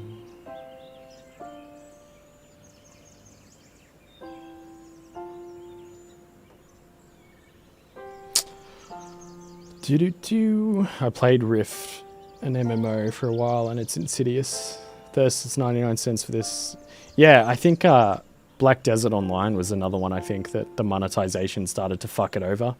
Like, it just started to get ridiculous. But I don't know, that's the thing, there's just so much greed these days, like, and that's why it's refreshing when you get games that, like, I much prefer this, like, outwards business model and stuff, like the games where it's like, you pay for the game, then you pay for, like, a fairly significant expansion, and it's like, it's actually worth the money, kind of. But yeah. Oh yeah, for sure, Daniel, but like, but that's why it's like, I don't know, like, I don't know, just straight up, I prefer the business model of like, pay for the game, pay for a DLC, but provided that the DLC is something significant, which I think in the case of Outward, generally, yeah, it's been like big, significant, basically expansion. Similar to like the old days with like Diablo 2, Lord of Destruction. If it's something big and substantial and it's not like a shitty little thing, then it's sort of, that feels right to me, rather than being like, pay $10 for, which again, I mean, I could bring up like Bethesda and the fucking Creation Club and the way they monetize mods. And like, they tried to monetize mods in like 2015, that backfired entirely. Then they just did the same thing, but like called it Creation Club, and we were all shady about it. And then they had a lawsuit against them because recently it was the more stuff going on with it. But it was really funny because like when they sold the season pass, it said you're entitled to all DLC. And then when during some like interviews and that, when they said, no, it's not paid mods, it's mini DLC. But because they called it DLC, it's like, well, that means that the guys that bought the season pass should have been entitled to all of it. So then they were in that funny as position where they had they ended up with a class action lawsuit against him. So that was good. But yeah, I don't know. I feel like as long as you balance, like if you're a dev or whatever, as long as you balance your greed and aren't too over the top with it, and you're kind of like, as long as the customer is getting more worth out of it, which is why I think like, yeah, stuff like Outward where you pay like, I mean, admittedly, knock $5 off the price and it would be perfect. But even something like this, right? You pay $20 or whatever it is, and you get a fairly good chunk of extra stuff that's going to give you a lot of entertainment. And yeah, for sure, Ravi. That's one thing I would touch on as well, is just that the way, like, given the way that, the AAA market, super greedy, super fucked up, really gross. But in saying that, it has opened the door for like a lot of smaller devs and indie devs and like a lot of games to just pop up that are really damn good, and you well and truly get your money's worth. Like Valheim, like Outward, you know, like it's as you say, like double A's and stuff. But yeah, so it's definitely yeah. I feel like So, I mean, as much as the AAA industry sucks, I feel like it's still a really awesome time to be a gamer. Just because there really are so many damn cool games coming out that do just have that good spirit of gaming, where it's like you pay for the game, there's no fucking bullshit monetization. You know, it's just, and even if there is monetization, in some cases, there's monetization where it's actually like fair. Like for example, like Warframe. Warframe comes to mind because it's like free to play. That game I've gotten like, I kind of bounced off it now for a while.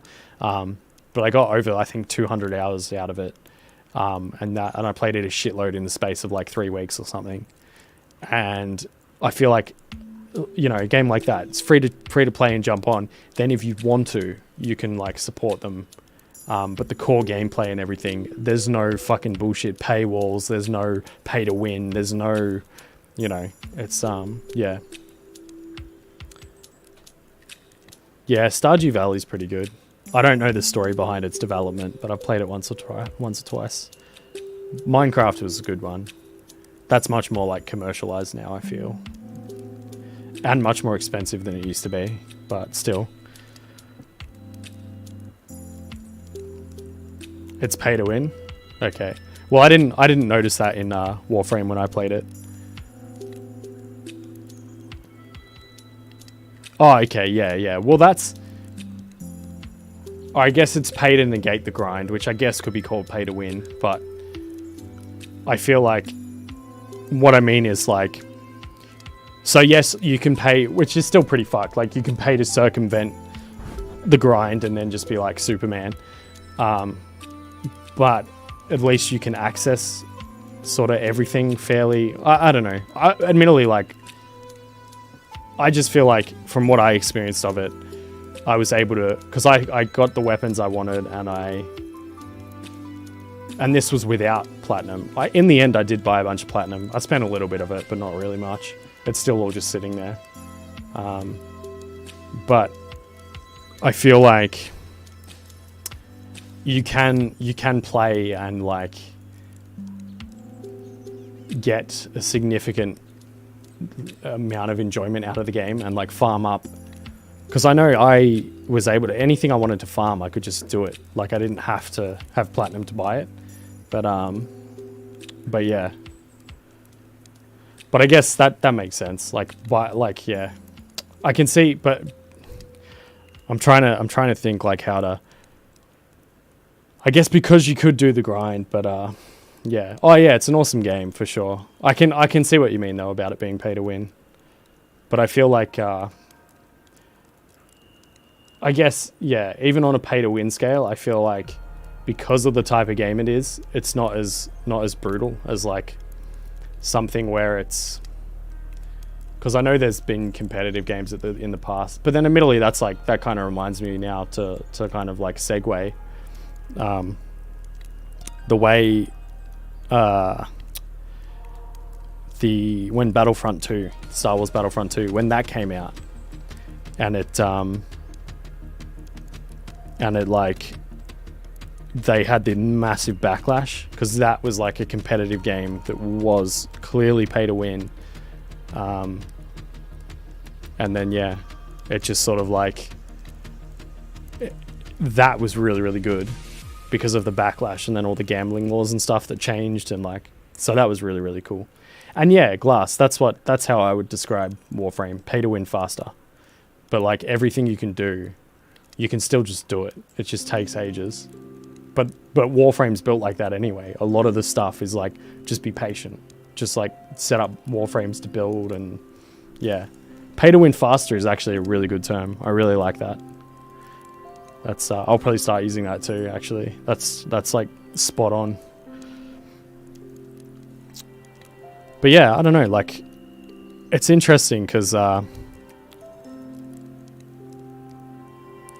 like with Warframe, I mean I can totally see it, but by the same token it sort of doesn't really, it's a game where I feel like, yeah, you have the option to pay to win faster, but even in doing that, because it's free, like because it's a free to play game, right? I'm just trying to think how to word this. because you can just jump on, play it for free, and just have a grand old time. And then you can trade like items that you find for platinum as well. So if you get lucky, you can find a cool item and like sell it for 100 platinum or whatever, and then build up platinum that way, and then trade platinum for the things you want anyway, purely just in-game trading. So yeah, it's definitely pay to win faster. But I feel like even in terms of a pay to win, that is the least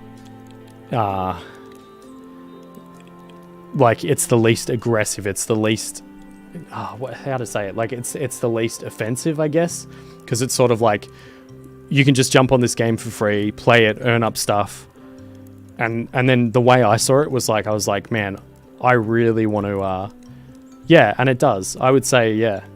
I would be like, I really want to earn this frame and build this up and do this, and I still could. So and then if I wanted to, like, I think I bought, because the thing is, like, I bought a bunch of platinum, but I was spending it on things like I bought the instrument that you could play music on, and I think I bought a skin for something I wanted, and like, because I was like, man, I just want to support the devs because this game's fucking sick. So I bought like a $50 pack or whatever it was.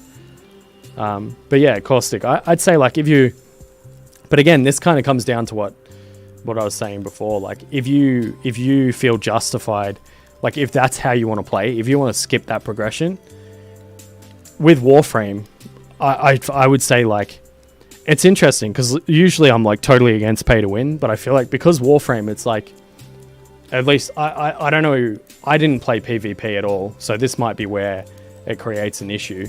But the PvP, I don't think, is everyone, you might have to jump in here, Ravi, but in the PvP, does it use your gear from the PvE, or does it, or is everyone on a level playing field?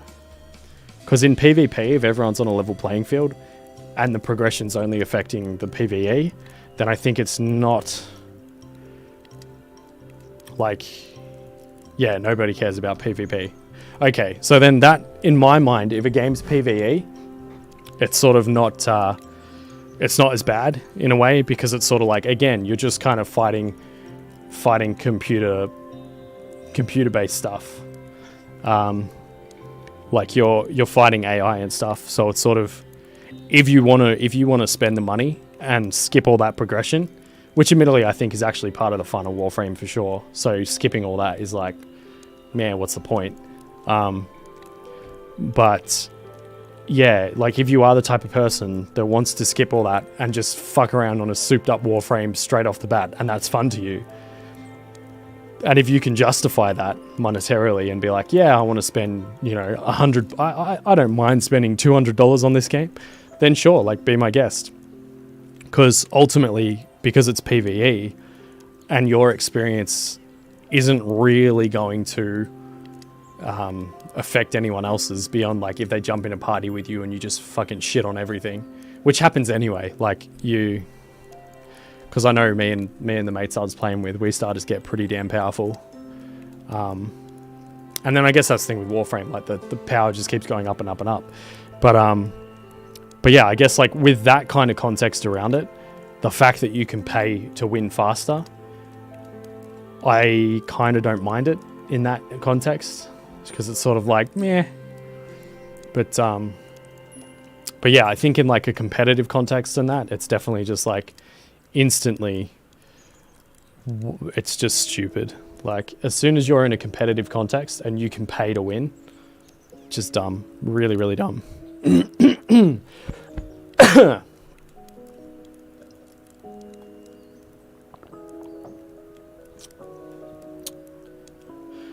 And while I'd probably prefer if a game doesn't have any pay to win stuff, yeah. But yeah, so like, I don't know. There's definitely cases where I think the monetization is all right, and I think Warframe for me is one of them. But also I think by that same token, it should be. Oh, dude, Endless, you have the worst timing. I am about to end the stream, dude. Right now we're just having a chat about gaming and like monetization and that.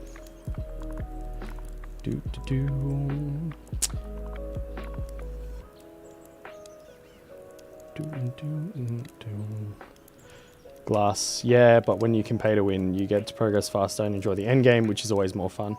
Yeah, but I don't know. End game's not necessarily always more fun. Again, it just comes down to the individual person. And I mean, yeah, that's probably fair to say in some respects.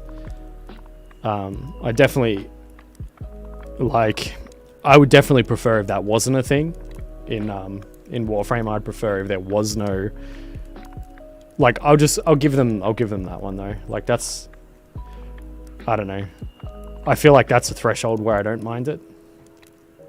But yeah, it's definitely like monetization. I feel like if it's a free to play game, and that's the other thing for me, the way I looked at it, like when I bought the Platinum as well, like I said, I was very much like, I'm probably barely going to spend any of this, but I want to support the devs. I got one of their like 50% discount things.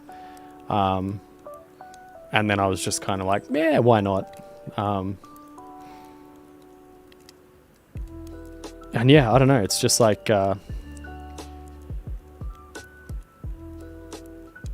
it's interesting. I mean, I guess it can, yeah, it gives you a shortcut, but it's definitely a preference. But I guess it's like, the thing is too, like it's, again, because I feel like if it's a PvE game, and not just that, but if it's a PvE game where most of the time you're doing your own thing anyway, and then you just kind of jump on with mates to kind of hang out and fuck around together, which I think in Warframe was kind of like, you're just kind of doing you're doing the same grinds again and again and again. And yeah, you're doing it with friends, but like a lot of the progression, it's like all just your own shit. So it's just however fast you want to progress. So I don't know. I feel like in that context, it's I still lean towards being like, yeah, I don't really mind it in that context. And I think, yeah, like monetization, if done right in free-to-play games, and it's not too aggressive, and it's not like in your face, and it's not, you know, it can be pretty good. Like it can be a good thing.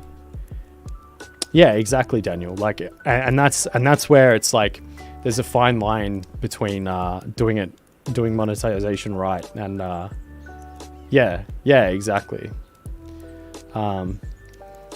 Because the problem is as well, like then you have free to play games that, and this is why I think Warframe's done it really fucking well.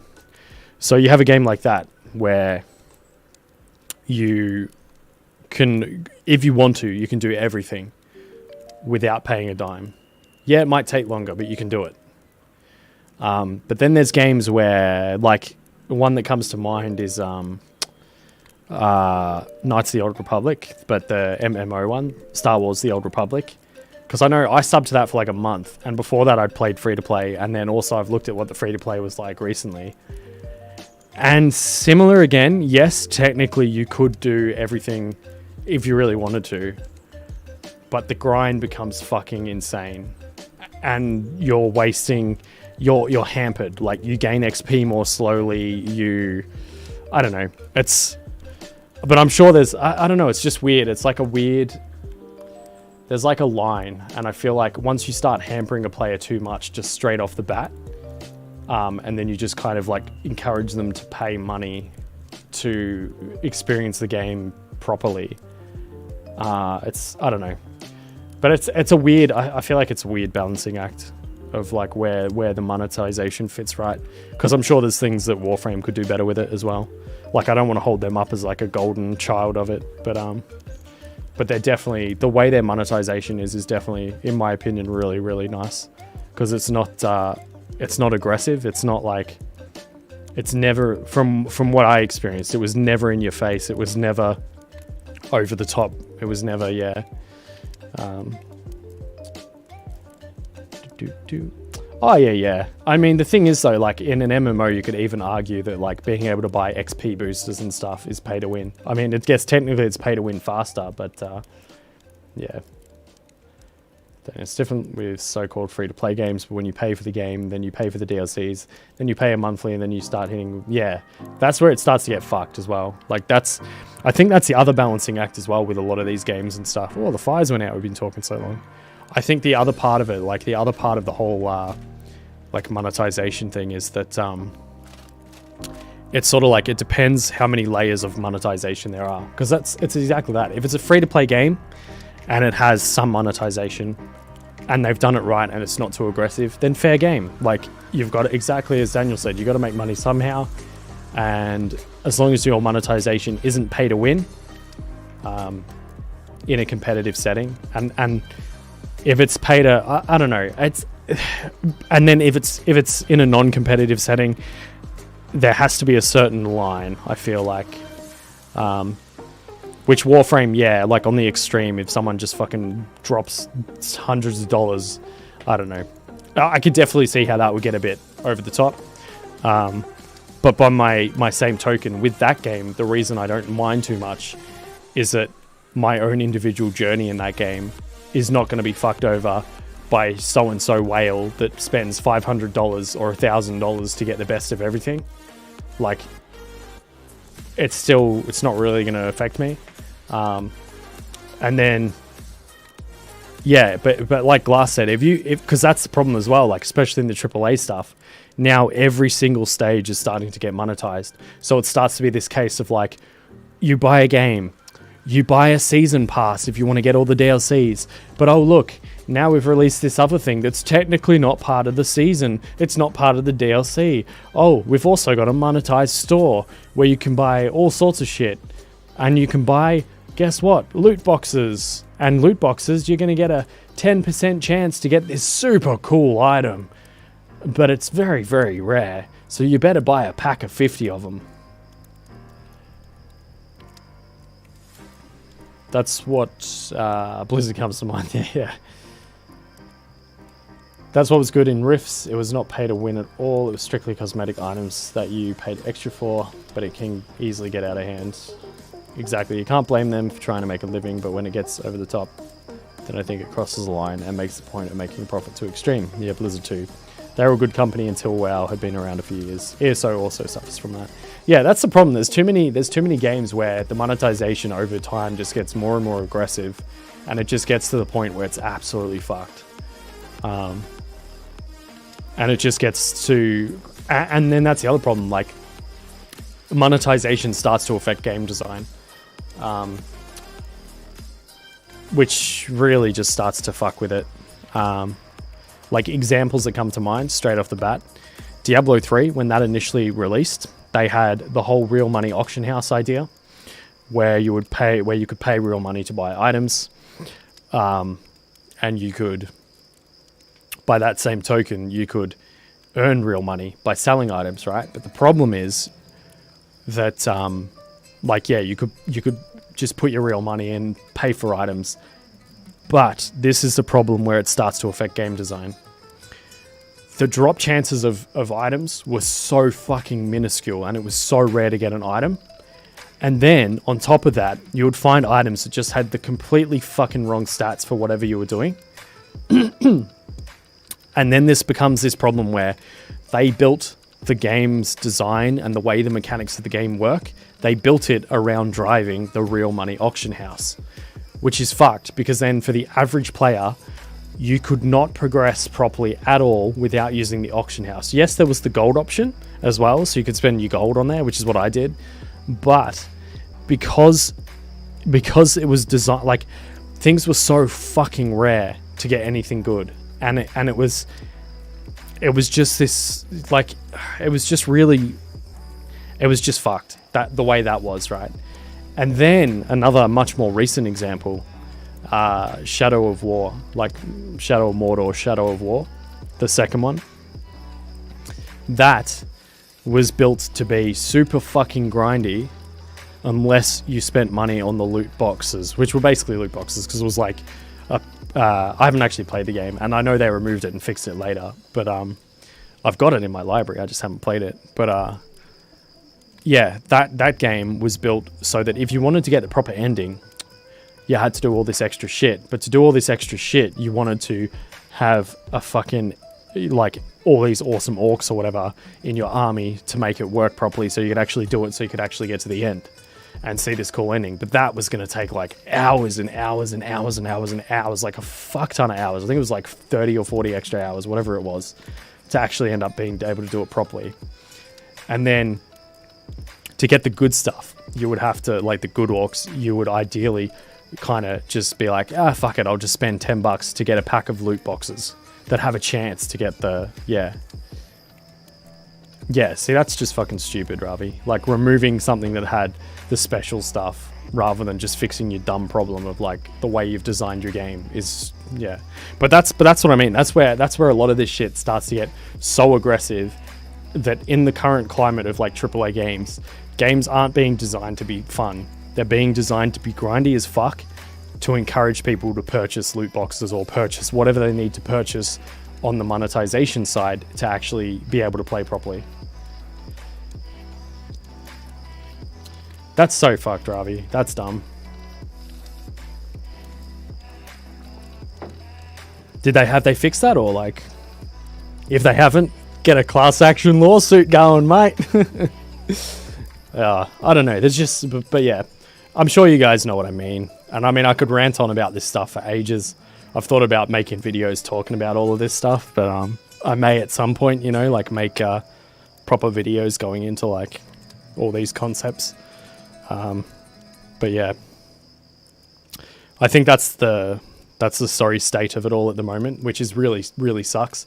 Because the fact that it has reached that point where now games are being designed around the grind and like designed to encourage people to like embrace the monetization, it's just fucked. Games used to be designed to be fun and like be enjoyable for the player, rather than being like, hey mate, you could grind for 12 hours or you could send a cheeky $5 our way. Yeah? Oh wait, yeah, I know you've already paid $60 for the game, but I tell you what, we got this cheeky little thing, $5, that's all we want. $5 and you won't have to go and grind for 12 to 15 hours. What do you reckon? What do you say? Yeah, exactly. And that's the thing in this, like, I feel like games like Outward and that, same thing I was talking again, like, I love that. My favorite business model, I think, is pay for the game, no extra monetization, you get all of the shit in the game, and then, look, we made an expansion that's, these days, DLC, but not just any DLC. I'm talking DLC that's like a proper fucking addition to the game, a hefty addition to the game, an expansion, which I would consider, like Soroborian's DLC for Outward and Three Brothers, I would consider those expansions. And yes, they might be priced like $20 or whatever, so it might be more expensive than a $5 outfit that you pay for as a DLC, but I much prefer that design, like that methodology. Because then as well, even just from a design perspective, you're designing, it's always going to be a business, right? Always going to be a business. But the thing is, like, even in terms of like design philosophy, if you're making a game where you know the player pays for it once and that's it, and then maybe you make an expansion later that they'll pay for later. But if you're making a game like that, you're going to design it so that the player gets a lot of fun out of that game. So that then they might want to buy that expansion if you release it, or they might want to buy the sequel if you make a sequel. But if you are designing a game where you've got this shop, this like real money shop or whatever, where your monetization is kind of geared around, hey, we're going to sell outfits on that shop, we're going to sell progression boosters on that, or we're going to sell packs that have a chance to have a super good thing in them or whatever, then you start to be like, all right, well, that's our monetization. So how can I get the player to want to buy something off that shop? All right, so we'll make it that they're going to need a pretty good set of gear or whatever to do this, but we might make it so that they have to craft their gear. Okay. Oh, I know what we can do. We can make there be a failure chance on their gear craft. But you know what? Then we can sell an item on our money shop that makes it much more likely that they're going to succeed. Oh, and do you know what we could do? We could make a pack of 5 of those, and a pack of 10 of those, and a pack of 15 of those.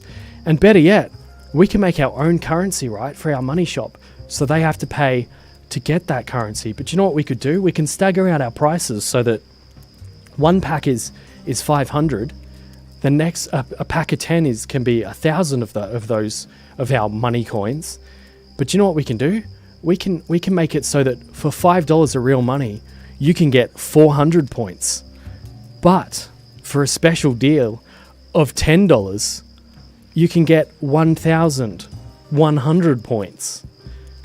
So then you have this whole layer of that bullshit where they start doing weird monetization models where you can't get the thing you need for just that little bit. So then you're forced to pay for like the next thing up. I mean, I know real world examples of this, like Bethesda did that shit with creation coins or some fucking bullshit, whatever it was. But that's the thing, there's so much greedy bullshit starts to happen around that monetization model. The game starts to get designed to be grindy. There starts to be like fail your chances and stuff designed into the game. Shit that's just not fun for the player. It's just shit that holds you back. That's just there to kind of make you consider, I'm going to pay for the shortcut. But anyway, yeah, so Endless, I freaking love indie game devs, passionate as fuck.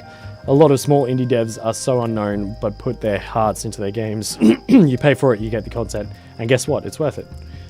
Glass Steven, Eric Moran may have made Stardew Valley to make money, but he didn't expect to become an almost instant multimillionaire. He just wanted to make a living. Glass, the problem is rooted in the greed to squeeze every penny out of a game, especially when it's not all that great a game in the first place. Example, Skyrim was kind of shit before modders made it great. Yeah, but I think, yeah, I don't know. But Skyrim, I wouldn't really say... Skyrim, I don't necessarily think was a game that was about greedy monetization. At least not. I mean, I know they added Creation Club later and all that. But initially when that released, I think what Skyrim was about casualization and appealing to a much wider audience. Which in some ways I think they did. But they dumbed that game down a lot from from previous titles, which was kind of the evolution Bethesda went on. Because like Morrowind compared to Oblivion compared to Skyrim, it just gets more and more casual, more and more kind of easy, and yeah. But yes, anyway, that is my discussion about monetization in games and the way that it then starts to affect game design, which then becomes very, very bad for the consumer. But yes, oh wow, we've talked for like an extra fucking half hour. We've been at this for like an hour, I think now. That's impressive. But yes, guys, I am going to take off now. Ravi is on the money. It's been fun. It's been fun hanging out and just chatting gaming and monetization and stuff. Very, yes, thank you for coming to my TED Talk, everyone. Hopefully you've enjoyed contributing, and hopefully you've, I don't know, got some entertainment out of it, or learned something, or, you know what I mean. Hopefully you got some value out of the conversation. Yeah, I think I'll probably be streaming again, probably not till Monday or something. Today's Friday for me, but I got a wedding to go to tomorrow and stuff. So yeah. Cheers, guys. I will catch you later. Peace.